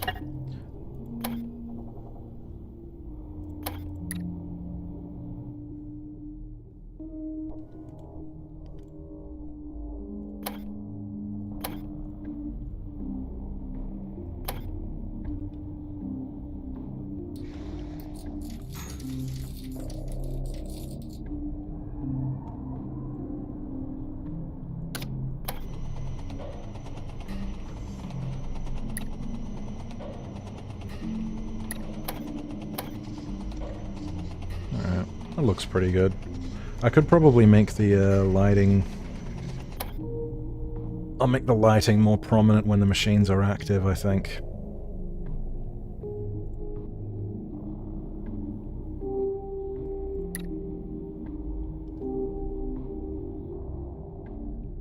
Because it changes to a different type of lighting when it's active, I'm pretty sure.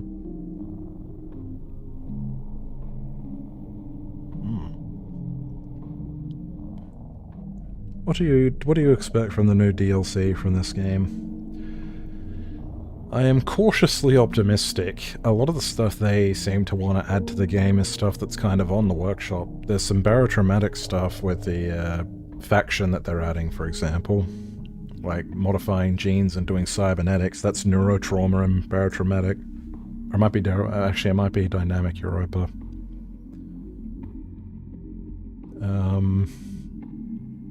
I'm very curious about having a home base to go back to. I wonder if it's going to be like a different mode, though.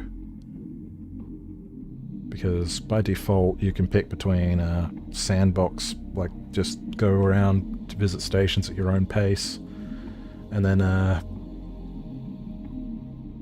have the Jovian radiation on, and it becomes a bit like FTL. I thought there was a light component.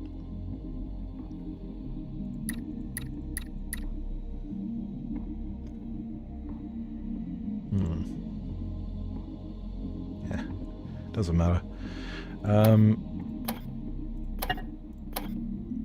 Yes, the home base stuff is very intriguing to me. I play a lot with Dynamic Europa, and that mod lets you, like, well, it makes the stations change over time, for one, and stations can have wars with each other, monsters can overwhelm stations and kill them.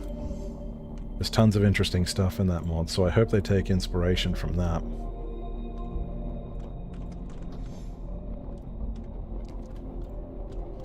Alright, I think it's good enough to go for a test run.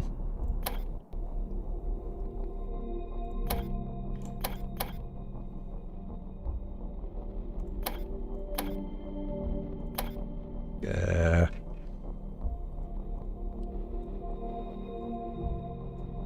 I think 9,000 is more than fair.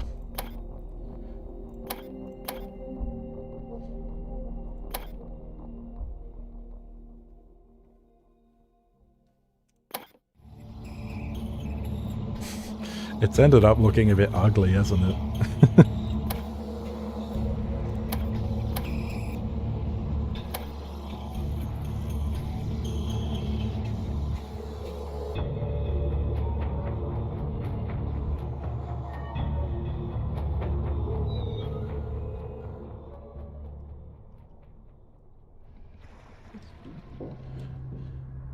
Okay, the bots are not going to be able to navigate the submarine at all because it hasn't been set up for them. Well, they look like they kind of are. But they're not going to be able to run around and actually help me. Oh, the cargo spawned on top. Okay, already have a problem. I can't get up the ladder. I forgot to put a ladder in.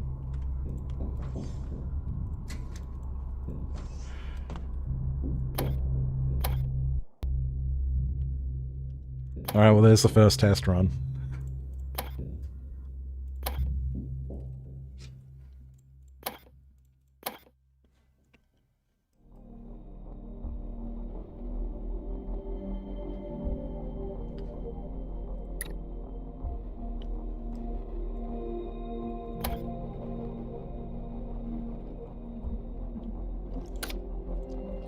I'm very interested in building your own station. I'll say that about the new DLC.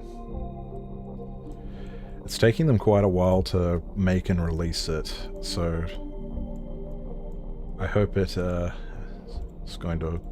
I hope they're taking that time to make sure it's actually like good.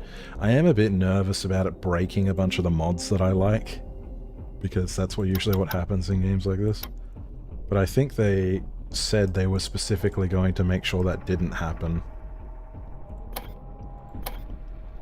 and would release kits to make it easier for the modders to use it.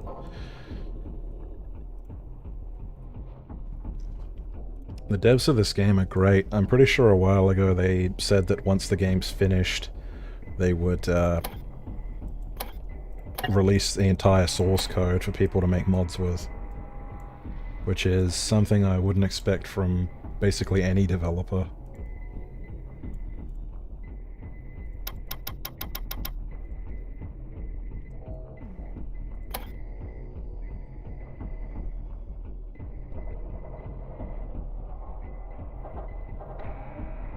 They seem very passionate and genuine. They also look like a pair of, like, they also kind of look like a pair of weirdos, which is how you know they're, like, proper nerds. Some pasty, hairy dudes.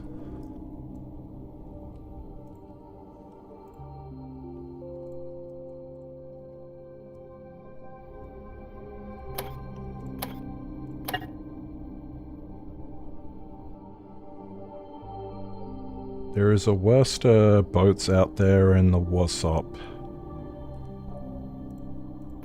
In the workshop. There are worse boats out there in the workshop? Absolutely. I've even released a couple.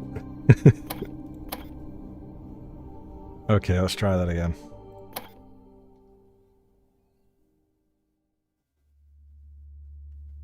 I made this one. This is a pretty bad one. I made that in an angry afternoon, because I got a bit bitter about some subs that I'd worked really hard on not getting much attention.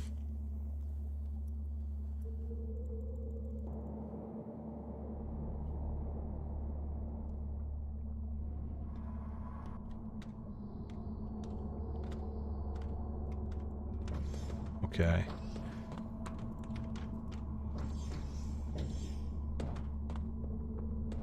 I do need to add a cargo spawn point, so that's something I should already do.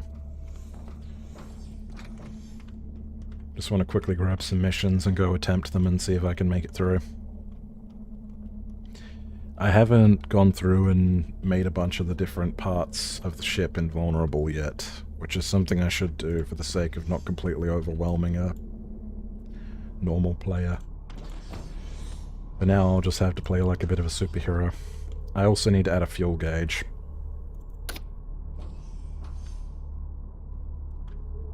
I think there's no need for me to kill them this time. I think I can just put them in back up now.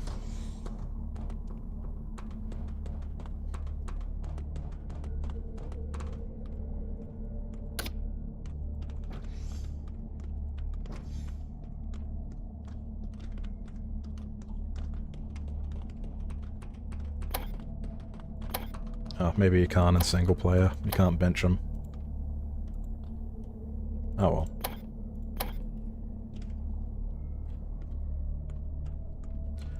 I don't need a pair of weird tattooed women on board my ship. I'm a captain.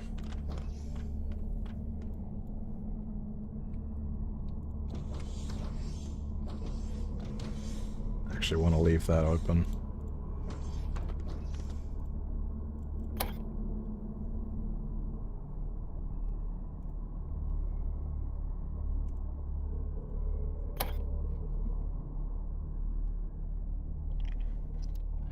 I think I'll be racing the clock with this. I should probably have snatched the tools and belts off of the NPCs. This is the way I usually test my submarines, is I just play a couple rounds, go back to the editor, play a couple rounds, go back to the editor.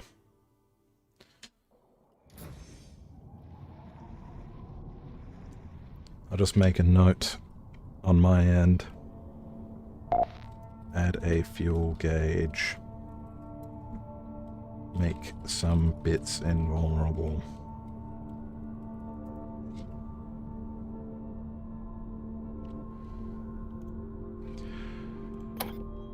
Can you tell me some of the names of your boats so I could try them later? Whirlwind Tego.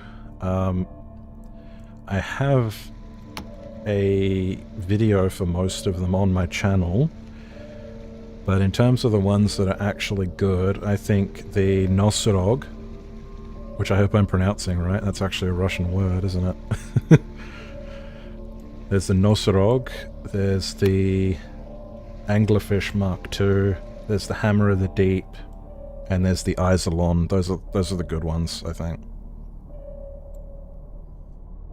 There's also the Rockhead, but that is probably not good for someone who's just starting out in small groups. Your Russian is good. Oh, thank you. I play a lot of Stalker.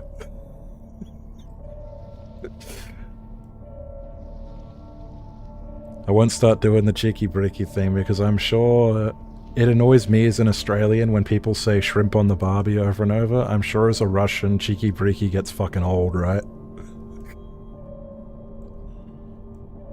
What?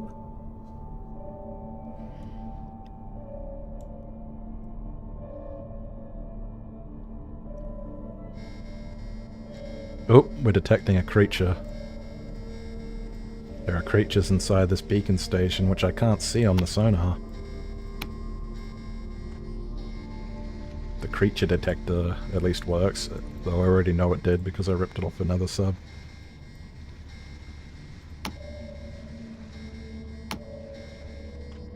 Well, this could be a quick fucking trip. Oh, you know what? I need to add an ignition to the helm as well. We don't want to leave the sub on when we're not using it, it'll make it break quicker.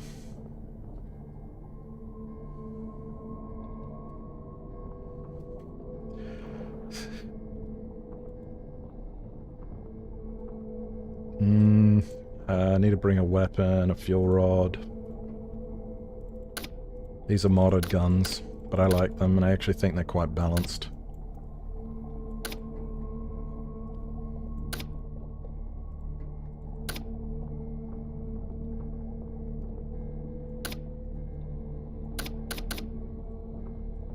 They're balanced because they're incredibly weak, but they have a rechargeable magazine. Well, battery, it's not a magazine.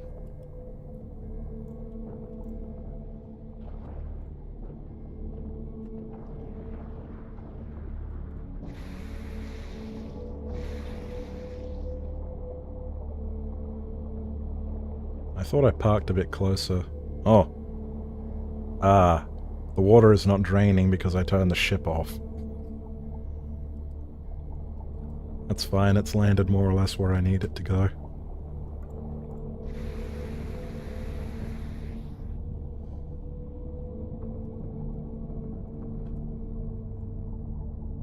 I'd also didn't bring the tools to fix it. Maybe I can find them. Oh, Ripper. It's kind of a rare drop. It's actually quite good.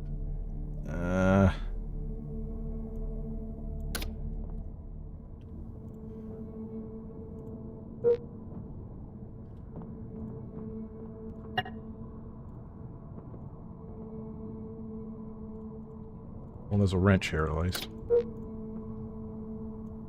Swap it out for the worst fuel rod. I think you have to kill that guy to get this stuff turned on properly. The idea is that a crazy dude on the radio has disabled this place. I can also steal his orange boy.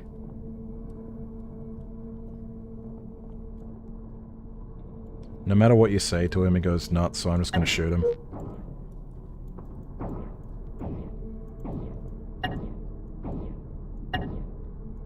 It counts as assault, it shouldn't.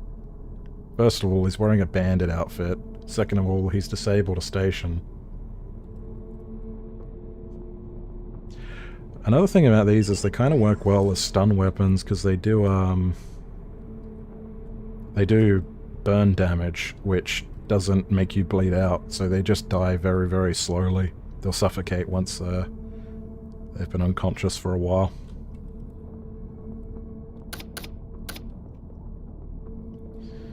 No screwdriver, though.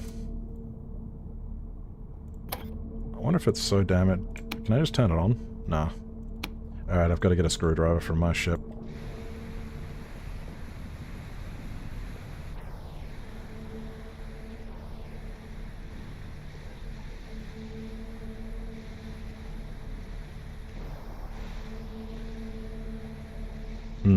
Because I'm clipping into the beacon station space, the geometry's gotten a bit strange. I think I landed on top of the aerial, so I might need to go in through the top of my ship. It's not inherently a problem with the submarine, that's just kind of the quirks of how paratrauma works.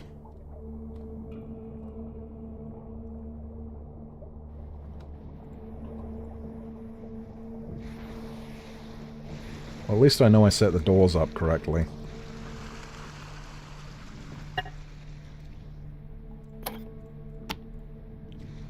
I'll let it run idle for a bit. Hopefully there's a screwdriver on board. Pretty sure I set the storage up right, so it should be.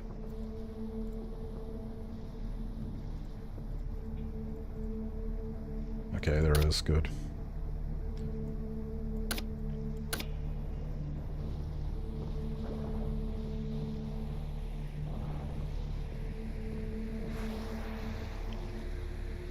Yeah, I'm clipping into the station, so I can't go out through that hatch.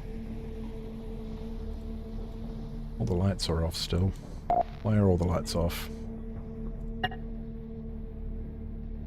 The load is too high and the output... Oh, I didn't put automatic on. Whoops. Alright, well, the submarine works just fine, as long as the captain isn't too retarded, which unfortunately I am. It should drift up in a second too, I think.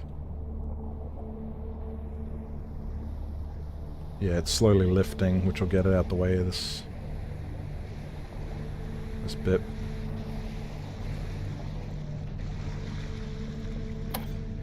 One danger of running a solo sub and fixing up beacon stations is nobody's there to cover your ass. Because the ping tends to attract some monsters. You don't need to repair it all the way. Although you do if you don't have a free hand.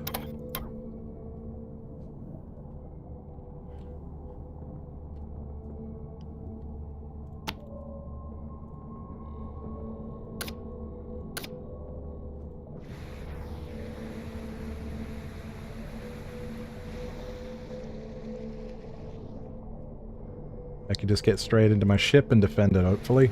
I can already hear the creature detector is going off. Looks like they're up. Mud raptors.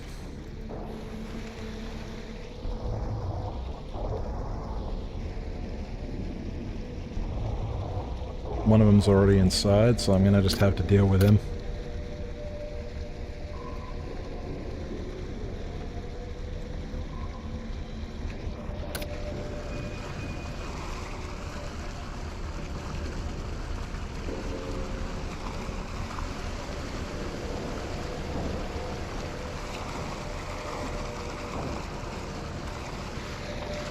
Problem solved.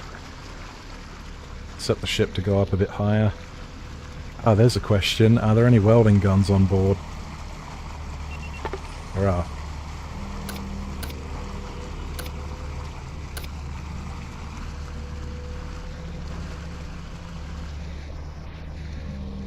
Seal the airlock so it doesn't break. I left my tools behind like an idiot. The thing about the Isilon is it's one room. So it'll, much easier to manage. Drains quickly.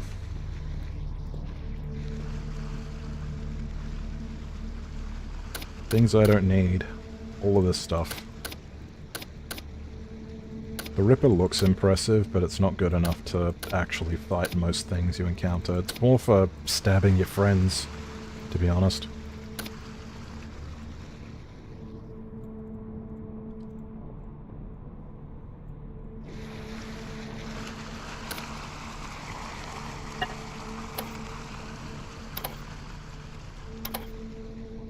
Well, no obvious flaws in the ship yet.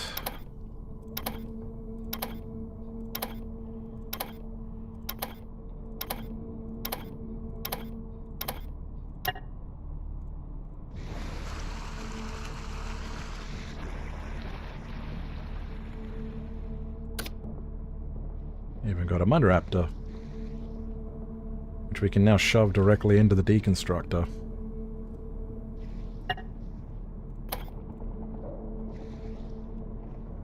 I'll just let that take care of itself.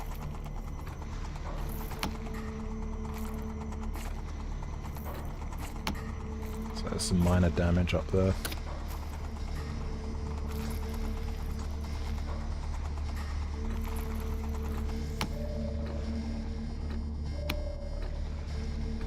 Oh, that's a creature.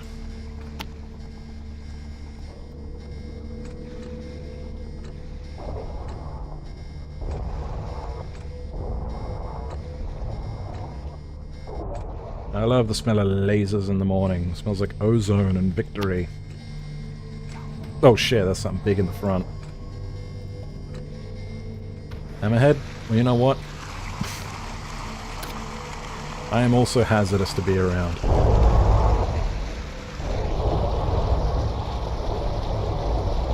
Come on, fly into the laser, I dare you. Come on, come here.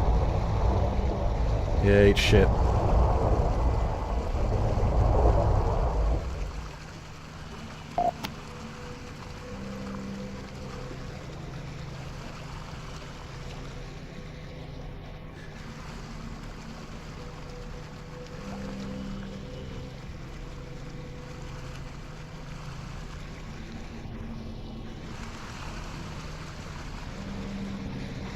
Oh, something behind now.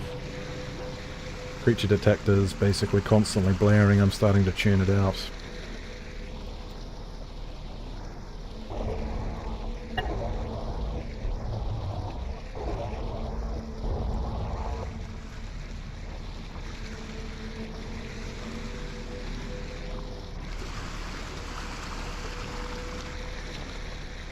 Hello, Mud Raptor. Get sealed, idiot.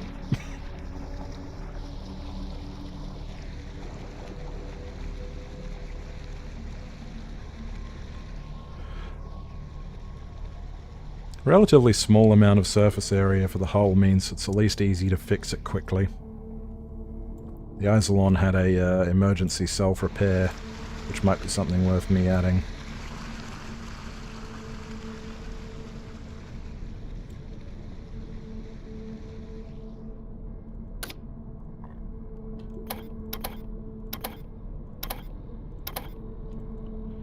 Why is this bit flooded? Oh, there's no gap here, so this won't ever drain. That's a huge flaw and mistake that needs to be fixed.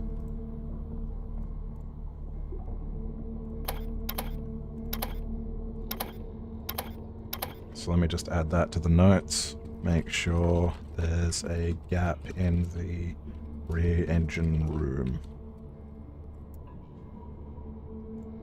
I have a Word document open on my second monitor, which is how I usually do this.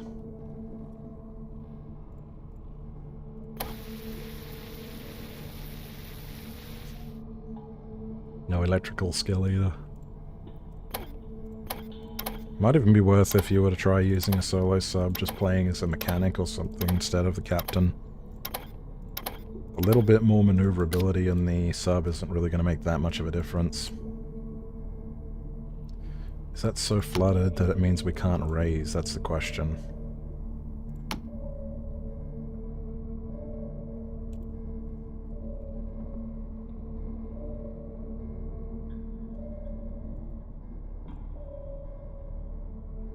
I think we're caught on the beacon station, because that shouldn't be enough to hold us down.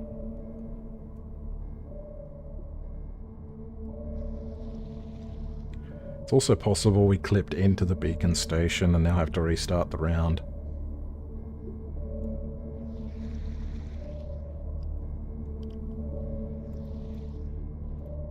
Hang on, I'll do the toggle, I'll check the bottom one.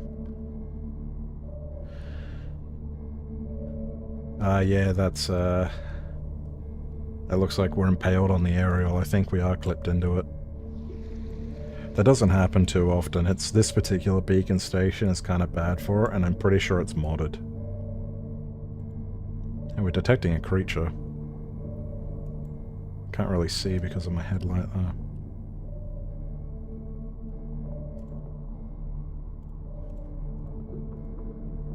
Alright.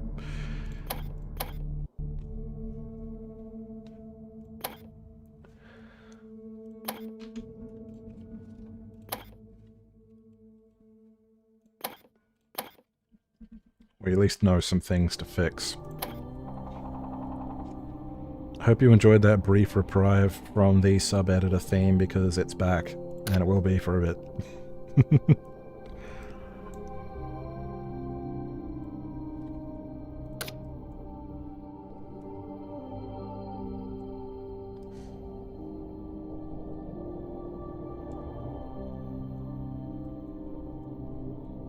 Electronics took longer to break than I thought they would.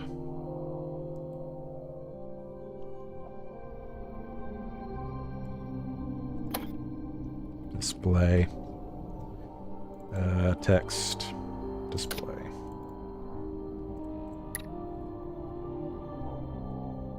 Set text. This will be the fuel gauge. It's actually really easy to set up a fuel gauge because all you need is a text display, a wire to connect it to percentage fuel left.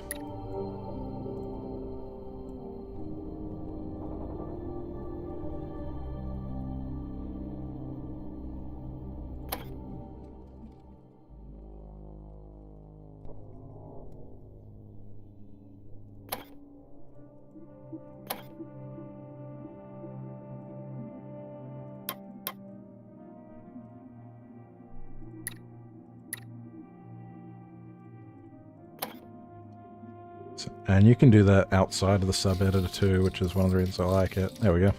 Fuel gauge.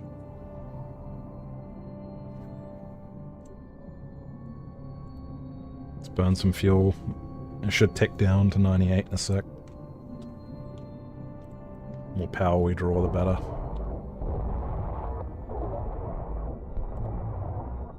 Yep. It's working.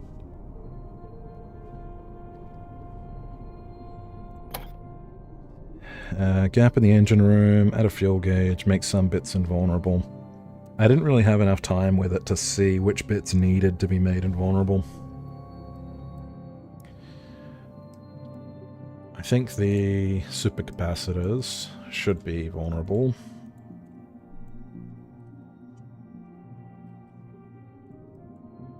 I might make the status monitor invulnerable, but the helm can still break. Just to give a bit of a helping hand to the solo player. What's this one connected to? The constructors. Yeah. The constructors themselves breaking will be the issue. The pump can break. Oh, this pump isn't hooked up to anything. Hooked up to power, that's an issue.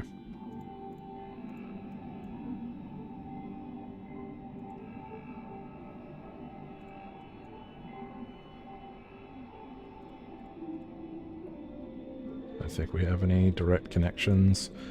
I'm just going to connect it to the relays and hope for the best. So now that emergency pump is there that can drain this room.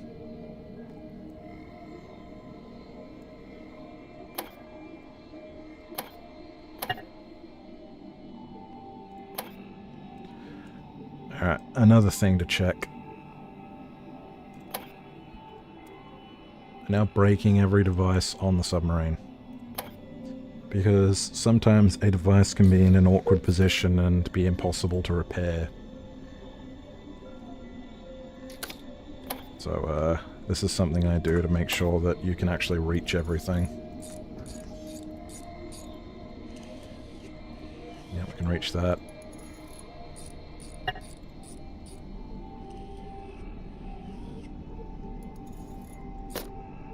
Are those actually damaged? I thought loaders can be damaged.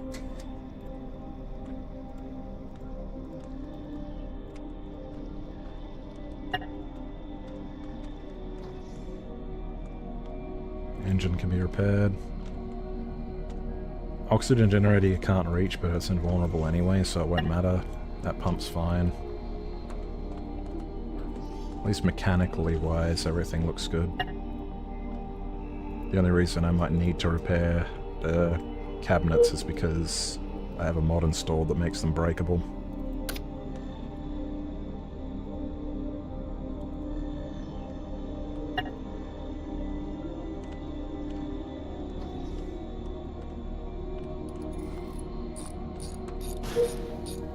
Oh my god. That's another mod thing. Vent rat. Fun that that can happen in the editor.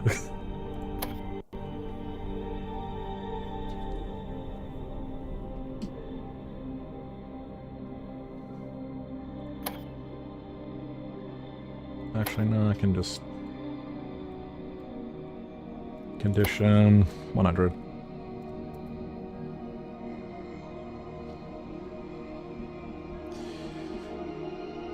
I thought these could be broken. Oh, I made them invulnerable, that's why. I want to test these, because I like the idea that if you overstress the main laser, it breaks the loaders.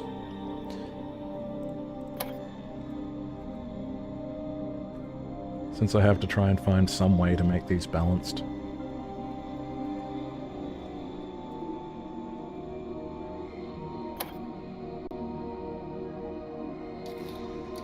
I have to at least humour the concept of it being balanced.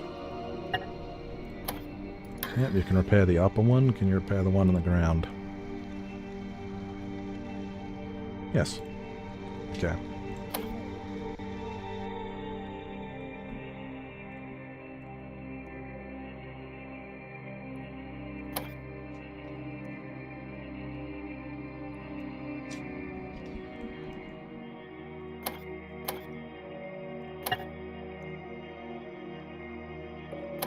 Alright, spawn points. I should do this. This doesn't actually have any cargo right now. Put a crate shelf in the ballast, why not? Screw it, two crate shelves. Why not?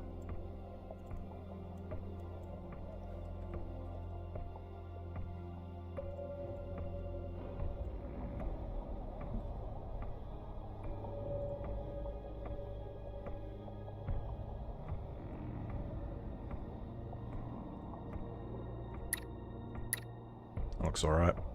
Good enough.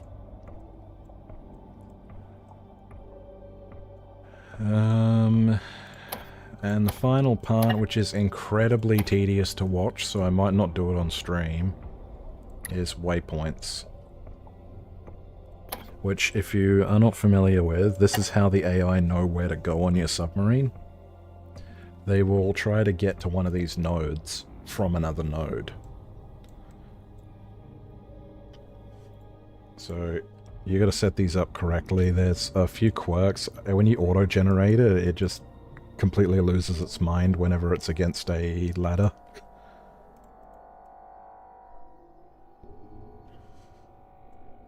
Oh, hey, scavenger.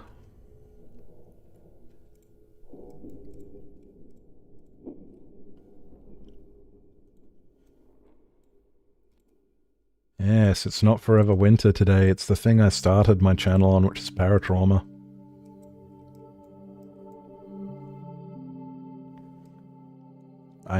What am I up to? I am making a submarine.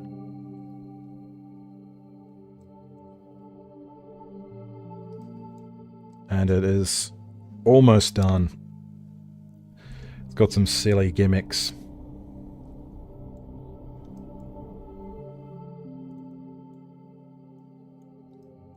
We don't want to link these, because what you want is, you want the bots to know that they have to jump onto this ladder first and then start climbing before they can open this and get through it. Otherwise, they will stand beside the ladder and try to get through the door, basically just reaching up against it and going, "Ugh!"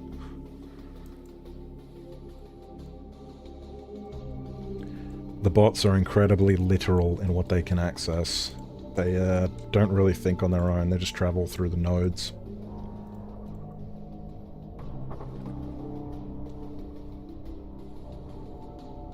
So, we have a way we can test this afterwards.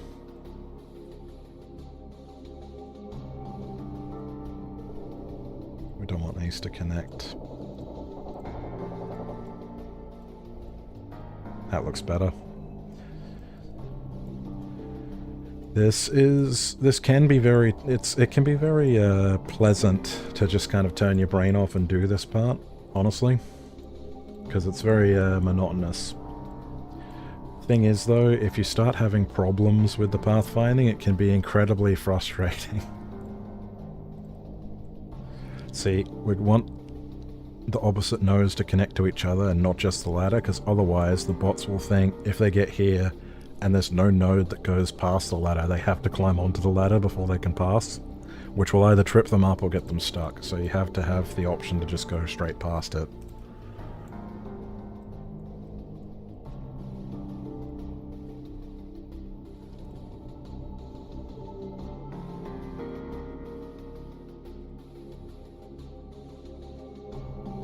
This is a very cool game, Scavenger.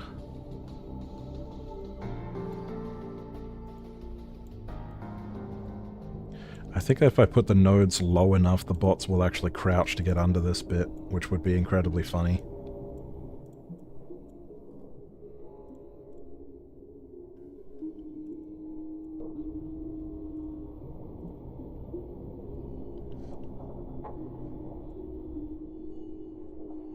So if they can't quite get to a node, they'll like struggle against where the node is. Oh god, look at this mess. I've seen Doshington's stuff. It's alright. No, I'm thinking of Spiffing Brit. I think I've seen Doshington's stuff.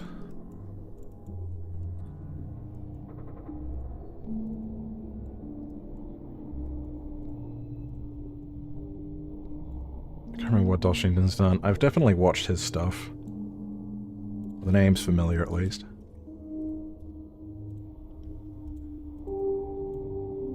There we go.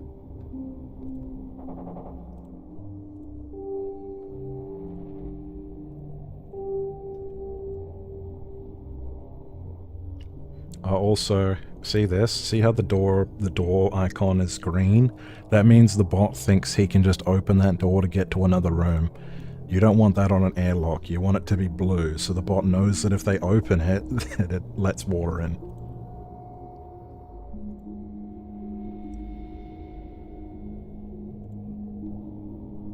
I think I can... bots should leave open. Yes, because otherwise they'll close themselves in the airlock every time they come past here. Very important to do. I've done so much troubleshooting with the bots and they are incredibly fucking annoying, so you gotta make sure it's good.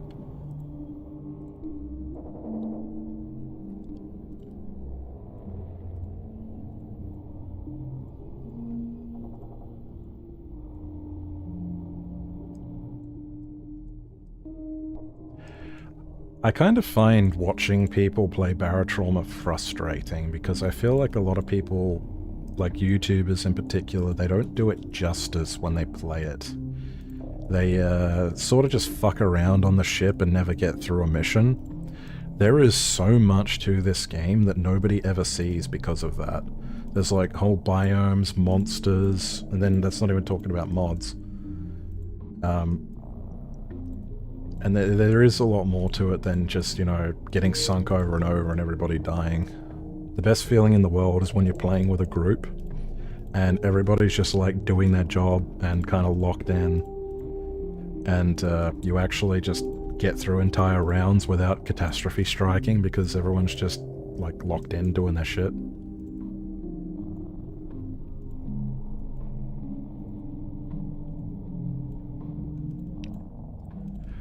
If I was to ever try and do a Barotrauma series on YouTube, it would probably require me to recruit all of my friends and force them to play with me, as I've done a few times. And then probably have to edit out all the slurs because we're Australian.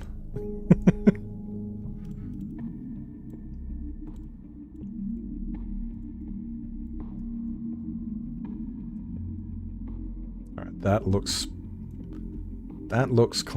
fine. Don't tell me that's not fine.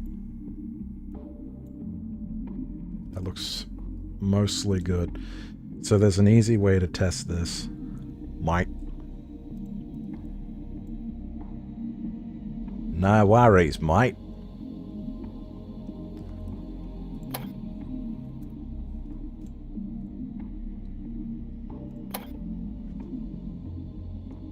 I have broken every device on the submarine, and now I'm going to tell the bots to fix them. And we'll see if they can actually manage to run around and fix everything.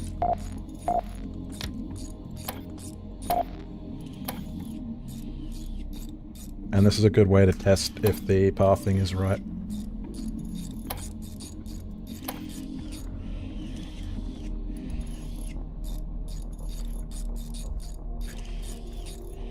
What's another Australianism?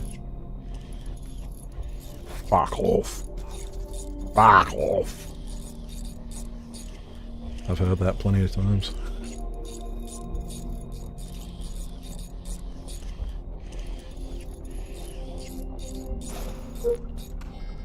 Oh.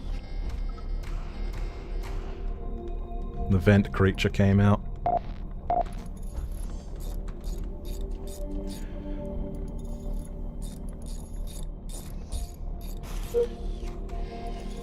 Oh man, this vent mod is way more aggressive than I thought. The rats. I thought they were supposed to only come out if there were corpses near the vents.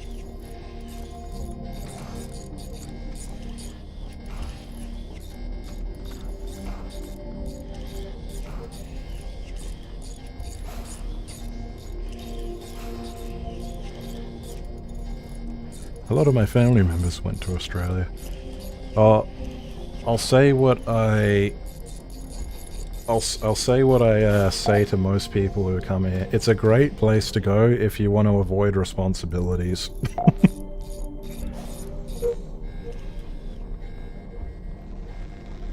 If you want to just kind of get by, not really doing, not really doing that much, it's good for that. If you want to do stuff, Australia ain't great.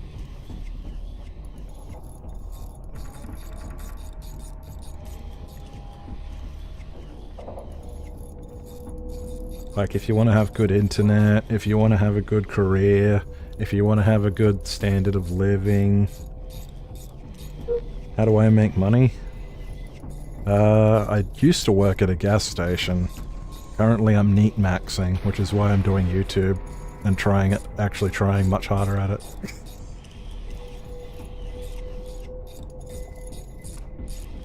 At least until either this takes off or I am able to get a job in plumbing, which is what I want to do.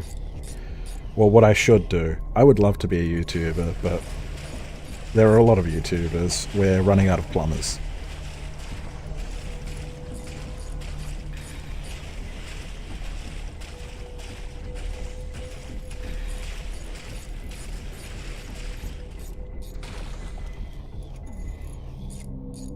Yeah, I used to do overnights at the gas station, and, oh yeah, no offense to you, Scavenger, especially because you actually make good videos that are, like, informative, and I like your camera angle stuff you've been doing with the free camera shit. You actually do good shit. Like, mostly, I kind of just do garbage, but,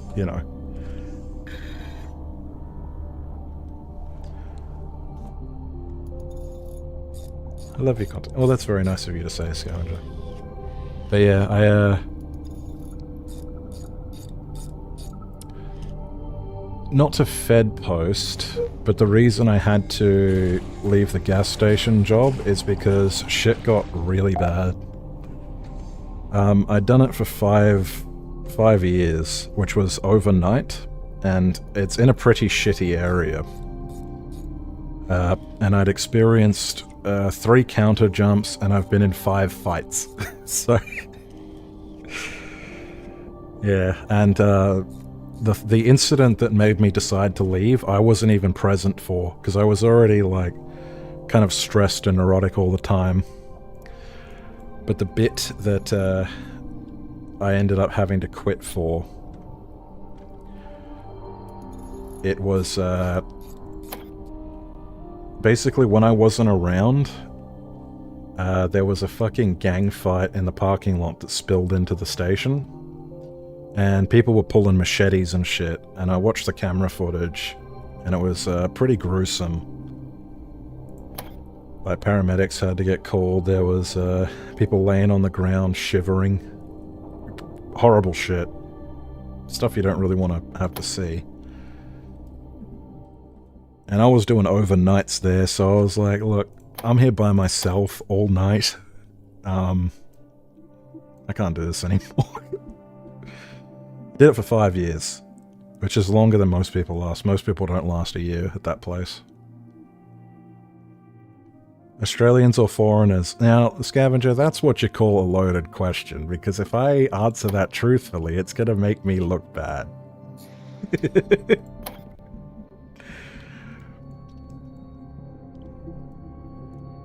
Look, whatever you're thinking, it's probably true. That's all I'll say.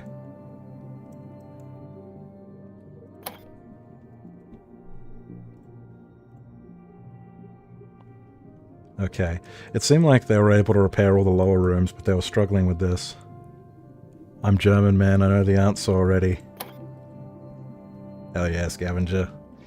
That's where my family comes from.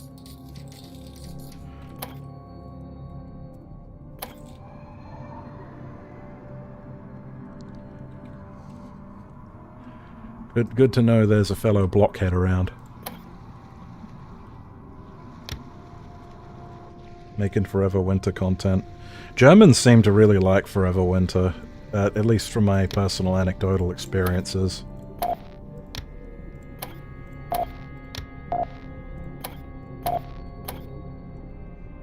Free camera.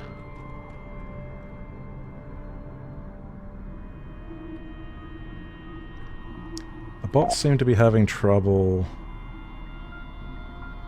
going up there. Germans, Russians, and Americans. Well, that's half of the factions in Forever Winter, isn't it? Russians and Americans. Although there's arguments about Europa.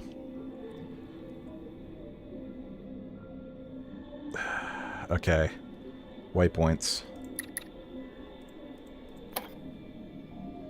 Please show me... Where are the waypoints?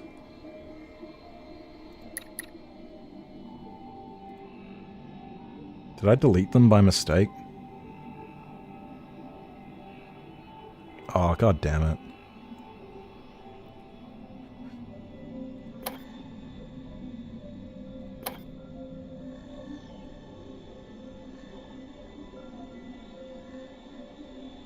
The gas station was attacked by a horde of bunkos. There we go.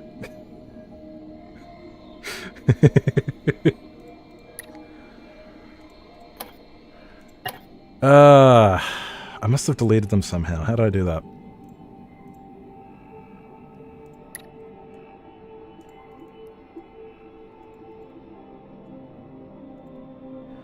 Waypoints are nodes that allow the bots to navigate to them, Scavenger, since you ask.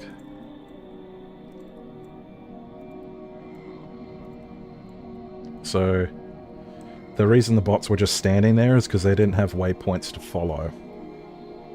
Which, I was testing, and then I guess I loaded the wrong version of the map, or I was too busy talking and gas bagging.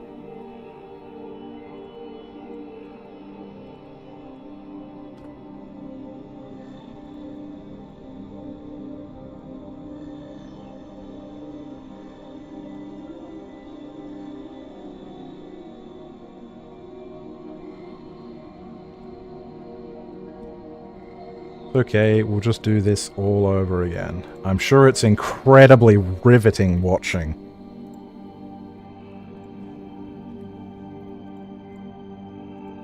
Yes, currently I'm neat maxing. I have enough money saved up, thankfully. I'm trying to move into a cheaper place.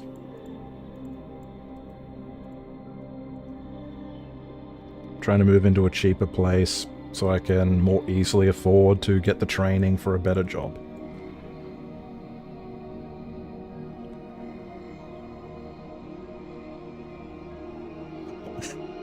Is bunko like a turn of phrase, is it? I didn't know that. ChatGPT. When someone refers to a person as a group of bunkos, they mean a group of cheats, scammers, or untrustworthy con artists. I just met the NPC in Forever Winter.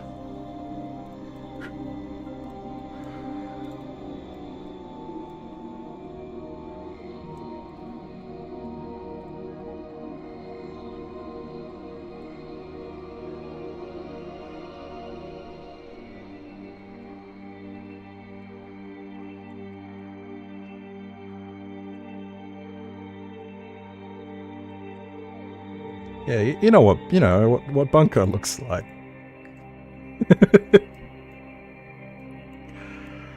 Especially the red eyes and the missing teeth. It's like fucking Resident Evil 5 in this bitch.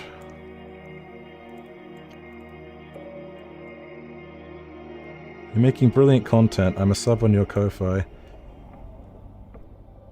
Thanks. Thank you. I appreciate that.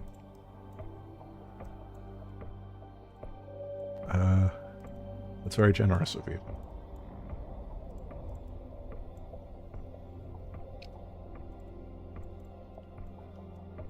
Fatiguers. Are we starting the Paladin Hustantine? Are we starting the Chud arc? Should we do it? Should we do it? It's bound to happen.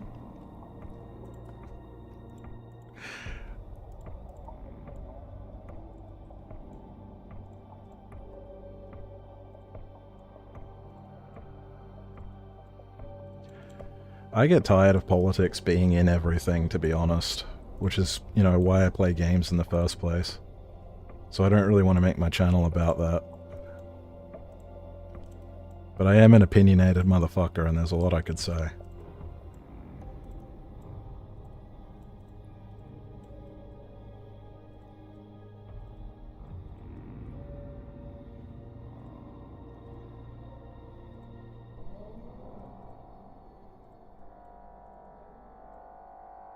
This is like untangling the Christmas lights. What a mess.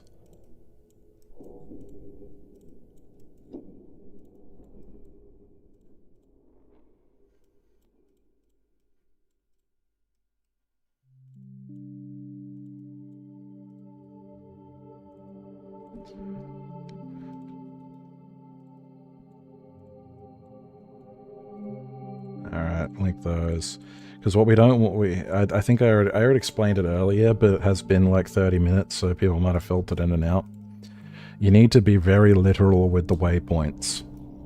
The NPCs will try to move from waypoint to waypoint. They will not move around them, so if they get stuck, they'll just constantly run against a wall. With ladders, you need to have them to go past ladders like this, or the option to go from either side onto the ladder, because otherwise they'll jump onto the ladder and then think they can move directly to the right, and they'll get stuck. It's very annoying. Could I use that submarine design for myself, like a blueprint? All of my submarines, when I release them onto the Steam Workshop, if you want to, take them into the sub-editor and tear them the fuck apart and use the components to make whatever you want. Because that's how I learned how to do a lot of things in this game. Do it with vanilla subs, do it with workshop subs, just learn shit. There's tutorials all over the place, like Initial Disu makes a bunch. There are some for like other things.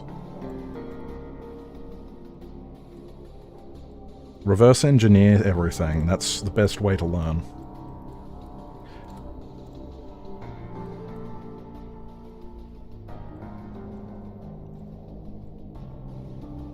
So yeah, absolutely. If you want to take my designs, then absolutely go ahead.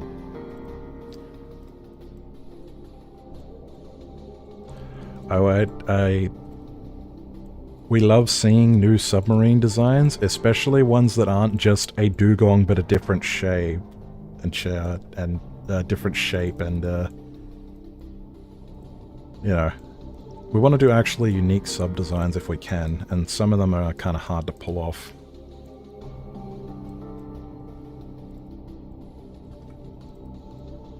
In color, which is what I was trying to say when I made the fuck-ass dugong.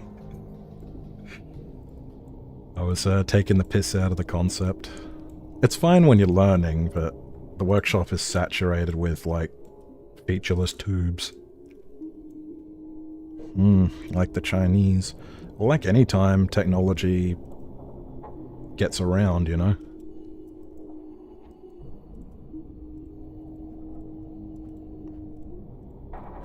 There are a few Chinese subs on the workshop. Some of them are very impressive.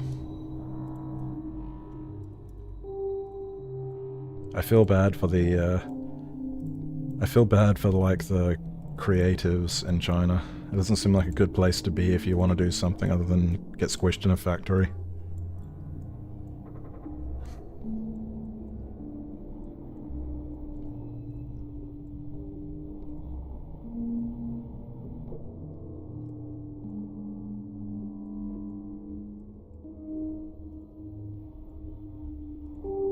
Like that. Okay, this time. Fucking save before we do any testing. And something could have broken. So what I'm going to do now...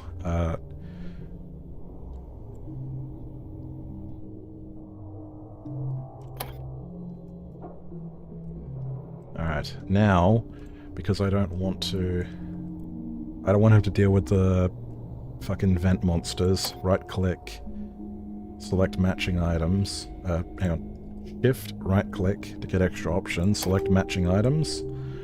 I'm going to fix the condition on the vents, because otherwise the mod is going to keep spawning fucking crabs, then they'll kill everyone. Now we can test.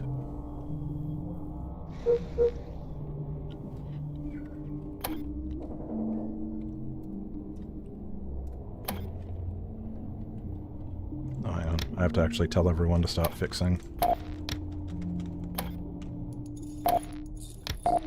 I think I already saw a problem. I don't think there's a waypoint on that door, so the bots were rubbing against it instead of running through. We'll see in a second. Hard to tell, never been to China. No one ever was in China. Still better than India, I guess. In my line of work, I met a lot of Indians, and I don't think I ever had any of them say anything good about India.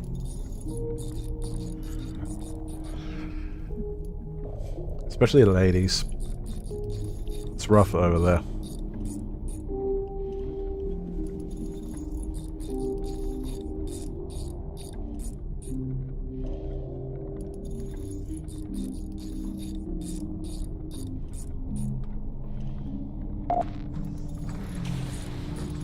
Oh.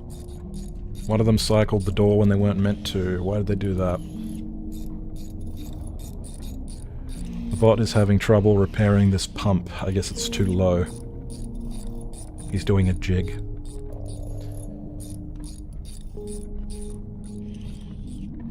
This is a good case in point for how you can still have a decent time even playing solo if you have enough bots on your crew. They're mostly able to maintain the submarine by themselves, so you can focus on just killing monsters and driving. But even the bots can do all the killing, you can just do the driving. If you wanted to do that, it can be kind of boring. You should also do all the medicine, because doctor bots are insane.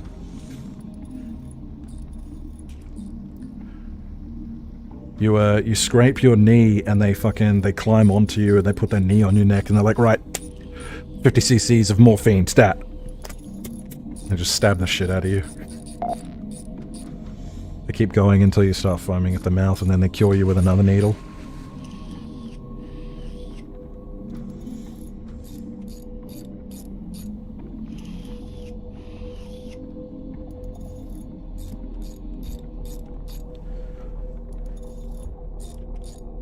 Reminds me of the old complaints about Resident Evil 5. With Sheva running at you with your best healing kit every time you take a scratch. Wasting all your healing.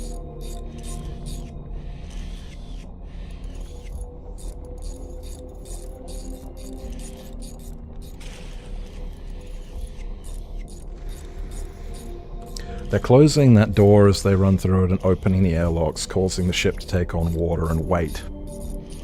I need to fix that. I guess I must have done that before.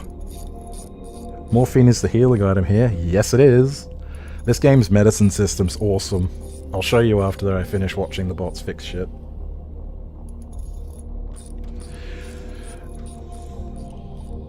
I love the medicine system in this game. Do you want to know how much I love the medicine system in this game?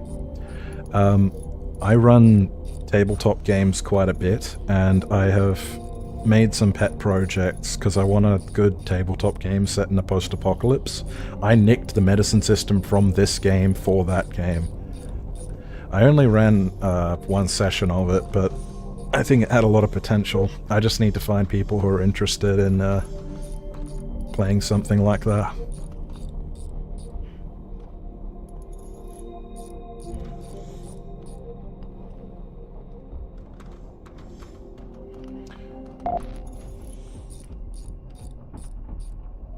I guess I can explain it a little bit as we watch them finish up. It looks like they're able to get around and fix all the damage to the ship. I just need to fix up the quirk with the airlocks. Which I will do before I start talking about the medicine system. Bots should keep open. That should solve it. And... no, that's correct. I don't know why they were rubbing against the door then. They usually do that if there's not a waypoint node assigned specifically to the door. Because then they'll just be like, oh, waypoint here, I can walk straight there. And then they just walk against the door forever.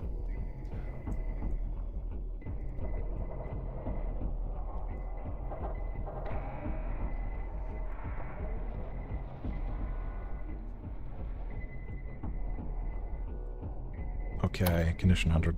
So it looks like we've at least got it to be bot friendly now. There's probably still quirks because every single time I have ever made a submarine, making sure the bots work is always the part that takes the longest. It is a constant fucking uphill struggle. I've got a submarine coming out soon that has no ladders. It has, not to spoil anything, but gravity lifts. And I did that by doing some quirks with the platforms, and the bots, it took a long time to get them to work. It took a long fucking time to get it to work, and it was starting to drive me a little nuts, but I think I got it working. Have cargo spawn in. What the hell? Cargo spawn up here.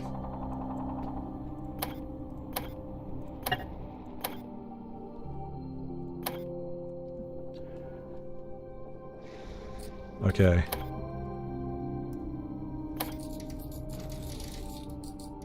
So, medicine items in this game are used for specific issues, right? The three main ones everyone needs is bandages, morphine, and saline. That's because the most common injuries are this kind, like bullets, monster fangs, knives. She'll stop freaking out in a little bit, or she'll bleed out and collapse, and then it'll be easier to get to her. Oh, she's healing herself. Stop that. My demonstration. So, you can see these injuries have appeared on the actual limbs that took the damage. So she's been shot in the leg, shot in the arm, shot in the head, shot in the torso. Blood loss is kicking up because she is bleeding. So we'll stop the bleeding by putting bandages on the injuries. She's already medicated herself with morphine, so an addiction is kicking in, but don't worry about that. Because she's dosed herself with morphine, the gunshot wounds are healing on their own. The idea is you just numb the pain and tough it out until you get to a station. She has, however, lost a lot of blood, and we can use saline to treat that at a sort of moderate effectiveness. Blood packs are way better at saving people's lives. The opiate addiction, bots in particular will devour all of your morphine if they get this, so it's really fucking annoying. Normally the medicine cabinet is locked. I unlocked it because I'm smart. But we can use naloxone to help her get over this addiction. And there we go. You can't add naloxone to somebody while the morphine is still working its magic on their injuries, though, because it stops the process. The medicine and system in this game is so cool, because it works kind of reverse to how you'd expect. You have like a threshold to how much damage you can take, and injuries add to it, is a better way of thinking of it. Or I guess take away from max health. It technically is how it's written, but you have like a value of 100, so this gunshot wound in the head has reduced it by 13, this one by 6, etc. And it all kind of adds up. Yeah. And there's like all kinds of fun stuff. There's fentanyl, which if you don't have a really high medicine skill is basically poison, because you will overdose and you will pass out. Anti-parasite drugs for alien parasites. Opium. You can pour ethanol on infected wounds, which burns you slightly, but it also helps you cure the infection. I fucking love this system. It's just complex enough to be really engaging, but not so complex that it's like, fuck, what do I do?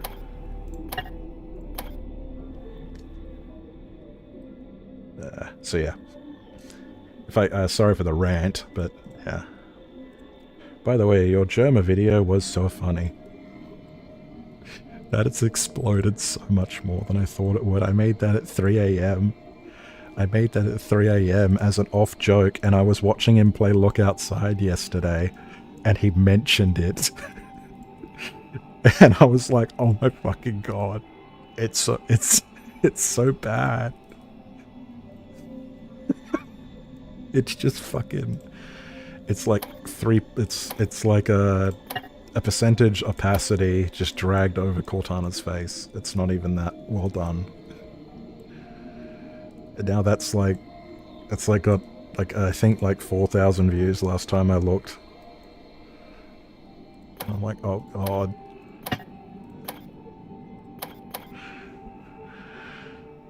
I did that in literally like a minute in the middle of the night, just on a whim. And then released it, because what I usually do is... I know you have to have some kind of, like, a system with YouTube where you need to release videos that people will actually watch, right? But there's also videos that I just want to make, which is, like, the stupid skit videos. Like, that one of the Engineer B where I did a really mid impression. Like, that's the kind of stuff I want to release more of, but it also isn't that good for, it isn't that good for the, algorithm, you know? It's, because the most important thing on YouTube at the moment, I think, is watch time. Scribble on the posters, that'll show 'em. The most important thing in YouTube is click-through rate and watch time at the moment. So doing like 30-second videos isn't really that good of an idea, and then shorts make absolutely no money and actually hurt your channel. So you need to either do just shorts or just videos.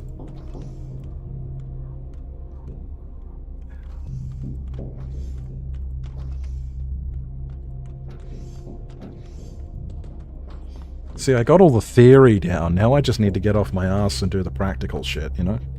I need to make good videos. Looking for someone to complain to. The writing in this game is very good, but it's not the point of this. It's not the point of this video.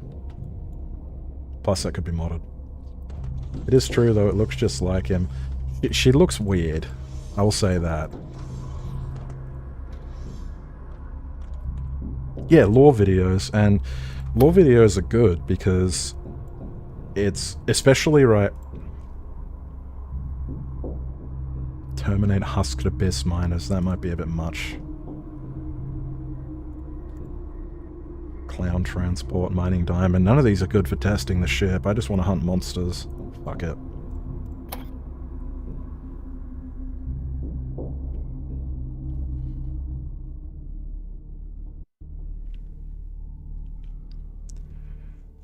But lore videos, especially the way you do them, Scavenger, I have a fear, I'm not sure why, and you don't have to explain, but you don't use your own voice.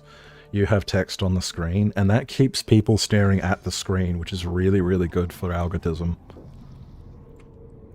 It's like having the window maximized and in focus is good for the algorithm. And then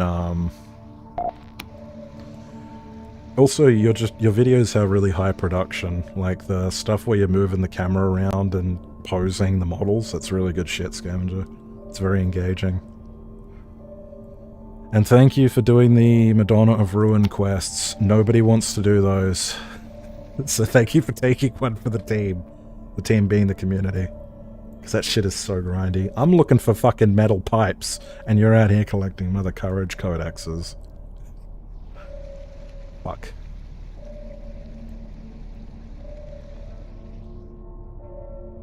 Okay, I have to go back.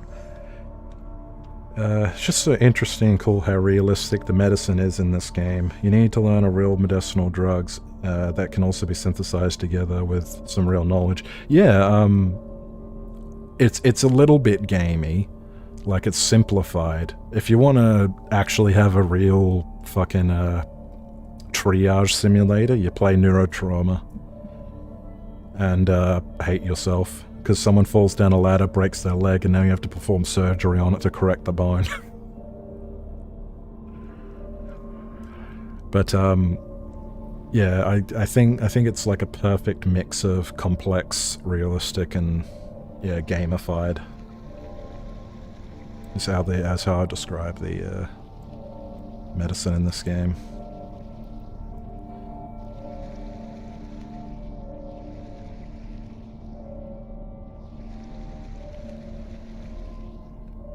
And it translated really well to a tabletop game, like surprisingly well.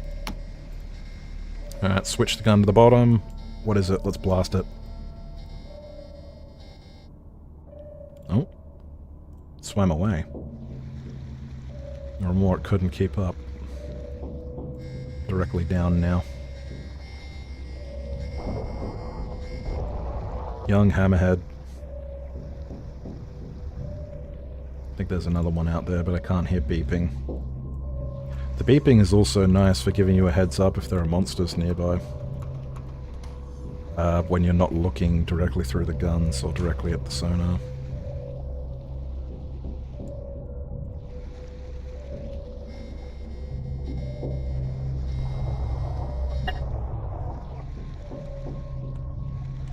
Get lasered, idiot. Thanks, man. Means a lot to me. Yeah, you should be proud of your channel, Scavenger. It's good shit. It's got a unique vibe to it. I would probably have never seen the Madonna of Ruin stuff if it wasn't for you doing it. Because I don't want to deal with the fucking eternal hunter-killers and shit.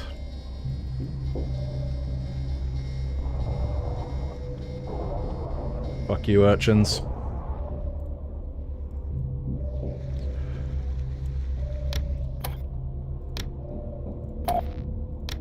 Let's just set the bots to actually do their jobs, because maybe the submarine... I mean, it is for a solo captain, but it's not necessarily one without bots, right? This actually ended up a little bit more ambitious than I expected.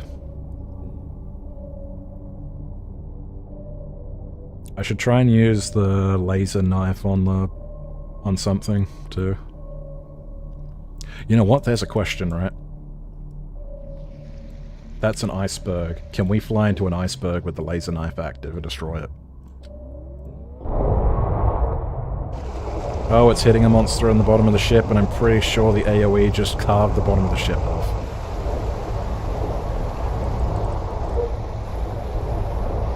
I'm not sure if that did what I wanted it to.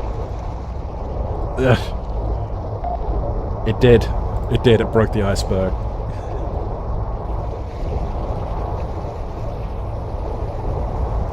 Okay, if you're gonna grab a suit, at least fix the damage you get. We're gonna crash.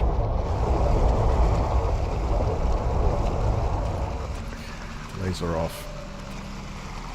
Brace for impact, take a seat so you don't get ragdolled.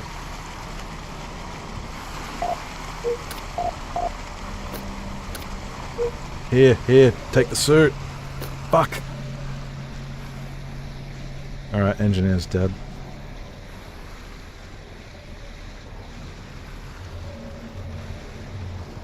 Okay, target's up. Thank you, monster scanner. I've got to rely on the bot to fix shit.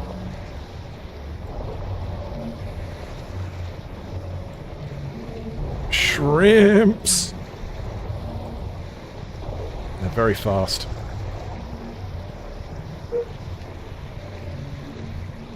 Could turn the laser knife back on and then just cover the rear. And if they swim for the front, they get lasered.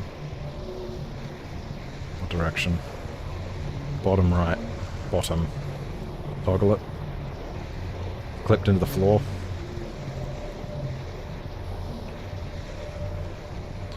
Shrimps are deceptively dangerous. They're a barotraumatic monster and they inflict quite a bit of laceration.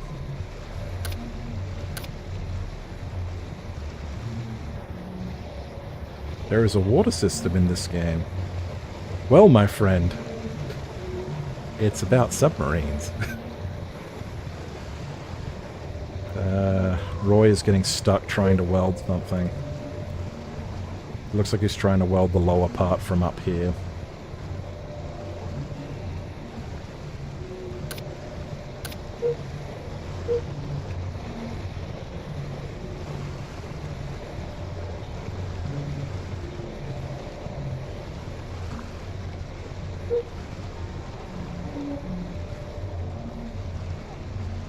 What are you trying to weld, you idiot?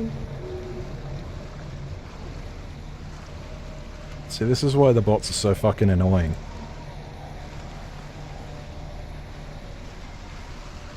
In what universe would you be able to weld that from up there? Oh yeah, the submarine can flood room by room. Should buy this game? I absolutely recommend Barotrauma. The problem is, unless you're really, really insane like I am, it can be very difficult and boring by yourself. A lot of people can't stand this game unless they're playing with people. But I have finished the game by myself.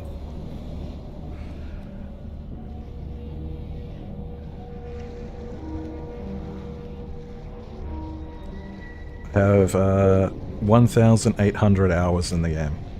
That's how much I like it. And the workshop has a lot of really cool shit on it, like stuff that significantly expands and changes the game.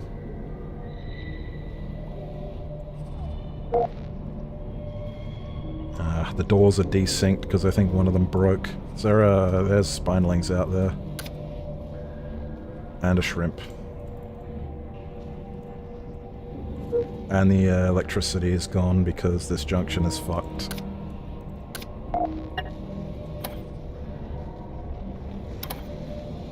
Neat maxer after all. Well, I got most of my progress done in Barotrauma when I was still working.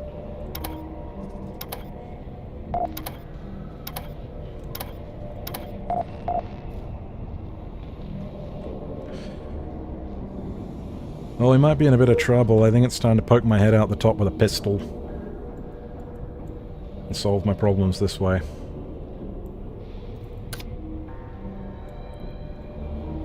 Drive me closer. I want to hit them with my sword. Not spinelings, though.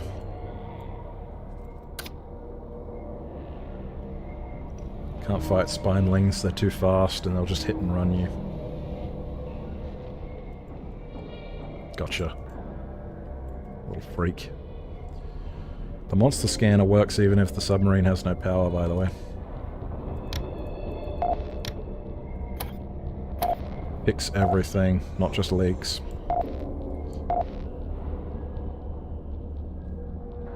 Looks like there's a monster beneath the ship.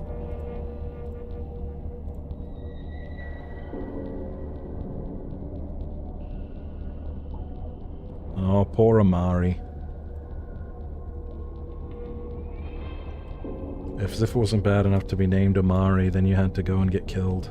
Is that shrimp alive? Yes. Yes, it was. I'm gonna assume that I got it.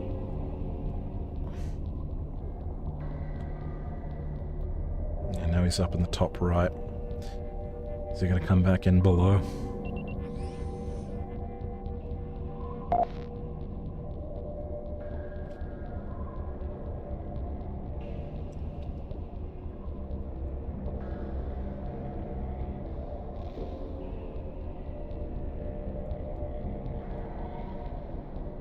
A lot of corpses. Roy, are you fixing things like I told you to? I haven't seen him in a while. Yeah, he's trying to repair that through the wall.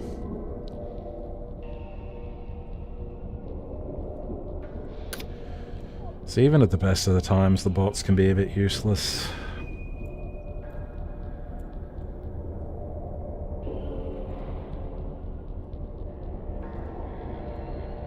Is he trying to weld or repair? He's trying to weld, so there's damage that he can't get to from in there that he wants to fix. If I can fix what he's trying to fix, I can fix him.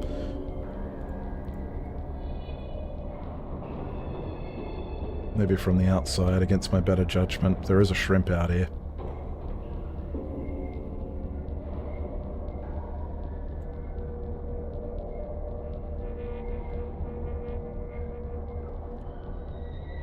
Fixing shit yet? No, the idiot's just stuck.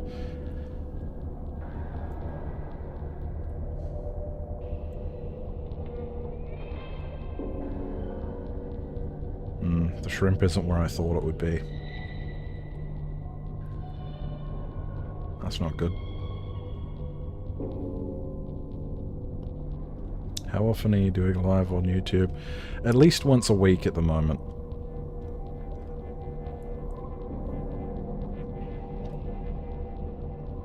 At least once a week.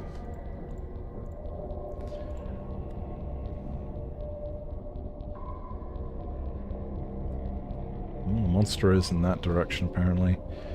Roy is being less than helpful right now. I should just pull off his suit and let him blow up.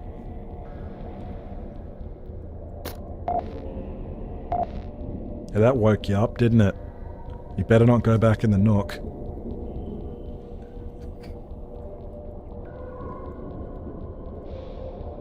The hull seems to be in good condition, it's just all the machinery that's busted now.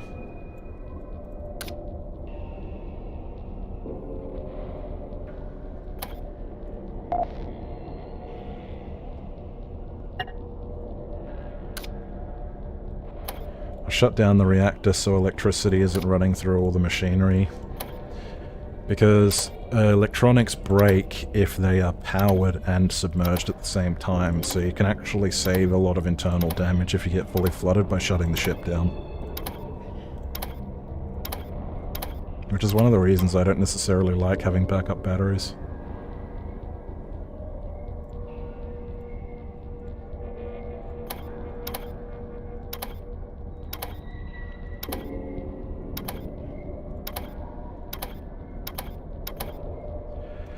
Boy.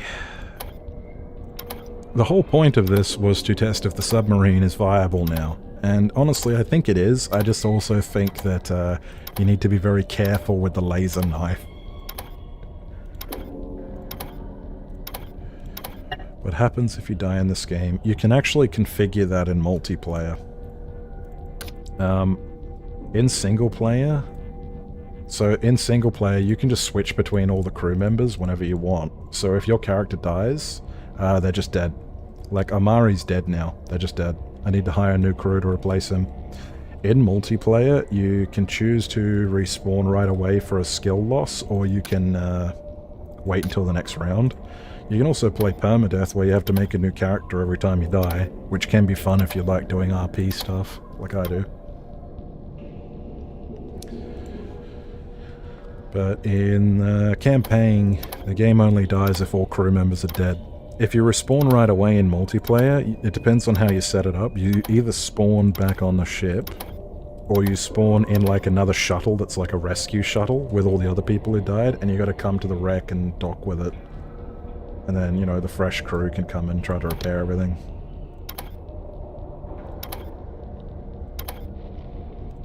Like, a lot of this game is really, really fucking cool.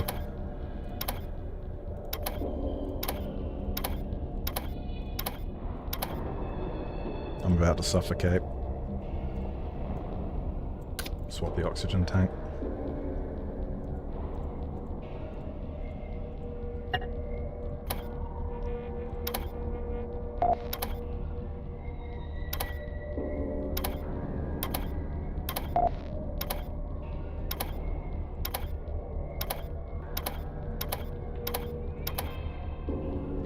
Case in point, when we were talking before, Wendigo. The game has such a cool soundtrack, but the only sounds you ever hear is ship flooded or monsters nearby.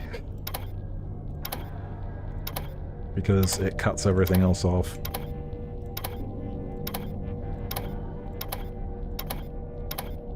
Or Wentrigo. Wentrigo could be a pun, I could believe that. Alright. Ship should be sealed now. I'm going to power it back on, and hopefully we start draining. Yep, getting pushed around by the currents. Oh crap. The navigation's busted, I can't control it. Just need it repaired enough to get control back. Alright.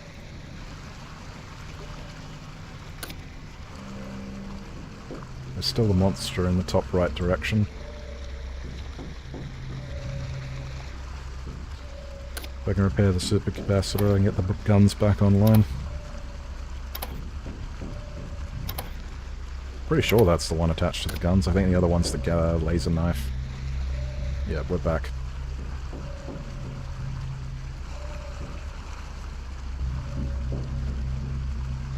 So there's a creature at the back left. Oh, I see your health bar. What a shit.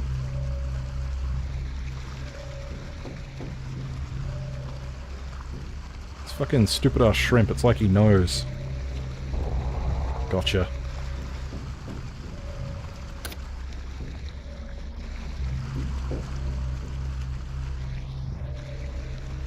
Your voice is nice for narrating. That is incredibly flattering, thank you.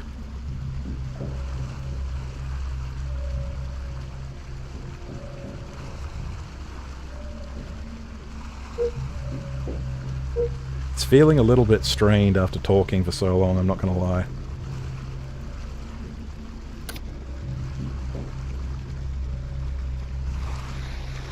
Oh, the toggle's busted.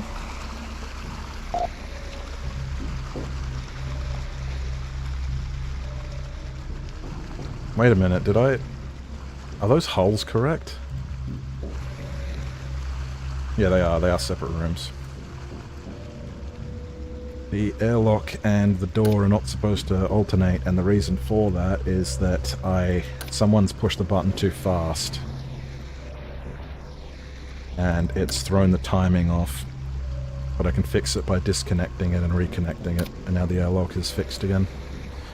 I can fix that. I'll even add a note. Fix the toggle cycle for airlocks. If we put a delay in, then it won't do that. Speaking of the med system before, Roy's looking a bit worse for wear.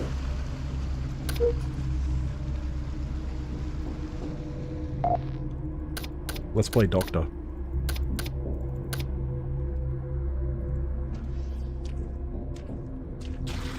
Come here, Roy. Your captain needs you. He's been lacerated by shrapnel from the hull breaking from the looks of things. And moderately burned. Yeah, a bump will be enough. He'll be alright.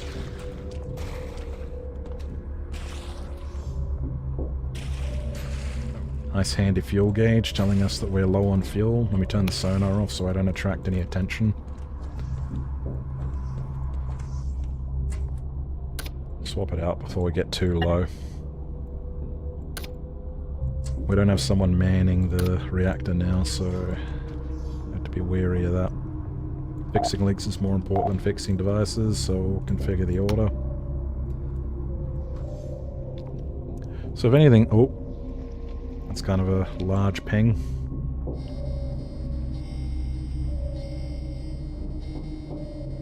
What is it? Razor shrimp. Horrific.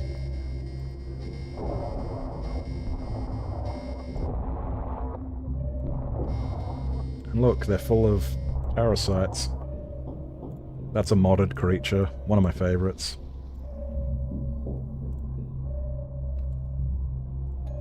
I should make the gun toggle accessible from the captain's chair.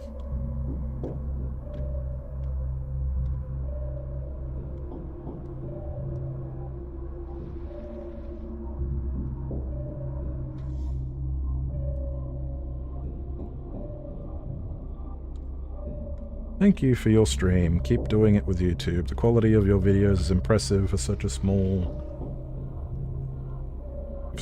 channel. I'll message you later and maybe I'll get an idea for a new sub. Well, thank you very much, Wendigo. Honestly, one of the most important things is just get a decent microphone and keep fucking with and research audio. Because much like we were talking about before, with a lot of the appeal of this game is the soundtrack and how good it is, you need to have a good mic.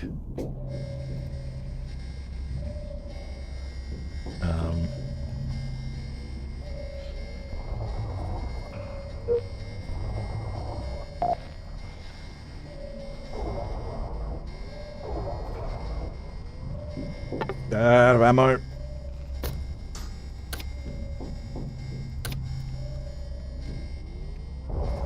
Laser knife. No, not laser knife. I think I figured out something I need to do, and it's going to completely ruin the design of the ship. But it will make the laser knife not a suicide button. Sorry. An unalive button. Where is it? Oh, I got him all, never mind.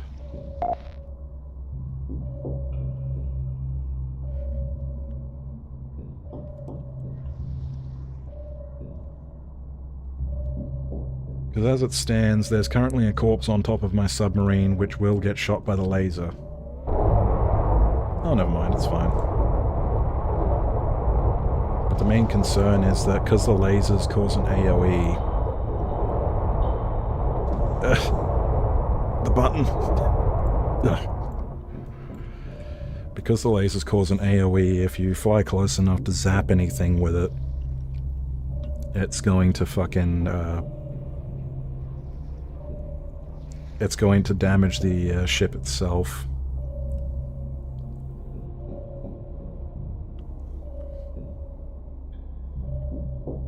Trigger word. Well, don't say trigger. Trigger sounds too much like the other thing. This is a knife laser time. That thing was massive, whatever that is.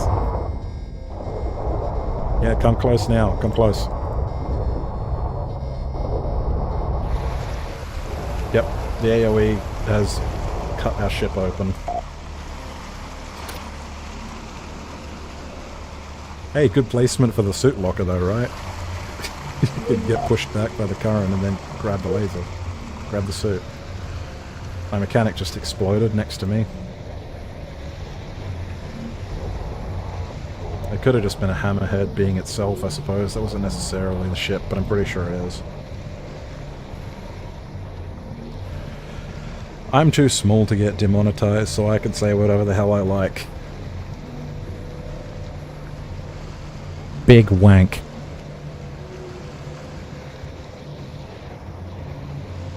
Yeah, it might be over. I think it might be time to go back to the drawing board.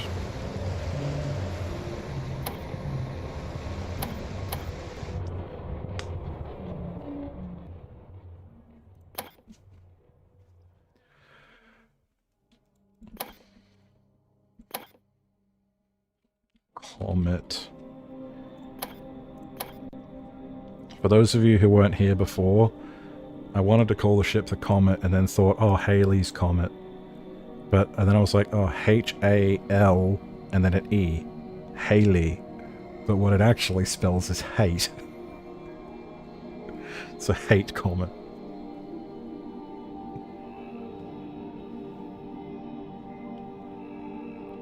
Never use Final Fantasy OST. Oh, is that a copyright landmine, is it? I thought most game soundtracks were safe, but I know that the Japanese can be a little bit glurgy about that. Maybe they're bitter about everyone using Mario Sunshine for everything. Oh, Sony! Right. More like fucking Sony, am I right?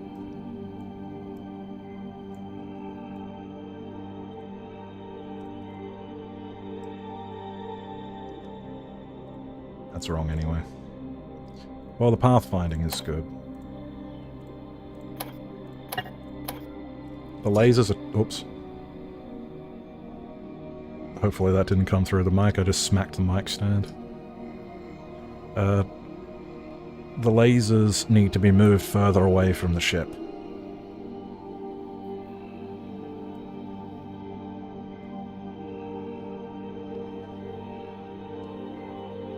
Which is probably going to ruin the design.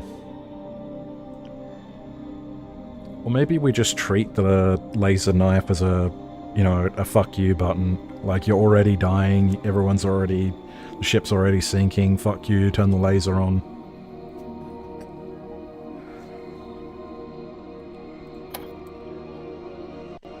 Nintendo too, yeah. Nintendo are litigious.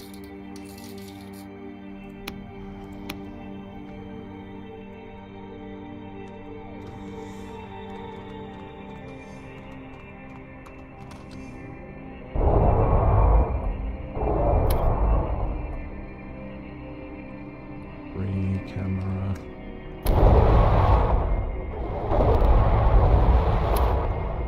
Spawn end worm cursor.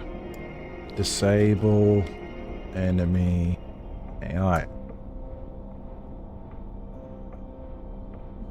We'll turn the lighting off as well.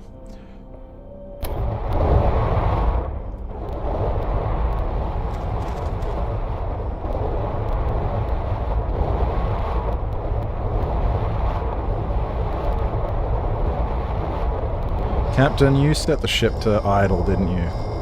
I hate the AI captains, they always do that. Yeah, we're gonna miss the end worm.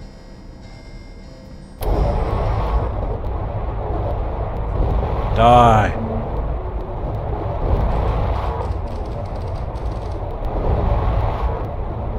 It's dead.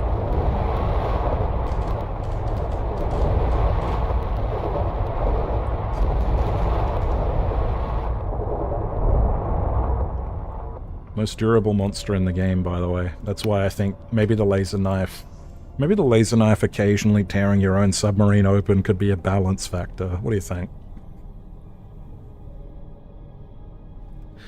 Scavenger. Scavenger. Yes, it's a worm. It's an end worm. It's one of the leviathans in this game. Scavenger.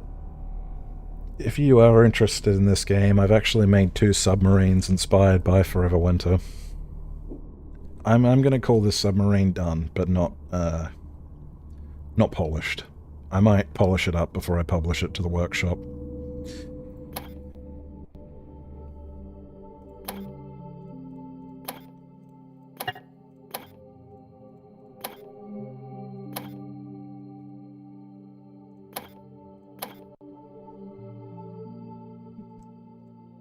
This is the hagfish. me turn the links and hulls off and the waypoints so it's actually possible to look at it. This is my idea of what a scav submarine would look like in Forever Winter. It's got like a little radar probe. It's got a trawler for scooping up monster corpses so they can be harvested easier.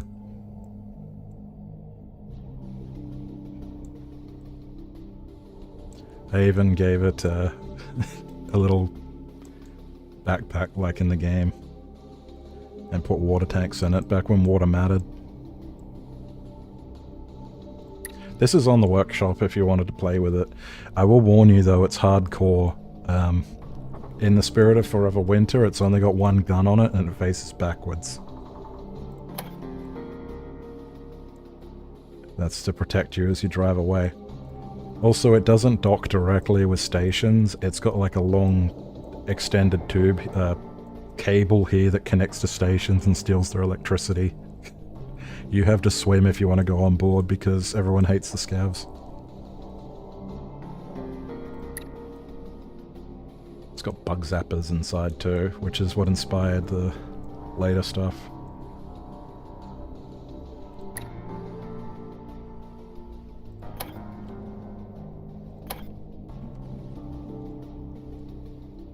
And I also made a ship that I think what I thought a submarine made by Europa might look like, with a Forever Winter theme to it. There's too many features on this thing to count. It took genuinely like months to make this.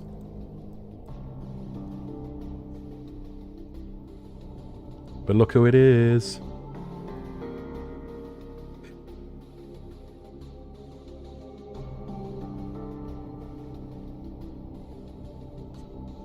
Lordos. I heard that there is a way to put 4 uranium sticks in the reactor and not overheat it. Is it possible? If so, then how? So, I'll explain in a little bit. I just wanted to give everyone an erection first, though, if you don't mind. So, given with the firepower of Europa, it seemed fitting.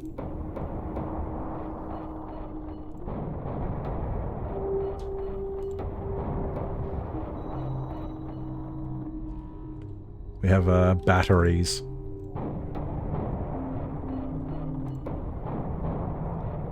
Those guns are so strong you're supposed to only have one on a submarine, by the way. This thing has 6.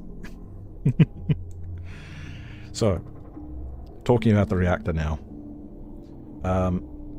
Actually, it might be easier if I actually demonstrate in-game.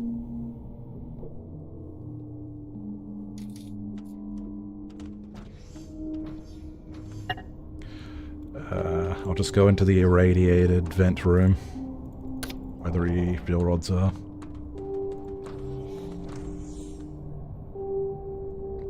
So, something you'll notice is, right, the fission rate is at a certain height. The way the reactors work in this game is they draw energy from a fuel rod based on the fission rate. So the fission rate you can think of as sucking energy out of fuel rods.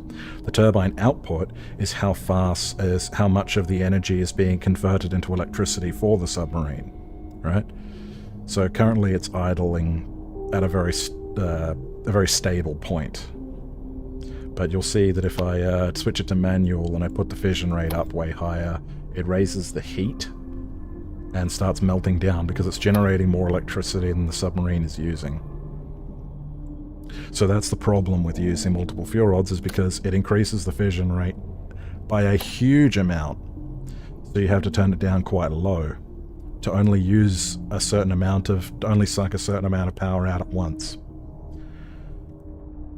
If you put 3 in, then you have to turn the fission rate down really low. And then 4, you have to turn it down to like almost nothing.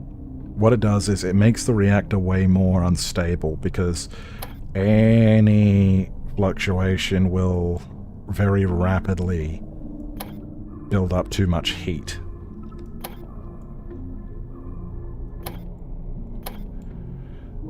So, but you'll notice the load and output are still actually quite even though the fission rate's turned to almost nothing. That's because it's drawing an even amount of power out of each fuel rod. And if you do this, it'll last a really long time. The problem is the bots don't know how to do that. Only players can do this, and if they are, you want a veteran engineer if they're going to do this. Because the consequences for fucking it up are quite severe.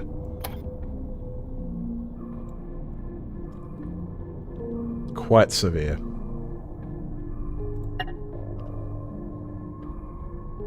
Oh, the output's... Why's the output gone so low? Oh, there we go. We had to turn the turbines on. So now all the electronics on the ship are currently surging and are breaking. The reactor has caught fire, so I'm going to just leave this room. Not that it's going to help me. All over the ship, all the electronics are burning out and breaking, by the way. We've lost lights because the junctions have broken. That room is now lethal to be inside if you don't put the fires out. And pretty soon it will go, it'll melt down. It takes longer than you'd think. I think it would be better to have free camera on for this. Oh look, it's set fires to some of the junctions too.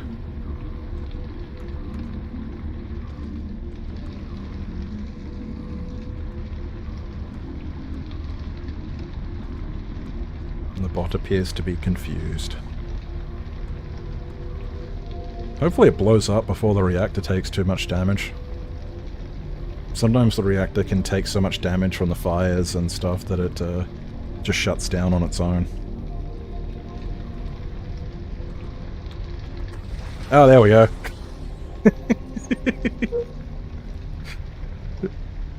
Whoa!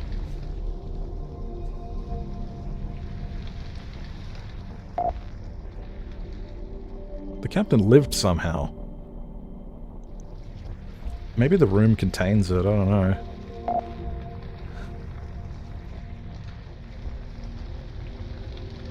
Quite bad though. Man, the Rockhead's reactor's very impressive when it blows up. That's fun.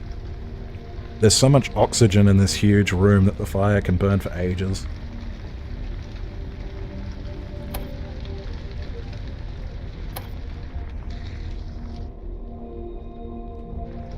For context, that's like a 6-story blaze.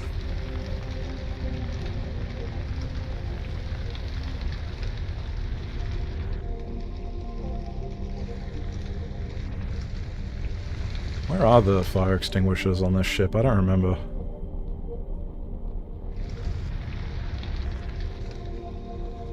I may have forgotten to put them in, but I don't think I did.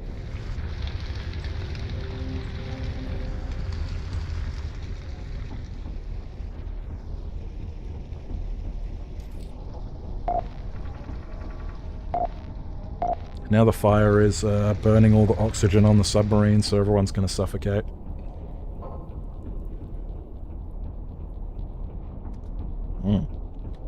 I've got a video demonstrating this submarine in full though, so I won't ramble on and on about its features. Yeah, the fires are dying down, so you know there's not much oxygen left. The bots should be running to get diving suits on, or at least masks.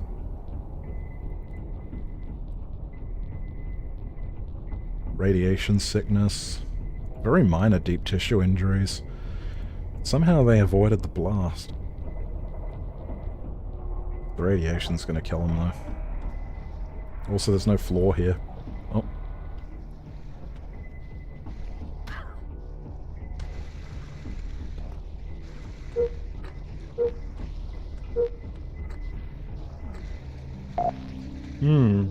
The outer reactor room seems to be broken.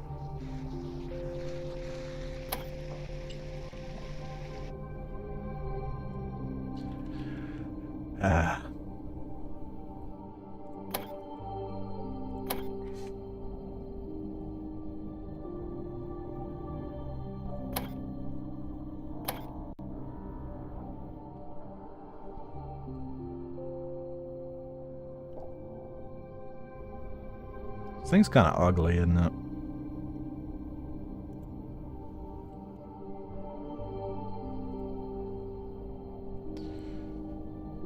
So... it seemed to be most significant if there was something on the bottom, because it opened the ballast.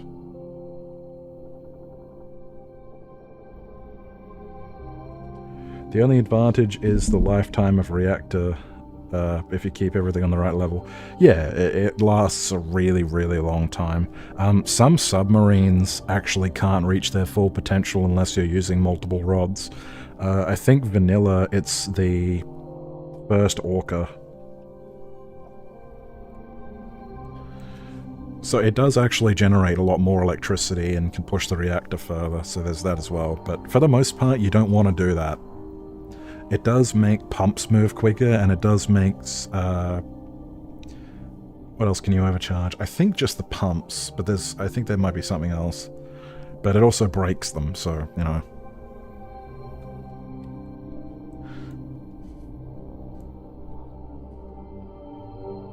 If you were playing as the engineer and you wanted to keep everyone on edge, you could do it.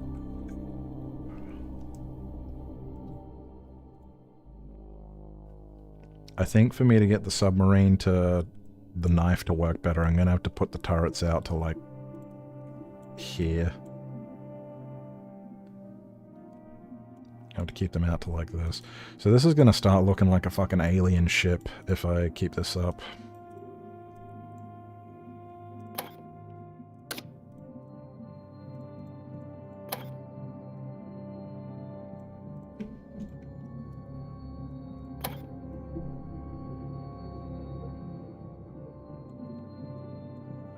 You know what, I can line them up better at least, because they were slowly shifting off of alignment.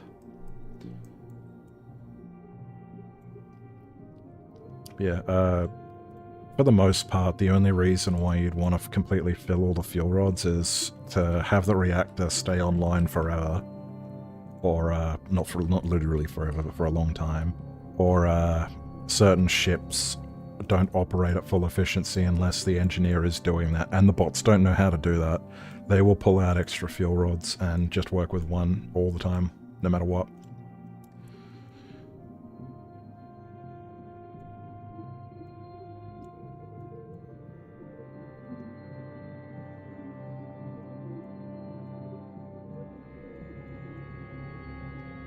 Eyeballing it, that looks about right.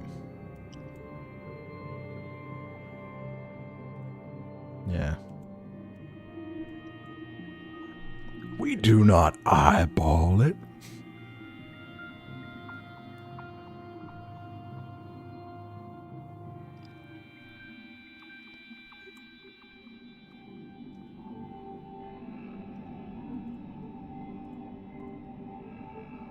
But now I need to move the crystal further ahead. Or make it bigger. Hardest role in the game? Medic can be very high stress, but it can also be kind of boring. Captain, you get kind of into a flow state. I wouldn't say any of the roles are hard per se, it's just that you can come up on situations that make it hard. Like, in a situation like where basically everything's fucked, a medic becomes an incredibly, like, high-stress situation. Like, when there's multiple people down, a lot of it is how you yourself handle problem situations. Because, a good captain isn't just a pilot. A good captain has to tell everybody on the ship what to do. And that, at first, was very hard for me, because I'm not good at bossing people around. So captain can be really hard in that regard, but mechanically it's just you drive the ship. But for the sake of actually running the ship, you do want to be telling people what to do. And the reason for that is that you have access to the navigation terminal. You can see everything on the ship, like all the damage, where the machines are breaking. You need to be the one to be like, mechanic, get into the ballast, we're about to lose the pumps.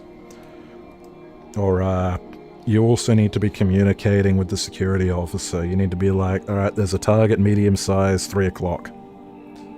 And then the security is like, okay, 3 o'clock, that means this direction. I need to be on X gun to see that direction, you know what I mean? You need to basically have constant, like, attention as a captain. You can't really, like, switch to another tab or tune out. You need to be on the ball all the time and actually leading people. Medic is hard when there's multiple people who are hurt at once and you feel you need to try and save as many people as you can. Especially if you are low on medical supplies, you may have to make the call to let some people die and save others. It's very much, it depends on the situation. I remember once I was playing with my younger sister and a group of 4 other Aussies, right? And we had 3 of us had left the station, so it was just my sister on board and 1 other person. And nobody was watching the sonar, so we didn't know this, but aliens had actually breached the top of our ship, and it was big enough that nobody noticed. So at one point, the other player entered a room, and there was just 2 mud raptors there who mauled the fuck out of him. He was a security, so he was strong enough and had good enough weapons to kill them, but he was badly injured. So he collapsed. His character had lost enough blood that he collapsed. So then my sister, who was the medic, had to try and heal him, and she was quite new.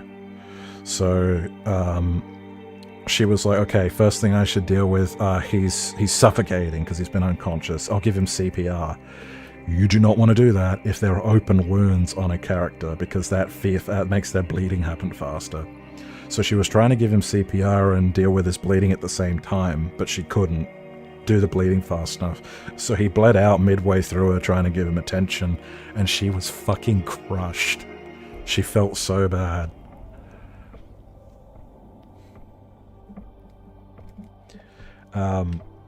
So that's like a situation you might enter, especially as a new medic, just because it is sometimes a matter of like seconds before somebody dies and you need to get medical attention to them right away. Another thing that can be hard about medic is if multiple people are injured, you might have to prioritize who to tend to and who to let wait, which the medical headset you get will help you. But you can also, if you're an assertive person, which is hard, like me, for it was hard to do, but you as a medic might have to be like, okay, assistant, tend to the security officer, do this, Y, Z. I need to tend to the captain, who is currently turning into a monster because he has an alien parasite in his throat. That is when this game is at its best, though. Like those crisis fucking moments where somebody needs to take control of a situation. Because, you know, people are panicking, like, because you're not aware of everything that's happening on the ship unless you're the captain sitting on the command console. The bit where everybody's like panicking and oh, sorry, I'm a little distracted by my stream doing something strange. My live chat has disappeared. Shit. But yeah, like, the game is at its best when everybody is trying to communicate. And if you're playing the captain and you're a good captain, you need to be the person to take control of a situation. And it's cool because it's like, it's RP style shit, but it's also like, you don't just have to RP the captain, you have to be a captain, you know? So captain can be very stressful. I would say probably being a good captain's hard. Probably the hardest, because having a bad captain does really fucking suck. I'm trying to do some funny shit so I can see my stream chat again.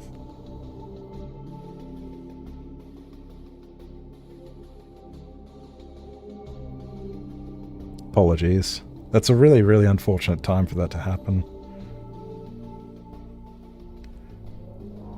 PTSD moment. Oh yeah, she stopped playing medic after that. And I said to her, it happens, you can't always save people, but she was like, no, I failed.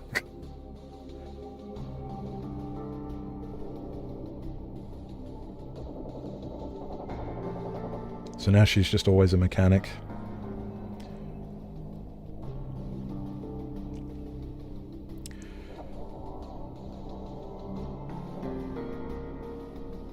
Alright, chat is back. Filter all filter no messages.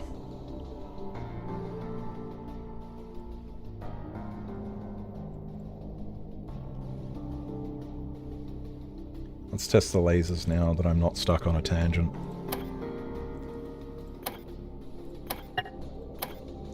By the way, that event that happened, when I'm in a certain room on one of my submarines, I always think back to that guy bleeding out.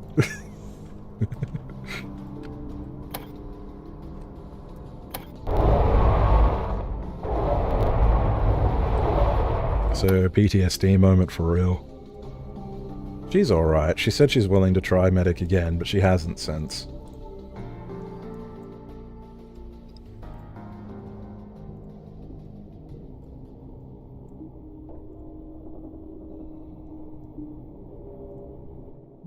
Where is my globe?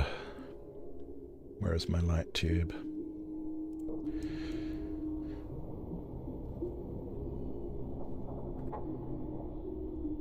That came out in a very satisfying way then, didn't it? Maybe it's just me.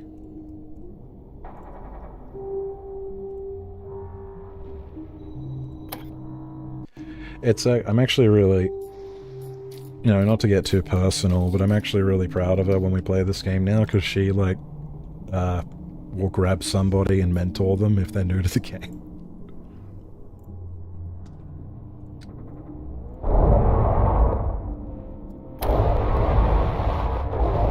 Lasers are not correctly aligned.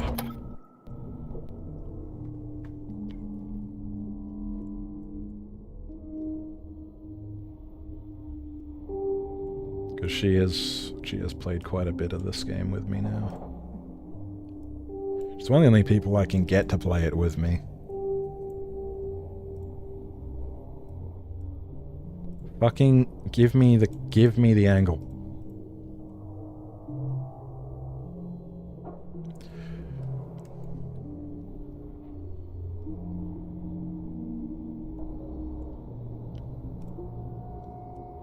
Ugh.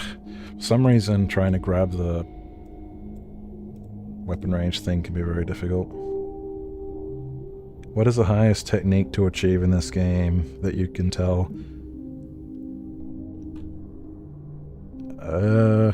What do you mean by highest technique? Because there's a lot of little things you can learn how to do that will improve your skills. One of them that I can think of... I'm getting distracted from doing what I'm meant to be doing, right? But let's just say I've just emptied my revolver, and now I need to reload it. You could go, oh shit, and throw it in, then load and aim again, right? But if you know that you have bullets in your secondary slot, you can just push 2 and instantly load your gun. Which, by the way, will work that efficiently. So that's one thing you can do. A lot of it is just knowing how shit works and, like, what to do and what not to do in a situation. I miss playing co-op games with my siblings. Bless Scavenger. It is sad. I have 2 other siblings, but they won't play games with us. They won't play games with us because, yeah. The combination of different tastes and also just an inability to get along. Oops. Give me that.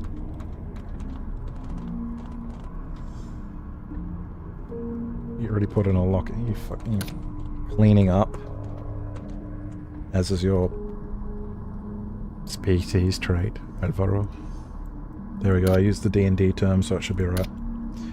Welding fuel in a welder, welds. Oxygen in a plasma cutter, cuts, right? What happens if you mix them up? It blows up. That works both ways too.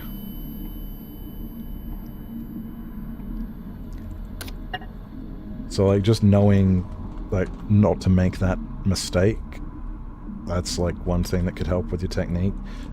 Getting the hang of how to drive the ship properly too, that's another high technique thing. Because you want to kind of mostly use manual, but occasionally switch to autopilot.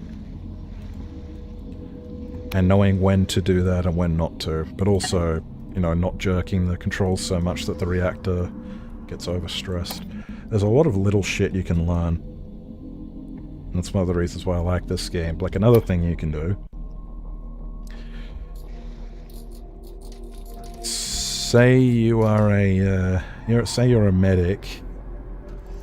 And someone is, let's just say, like, on the floor, horribly injured from being shot a bunch. I wanted to use Fiona as an example, but I appear to have...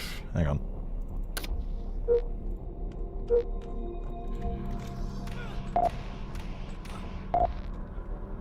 Can you not get down, Mr. President? Fiona, please. Okay. You just come into this room, this person's horribly injured. Rather than going straight into the interface, you can have a morphine equipped before you even come into the room and swing it at them to heal them, which will give you a little bit of a head start. And also on the note of being a medic, doing things in the correct order can help save a life too. Like if you deal with the blood loss right away, that'll give you more time to stow the bleeding.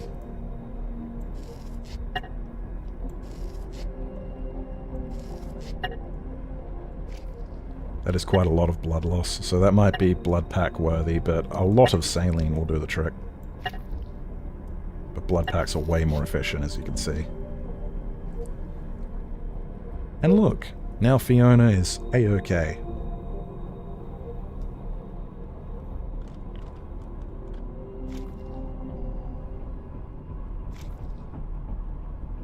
Knowledge techniques, like for example with the 4 sticks. Yeah. Like a game mechanics which are not obvious at all. It's a lot of little shit like that. Oh, also, if you're playing a medic, you can start with a syringe gun which lets you dose people on morphine the second you enter a room even faster.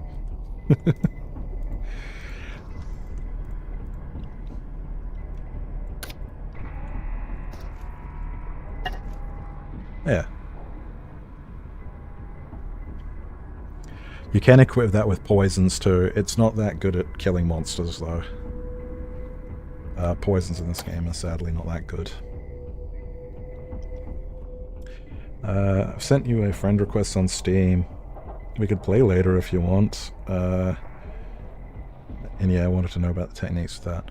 I wouldn't be opposed to trying to play this with new people. I can be a bit antisocial myself. We'll see how it goes. I'm probably going to be too tired after the stream though, not gonna lie.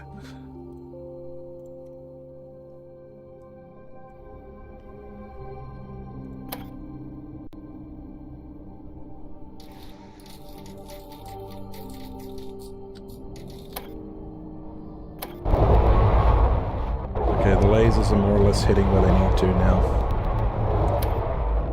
Spawn. Dipsim. Spawn. Crawler. Cursor. Get lasered, idiot.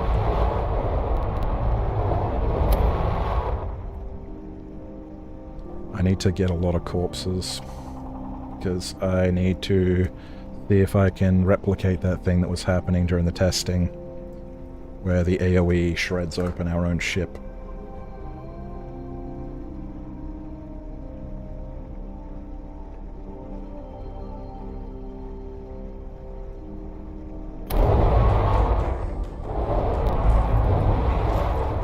The laser certainly works, doesn't it?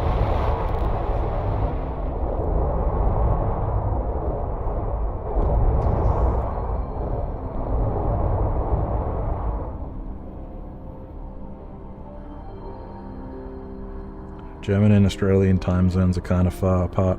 Yeah, and Australian internet is also like like sub-third world. Like, it's really bad.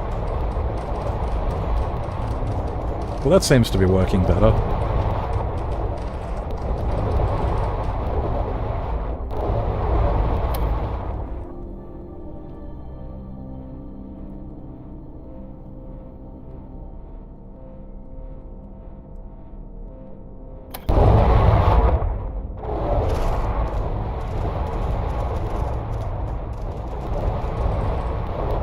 Hammerheads are what I'm actually worried about.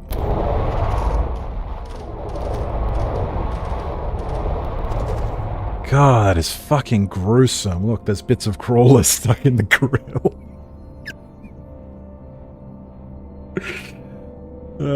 I should disable the collision on those bits. He's stuck on the gun.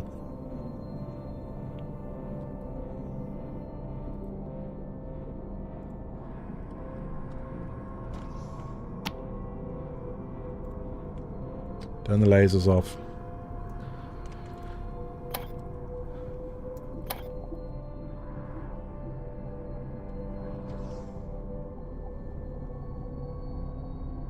Let them drift. Let them join the photoreceptive pseudoplankton that make up the majority of this ecosystem. The other thing I have to test is, are the big guns now in the way of the turrets? Doesn't look like it. At least not on the top.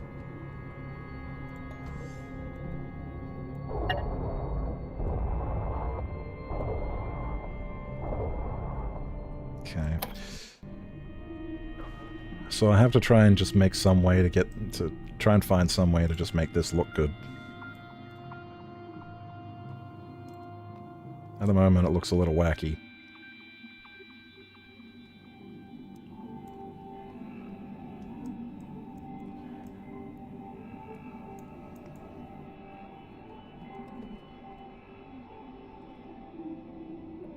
It's kind of starting to take on a little bit of a kind of a fighter jet vibe. This also looks kind of bad when it's this long. This little frame.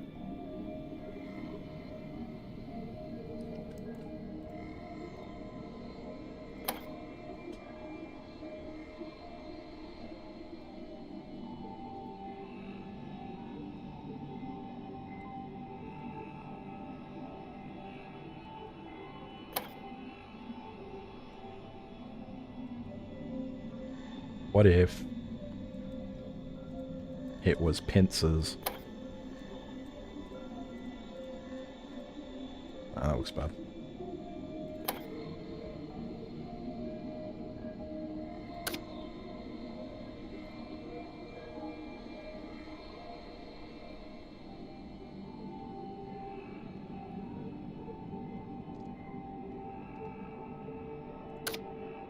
What if it was a dish?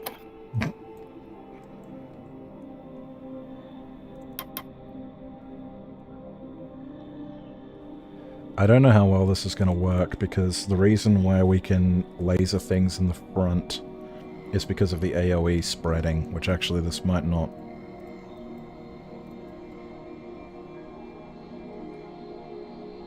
I may have to make this way sharper, like maybe 15 degrees.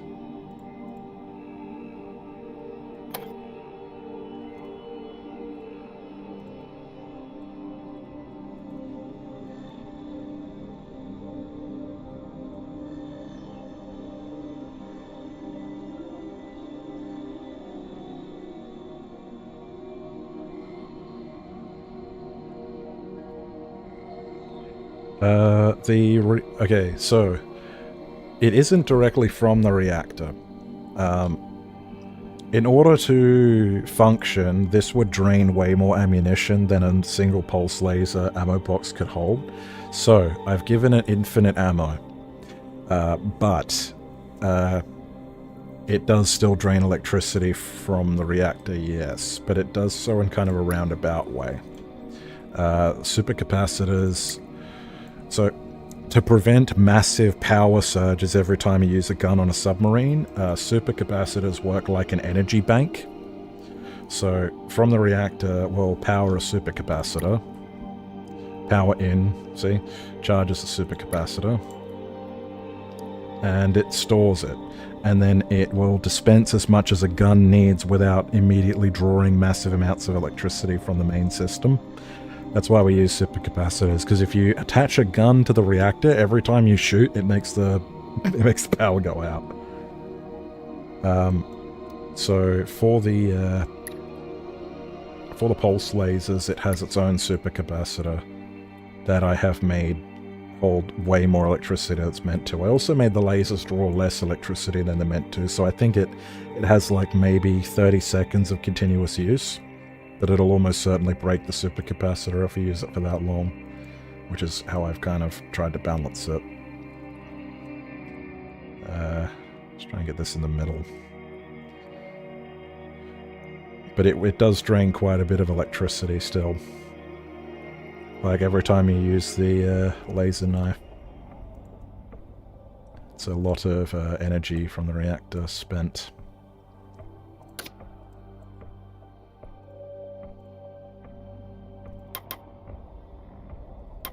Not rotate, scale.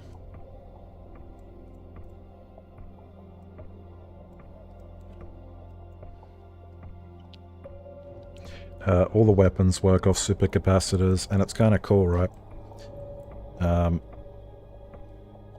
So essentially you can tweak the recharge rate when you're on board the ship, and the higher the recharge rate, the more of a strain it'll put on the power grid when it recharges. But if it's all the way up, it also damages the supercapacitor more when it recharges quickly. But if you have the supercapacitor's rate maxed out, so you'll notice the green bar at the bottom. I can't point at it with my mouse because it's tied to the... Oh, I kind of can. See the green bar down the bottom here? That's the energy in the supercapacitor, which is recharging quite fast because I've put it to max, which would more or less give us continuous, like as much shooting as we need. But the supercapacitor is... I might need to lower its... Actually, no, I can do it easier. Let's max out the laser knife supercapacitor so I can show it off. It starts to glow red hot. It's drawing energy quite slowly, but it's also sucking it up quite quick.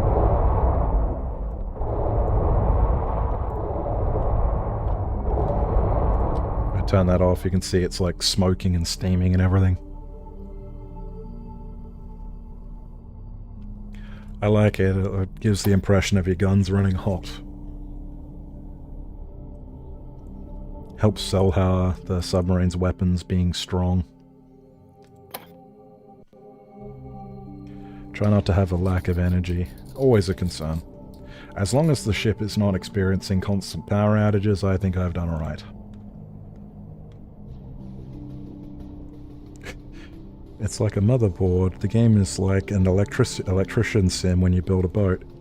You know, that's honestly partially true, especially if you start getting into components and creating circuits and shit. I still barely understand it. I wanted to test. Does it shoot? That's not what I wanted at all. Trying to get the angle right is very difficult. What I think I want is, if I move this back a bit, because I think I know how I'm going to do it. I'm going to let the lasers pass by the prongs, but I'm going to have like a little bit of geometry poking off that catches the beams exactly where I want them, which should also make it symmetrical.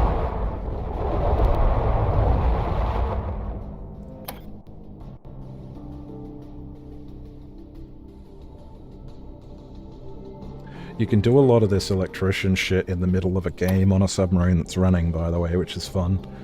I have heard an anecdote where someone connected the reactor to a C4 charge that was mounted next to it, and the idea was the engineer got sick of the captain flooring it all the time and putting the reactor under so much stress. So basically, if the captain floored the reactor up to 100%, it would set the C4 off and blow the reactor up, which would cause a nuclear detonation.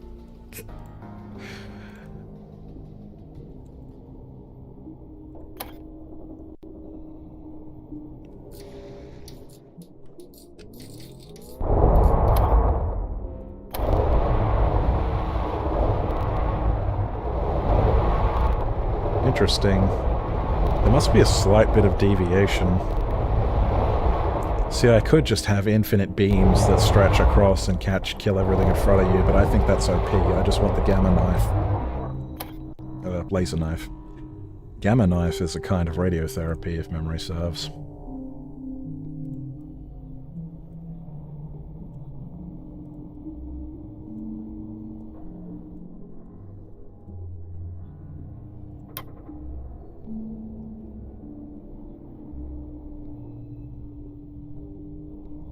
Maybe I'll have this one on top. Oops. These are actually too high in the layer order already. Now it kind of looks like it's being pinched.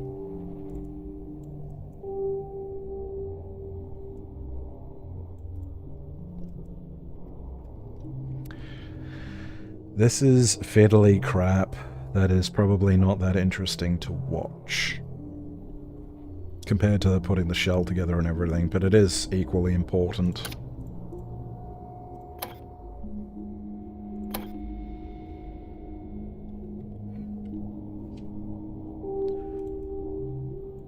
Is that crystal magnifying the beams? No. The beams are just doing their own thing, but I put the crystal there to look like it's magnifying the beams. The game isn't quite that complex. This sub-editor shit, this is a side mode. The Baratrom has got a whole game of its own that is meant to be played as an actual game and not like a weird submarine autism sim.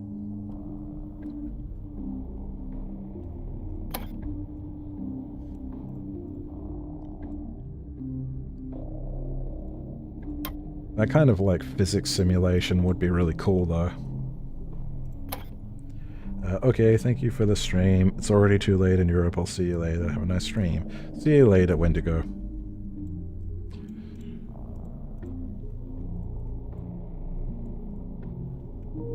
Yeah, that looks like a pinchy thing. Pinchy winchy.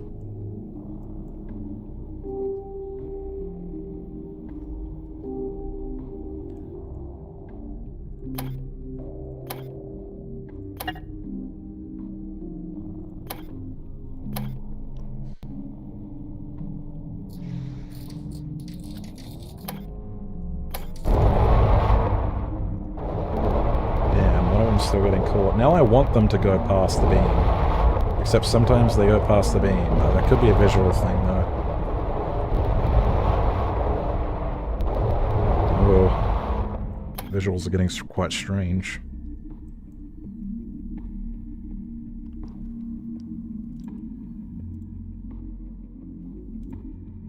Need to make these indestructible as well.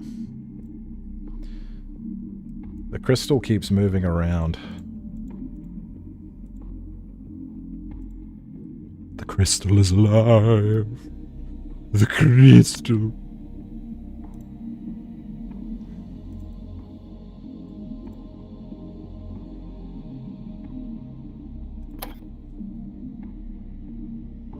That was neat life so far. I need to do stuff, otherwise I'm gonna go crazy. Which is partially why I think YouTube is helping.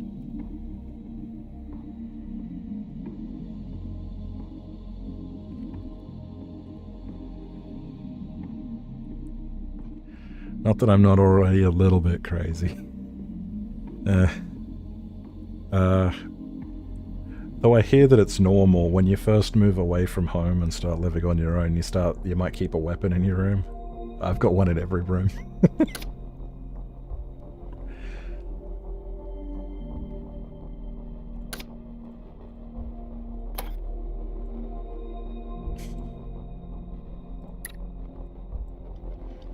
If we make this invisible...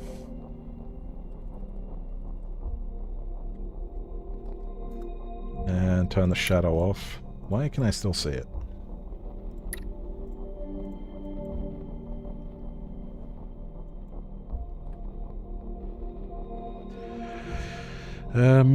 It has been nice to have a little bit more time to think.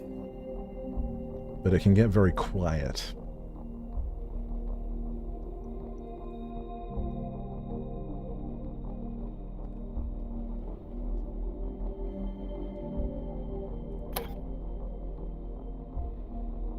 There's also, you know, a little bit of stress regarding to, oh crap, I have to eat at some point. I'm not hurting for money though, so don't feel pressured with the donation stuff. I'm alright for now. I think you are literally insane if you don't have a weapon in your room. Thank you, scavenger. Preach it, brother. Preach. You have to be fucking nuts to not have some idea of what's going to happen in the worst case scenario.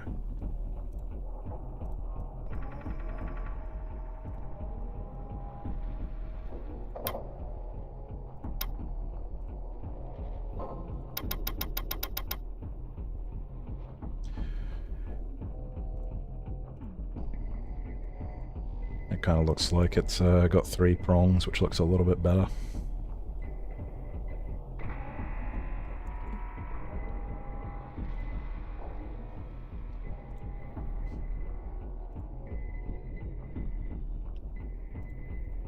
But is it insane to clutch it as you sleep?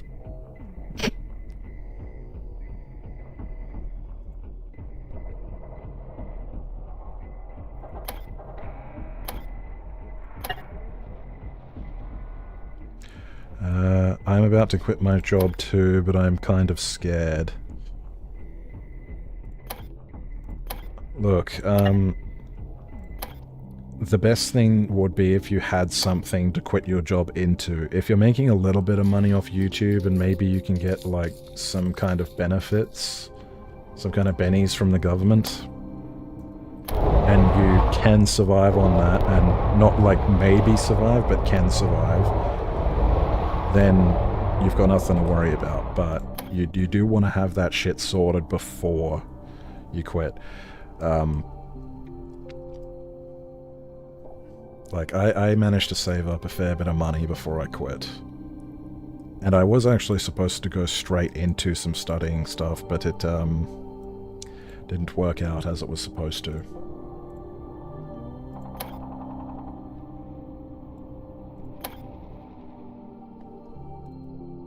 Not sure how, don't really want to know how much I want to talk about what's going on in my real life, but yeah.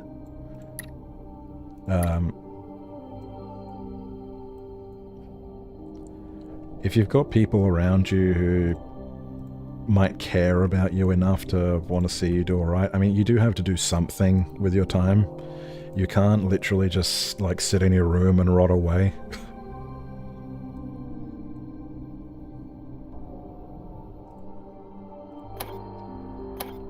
Neat maxing isn't good, because it absolutely will swallow your time, and it will absolutely swallow your mental health. That being said, because I used to work overnights, a lot of things were kind of up with my routine and shit already. So one of the big things that I've been doing as a NEET is keeping really strict with sleeping routines and such. And trying to fix some of the damage doing night shift did to me, for lack of a better word. So if you do end up taking that plunge, make sure you make the most out of the time and don't let yourselves just slip into really bad habits. Would be my advice. And yeah, obviously make sure you're not going to get kicked out of your fucking house.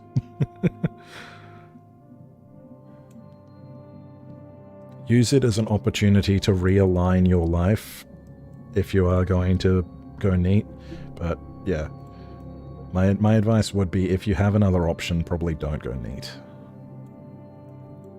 Like, try and find another option before you do it.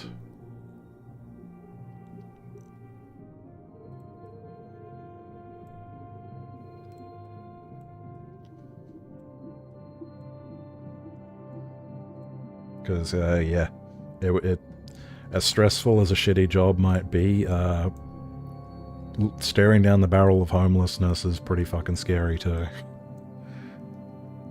Because it's a whole other world out there.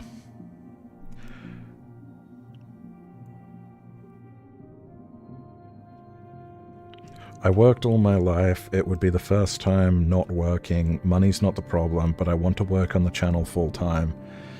Alright, you do have to ask yourself some kind of hard-hitting questions about that, though. Like, what if Fundog goes bankrupt tomorrow and Forever Winter is done? You'll have to try and find a way to get your audience interested in whatever you're doing.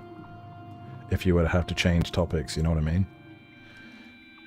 Because even I am a little bit scared of that, because I've been doing mostly Forever Winter stuff. And, you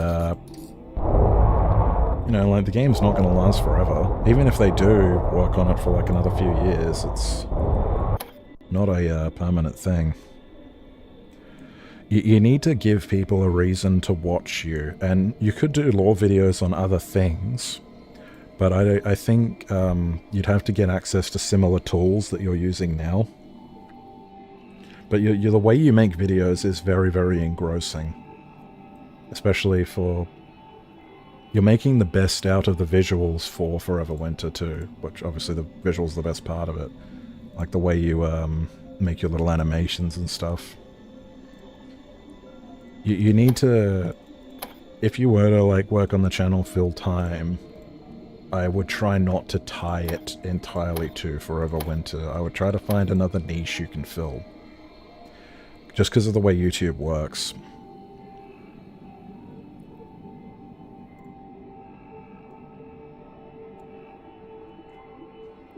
Because YouTube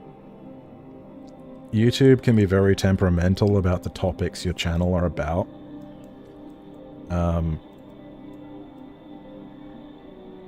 I know if you change topics rapidly and say your core audience are only interested in Forever Winter, they're not interested in you as a person per se, and you try to change, then a lot of them aren't going to follow you. And that will mean that, like, you'll essentially be starting from scratch in that case.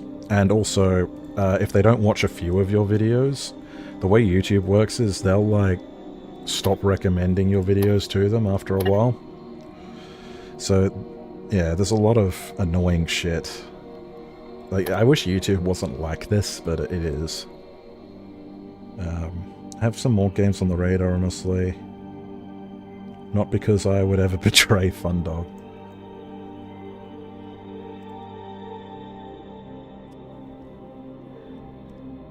I nearly said something very spicy that I don't mean. I was gonna say, like, it's not like Fundog's ever betrayed us. But I don't think they really have, it's just a... I wouldn't say that they've actually betrayed us, but... I could see why people might feel they have.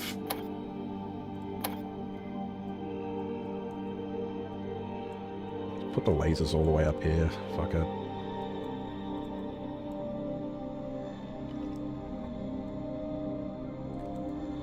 Like, a lot of people feel Forever Winter isn't what they signed up for, I know, because of, you know, the sort of more combat-intensive style, especially with the late-game quests.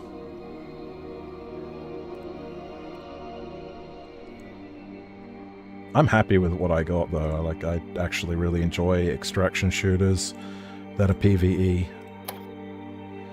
Mostly because it's not riddled with horrible cheaters.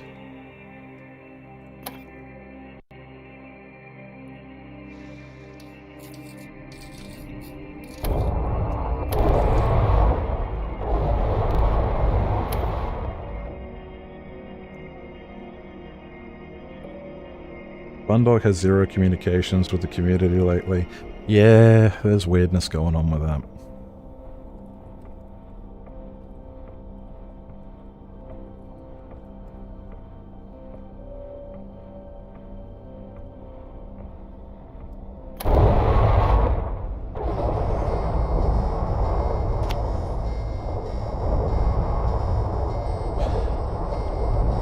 I don't think I know enough to really talk about it, and then it's not me being a fence-sitting arsehole, I just genuinely just don't think I can offer a very conducive opinion. Broke the lasers.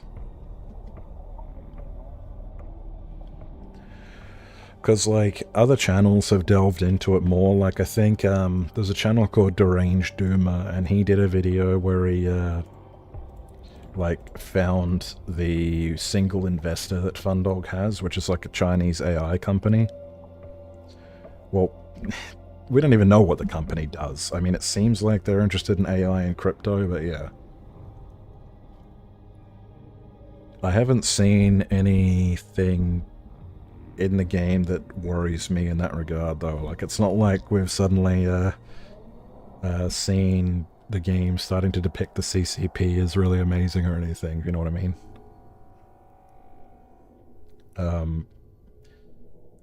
But like, I don't know about that shit. I look in the Discord every now and again, and I get really pissed off, and then I leave. So it's like...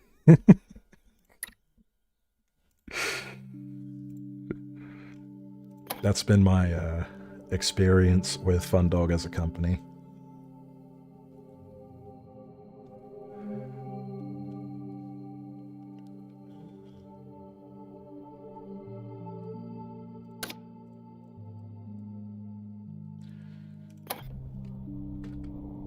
Also, I kind of would understand that Fundog might be afraid of their own audience at this point, because I'm not even saying we haven't been justified, but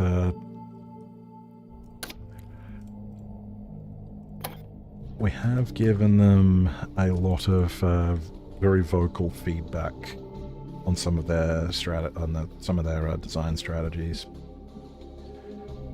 And we have royally cracked the shits more than once. Now granted, I usually think it's justified, but maybe they just want to be like, okay, let's just keep our heads down, not promise anything, not say anything, just pump out an update every now and then, it's alright.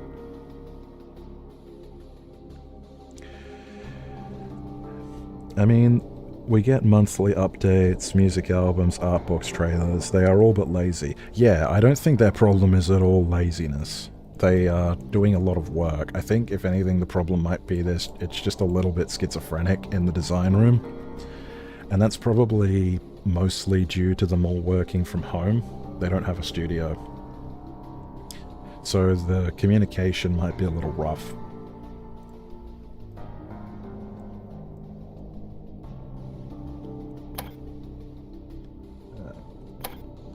Shuttle.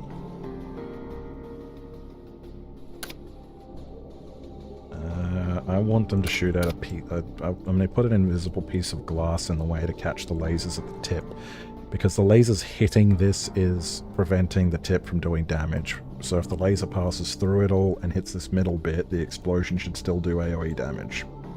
Especially if I make this nice and thin.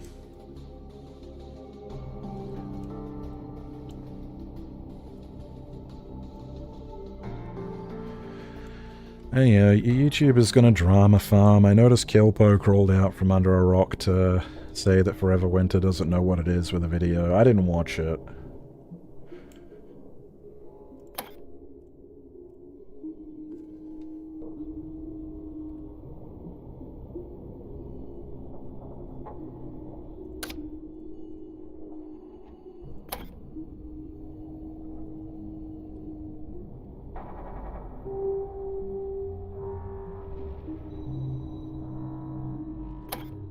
Speaking of YouTubers drama farming, I should probably not have said that. Oh well. It's too late now.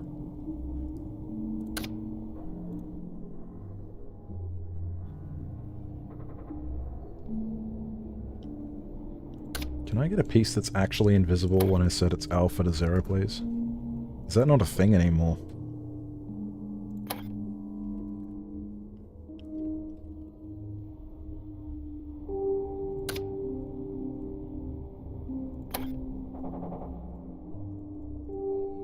Shit.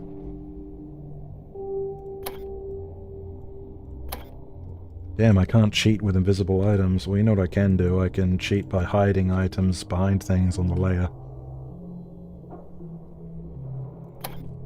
We'll go with glass so players can see through it.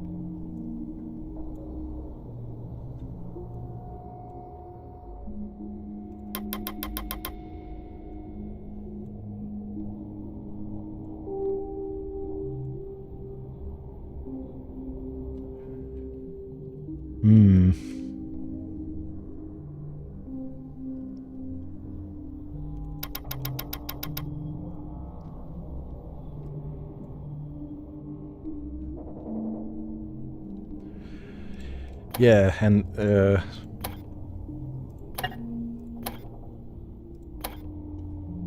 yeah, people keep complaining about the AI. Well, Fundog stated they'll work on it after the gun rework. There is no point in complaining about it. Yeah. The AI is pretty rough.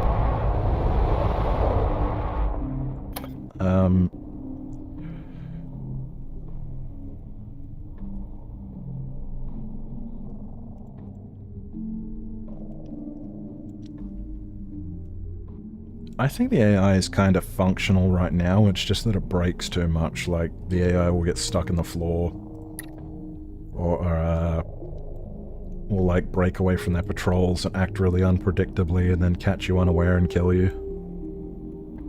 I think that's the reason most people dislike the AI.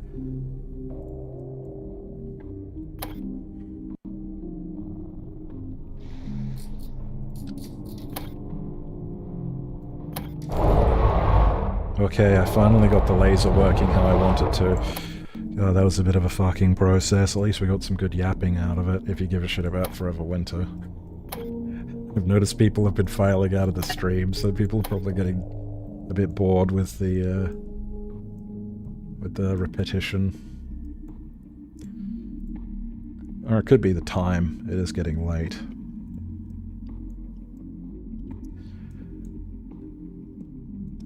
The thing is, right, once the AI gets better, my first thought is that, well, having good AI is like 50% having good level design, right? I don't know if you've ever, like, looked into how, fear works, but it works the same in Halo Combat Evolved. And I think Shredded Nerd did a video on the AI for Halo Combat Evolved recently. Where it's, like, or even in this, right? You need nodes for the bots to go between to act a certain way. So a lot of getting the AI to seem intelligent and seem good is giving them an environment where the limits of the AI don't hinder it. So it'll require a lot more scripting, I think. Trying to create dynamic behaviors is a big part of it too. Which, honestly, when I fight like a squad of your opens and the terrain is kind of open, they can flank you and shit. They don't always... It's usually more in tight quarters where they come at single file. They behave a lot more dynamically than they used to. I'm not sure what people want the AI to do, other than just not get stuck. Oh shit, I forgot to disable AI. That could have been bad. The worm. Well, he's left. I can see him roaring on the sonar.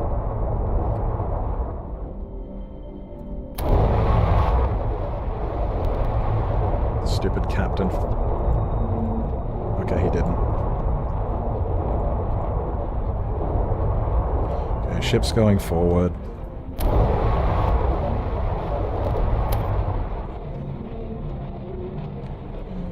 Like, other than just making the AI not get stuck constantly. Maybe giving them some dynamic behaviors like retreating if they're low on health could be good.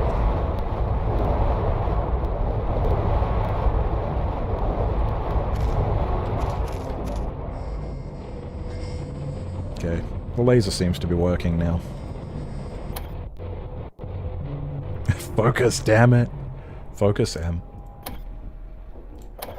Did my rambling turn into word salad as I was working on the ship?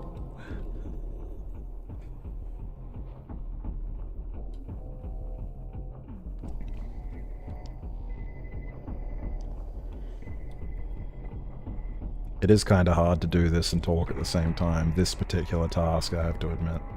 But I think the laser is now up to a standard where I'm happy with it.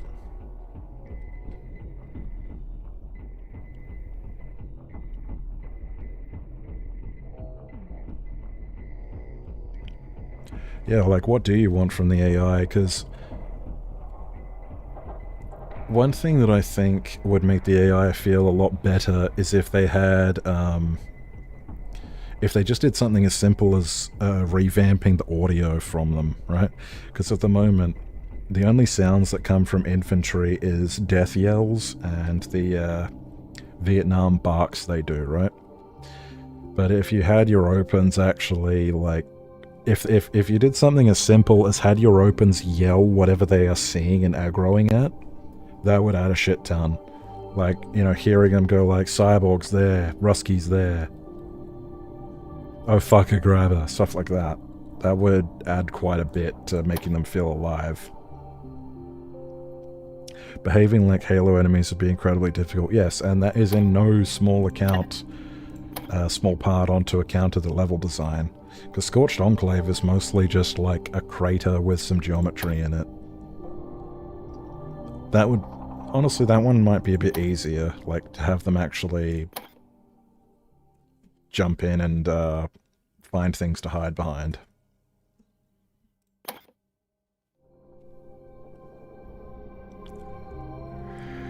Having them react to each other would help, and they already kind of do that with like the hand signals and shit they do. Having them flinch when you shoot at them so they don't just constantly trade damage with you until they die. Oh wait, no, they do flinch, never mind. Only if you hit them though. Like suppressing them could be good.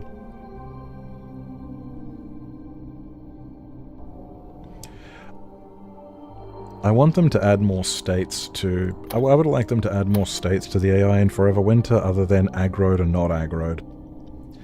Like, having your opens, instead of just slowly decide to kill you, if you approach them, maybe they, like, one of them will put their hand up and yell stop, back off or something. And then, or like, you know, restricted areas, keep out or something, and then you, have a little bit more of a dynamic exchange with them, rather than just you're near them so they're slowly deciding to kill you.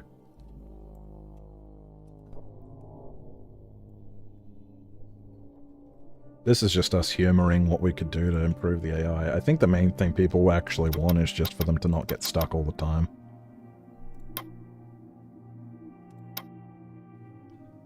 Scripted enemy spawns, random spawn, fixed enemy locations. Yeah, they do. They do scripted spawns. This would be more about scripting the behaviors directly to tie into the environment they're in, which they could do.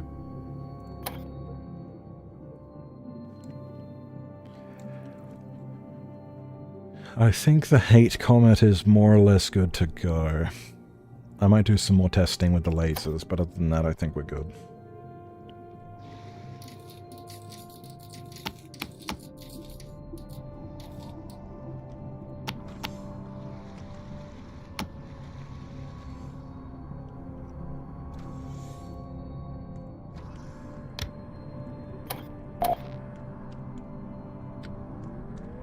Spawn a bunch of no AI hammerheads in front of it and just see if they cause the thing to laser itself still.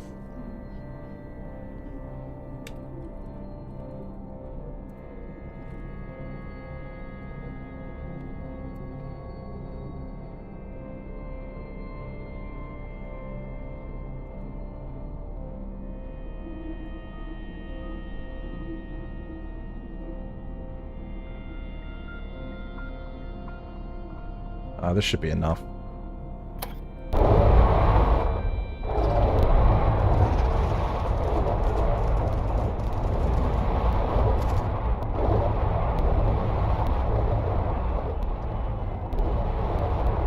Yeah, I think we're good to go. Maybe some more on the bottom, because that's where the problems were coming from.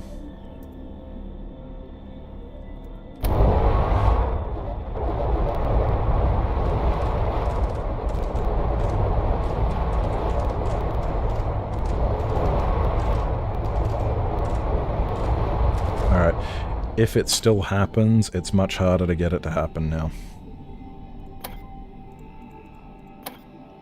Hate comet, good to go.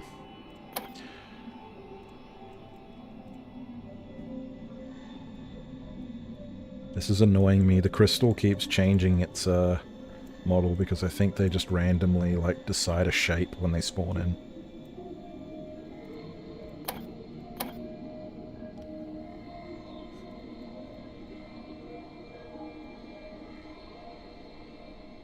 I'm just gonna put some crystals. I'm just gonna fill it with crystals. Fuck it.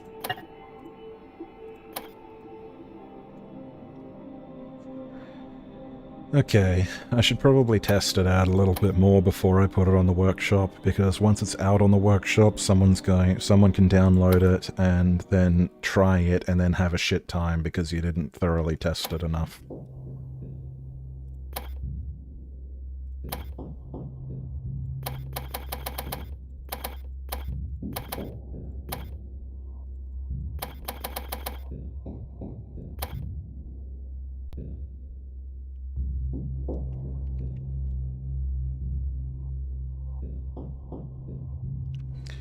Thanks for the chat. I need to sleep now. See you around. Good night, Scavenger. I don't think I'll be going for too much longer. My throat is starting to hurt. And the submarine's almost ready.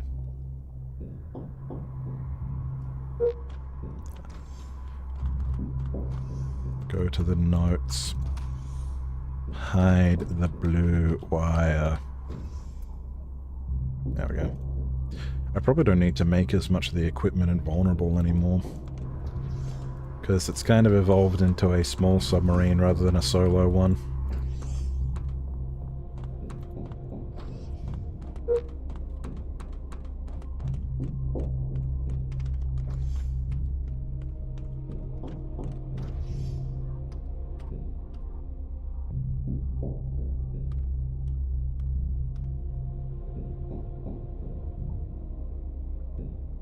Don't speak to the Harlequin hater. Oh, you just get honk mother rep by shaming him for being a bigot, a big nose bigot, a big shoe bigot. I've never chosen that option before because it's cringe.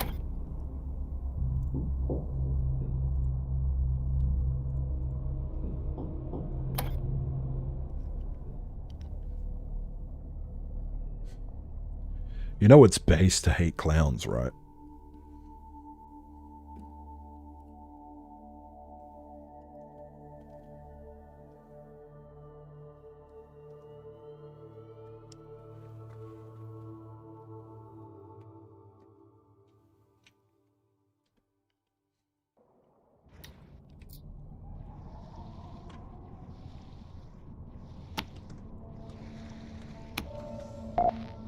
Things to test. We want to use the laser knife as much as possible to double check that it's not busted. I might try and use it to crack an iceberg again.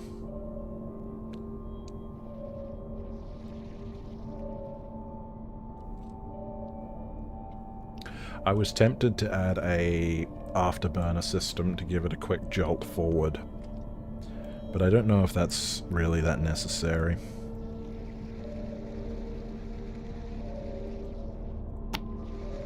Let me double check something. Oh, never mind, creatures. We're back at the screen. Where are they? Up and in front. They must be really... Ah, it's scorpions. I know because when they sting your ship it creates a big loud sound. They're another modded creature.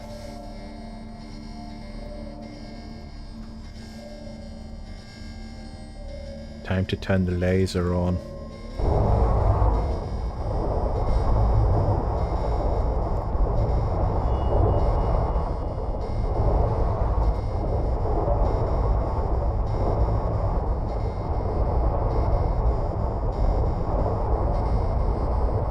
Yeah, if you hold Alt, it's way easier to turn the lasers on and off. It's not as busted.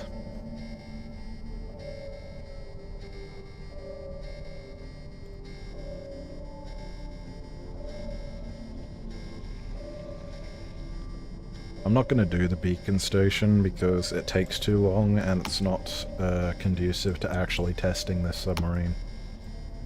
I think what fucked us up last time was I tried to kill a iceberg by driving into it with the lasers on, so let's try that.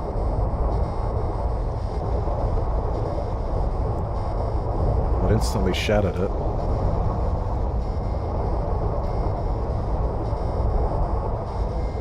So that's pretty cool. Let's crash in... No, don't crash into the beacon station. If it's the one we tried last time, it'll get stuck.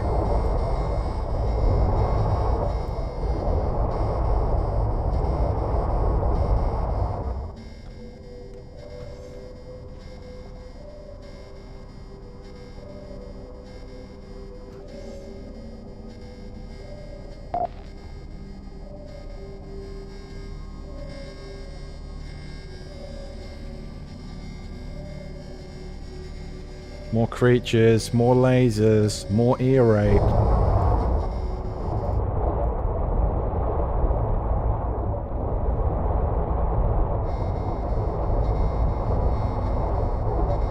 Did the creature get lasered?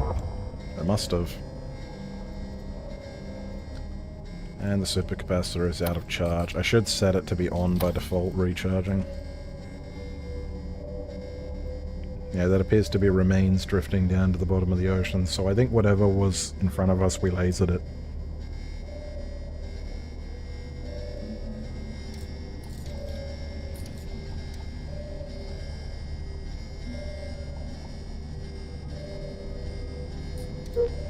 Scorpions are stinging the ship. Sea scorpions.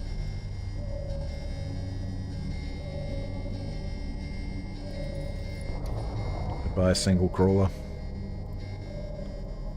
I love pulse lasers. They're a vanilla weapon, but they're so strong.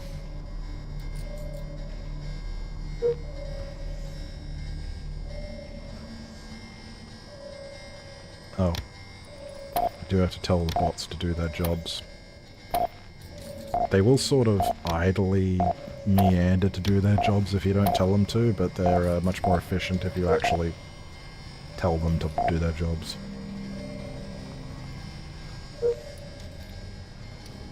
So, yeah, the supercapacitor's completely bust. You know what? I think that's the Scorpions doing it because they can electrocute you. I think they might EMP the sub.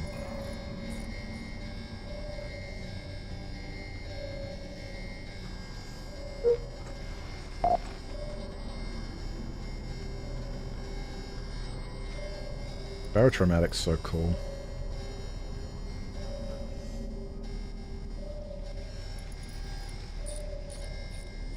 The game would be worth getting without it, but Barotraumatic seals the deal for me.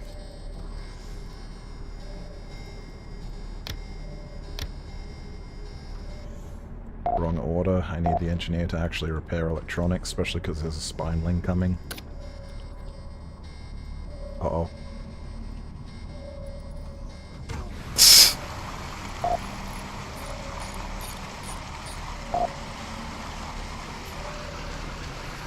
Repair the junction. Some idiot opened the fucking door. Ugh. That's a vanilla thing though, the bots always fucking leave the doors open and kill you. Like open the doors and let water in. I guess we can laser the scorpions this time. They're so small they don't show up on the sonar. One of them's gnawing on the top where I can't reach him, but I can get him with my pistol.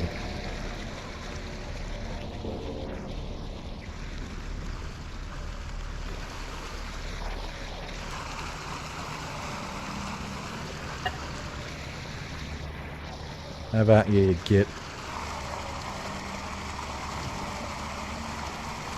The hatch seems to desync itself.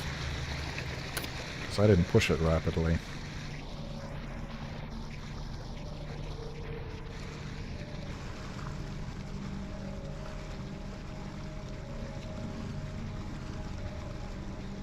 Interesting.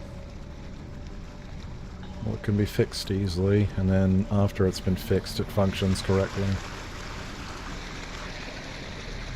Not sure. Ah yes, I left the ship in neutral. So we've now crashed into this wall.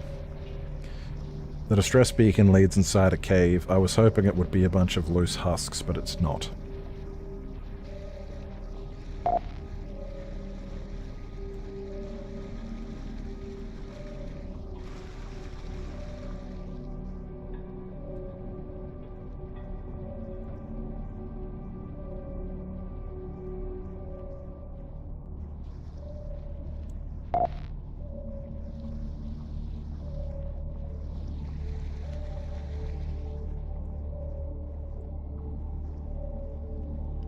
I don't think I set up the docking correctly.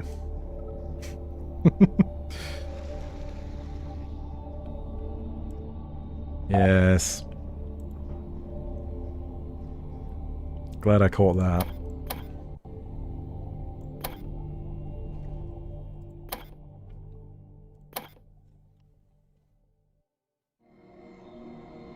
What do we call it again? Comet.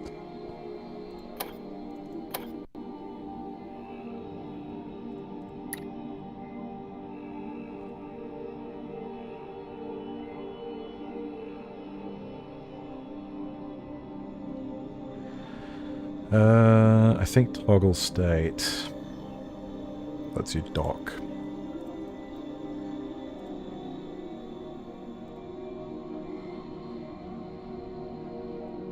What a silly problem to have.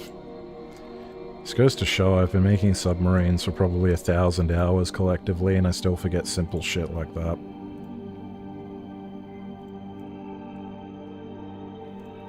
Whether that is a measure of the complexity of this task, or my own extreme retardation, I'll leave up to you. Oops, I said it again.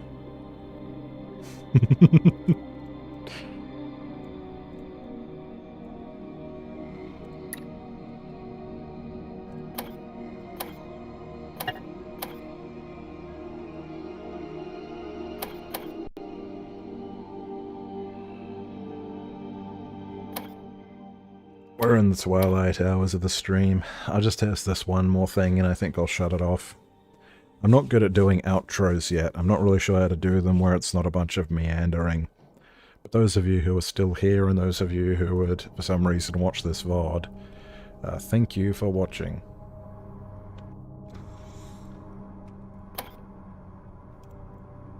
Alright, undock.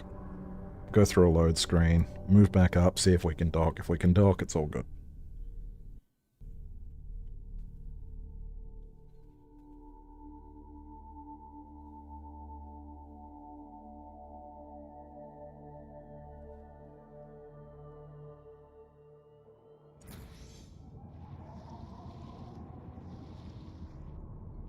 It's giving me the UI to do it. We can dock. I would say the submarine is functional enough. There may be some issues. I will play with it some more off-stream to bug fix it, and then probably I might actually publish it. I might publish it right after the stream, and if any of you want to give it a shot, just chuck a comment underneath the workshop item with problems that need to be fixed if you notice them, but I think we're good to go. Except for one thing I just saw.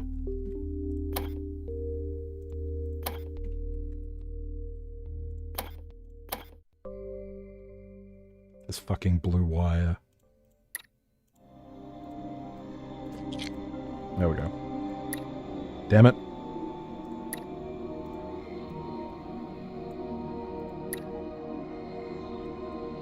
And now this red wire. I hate the wiring. Everyone hates the wiring.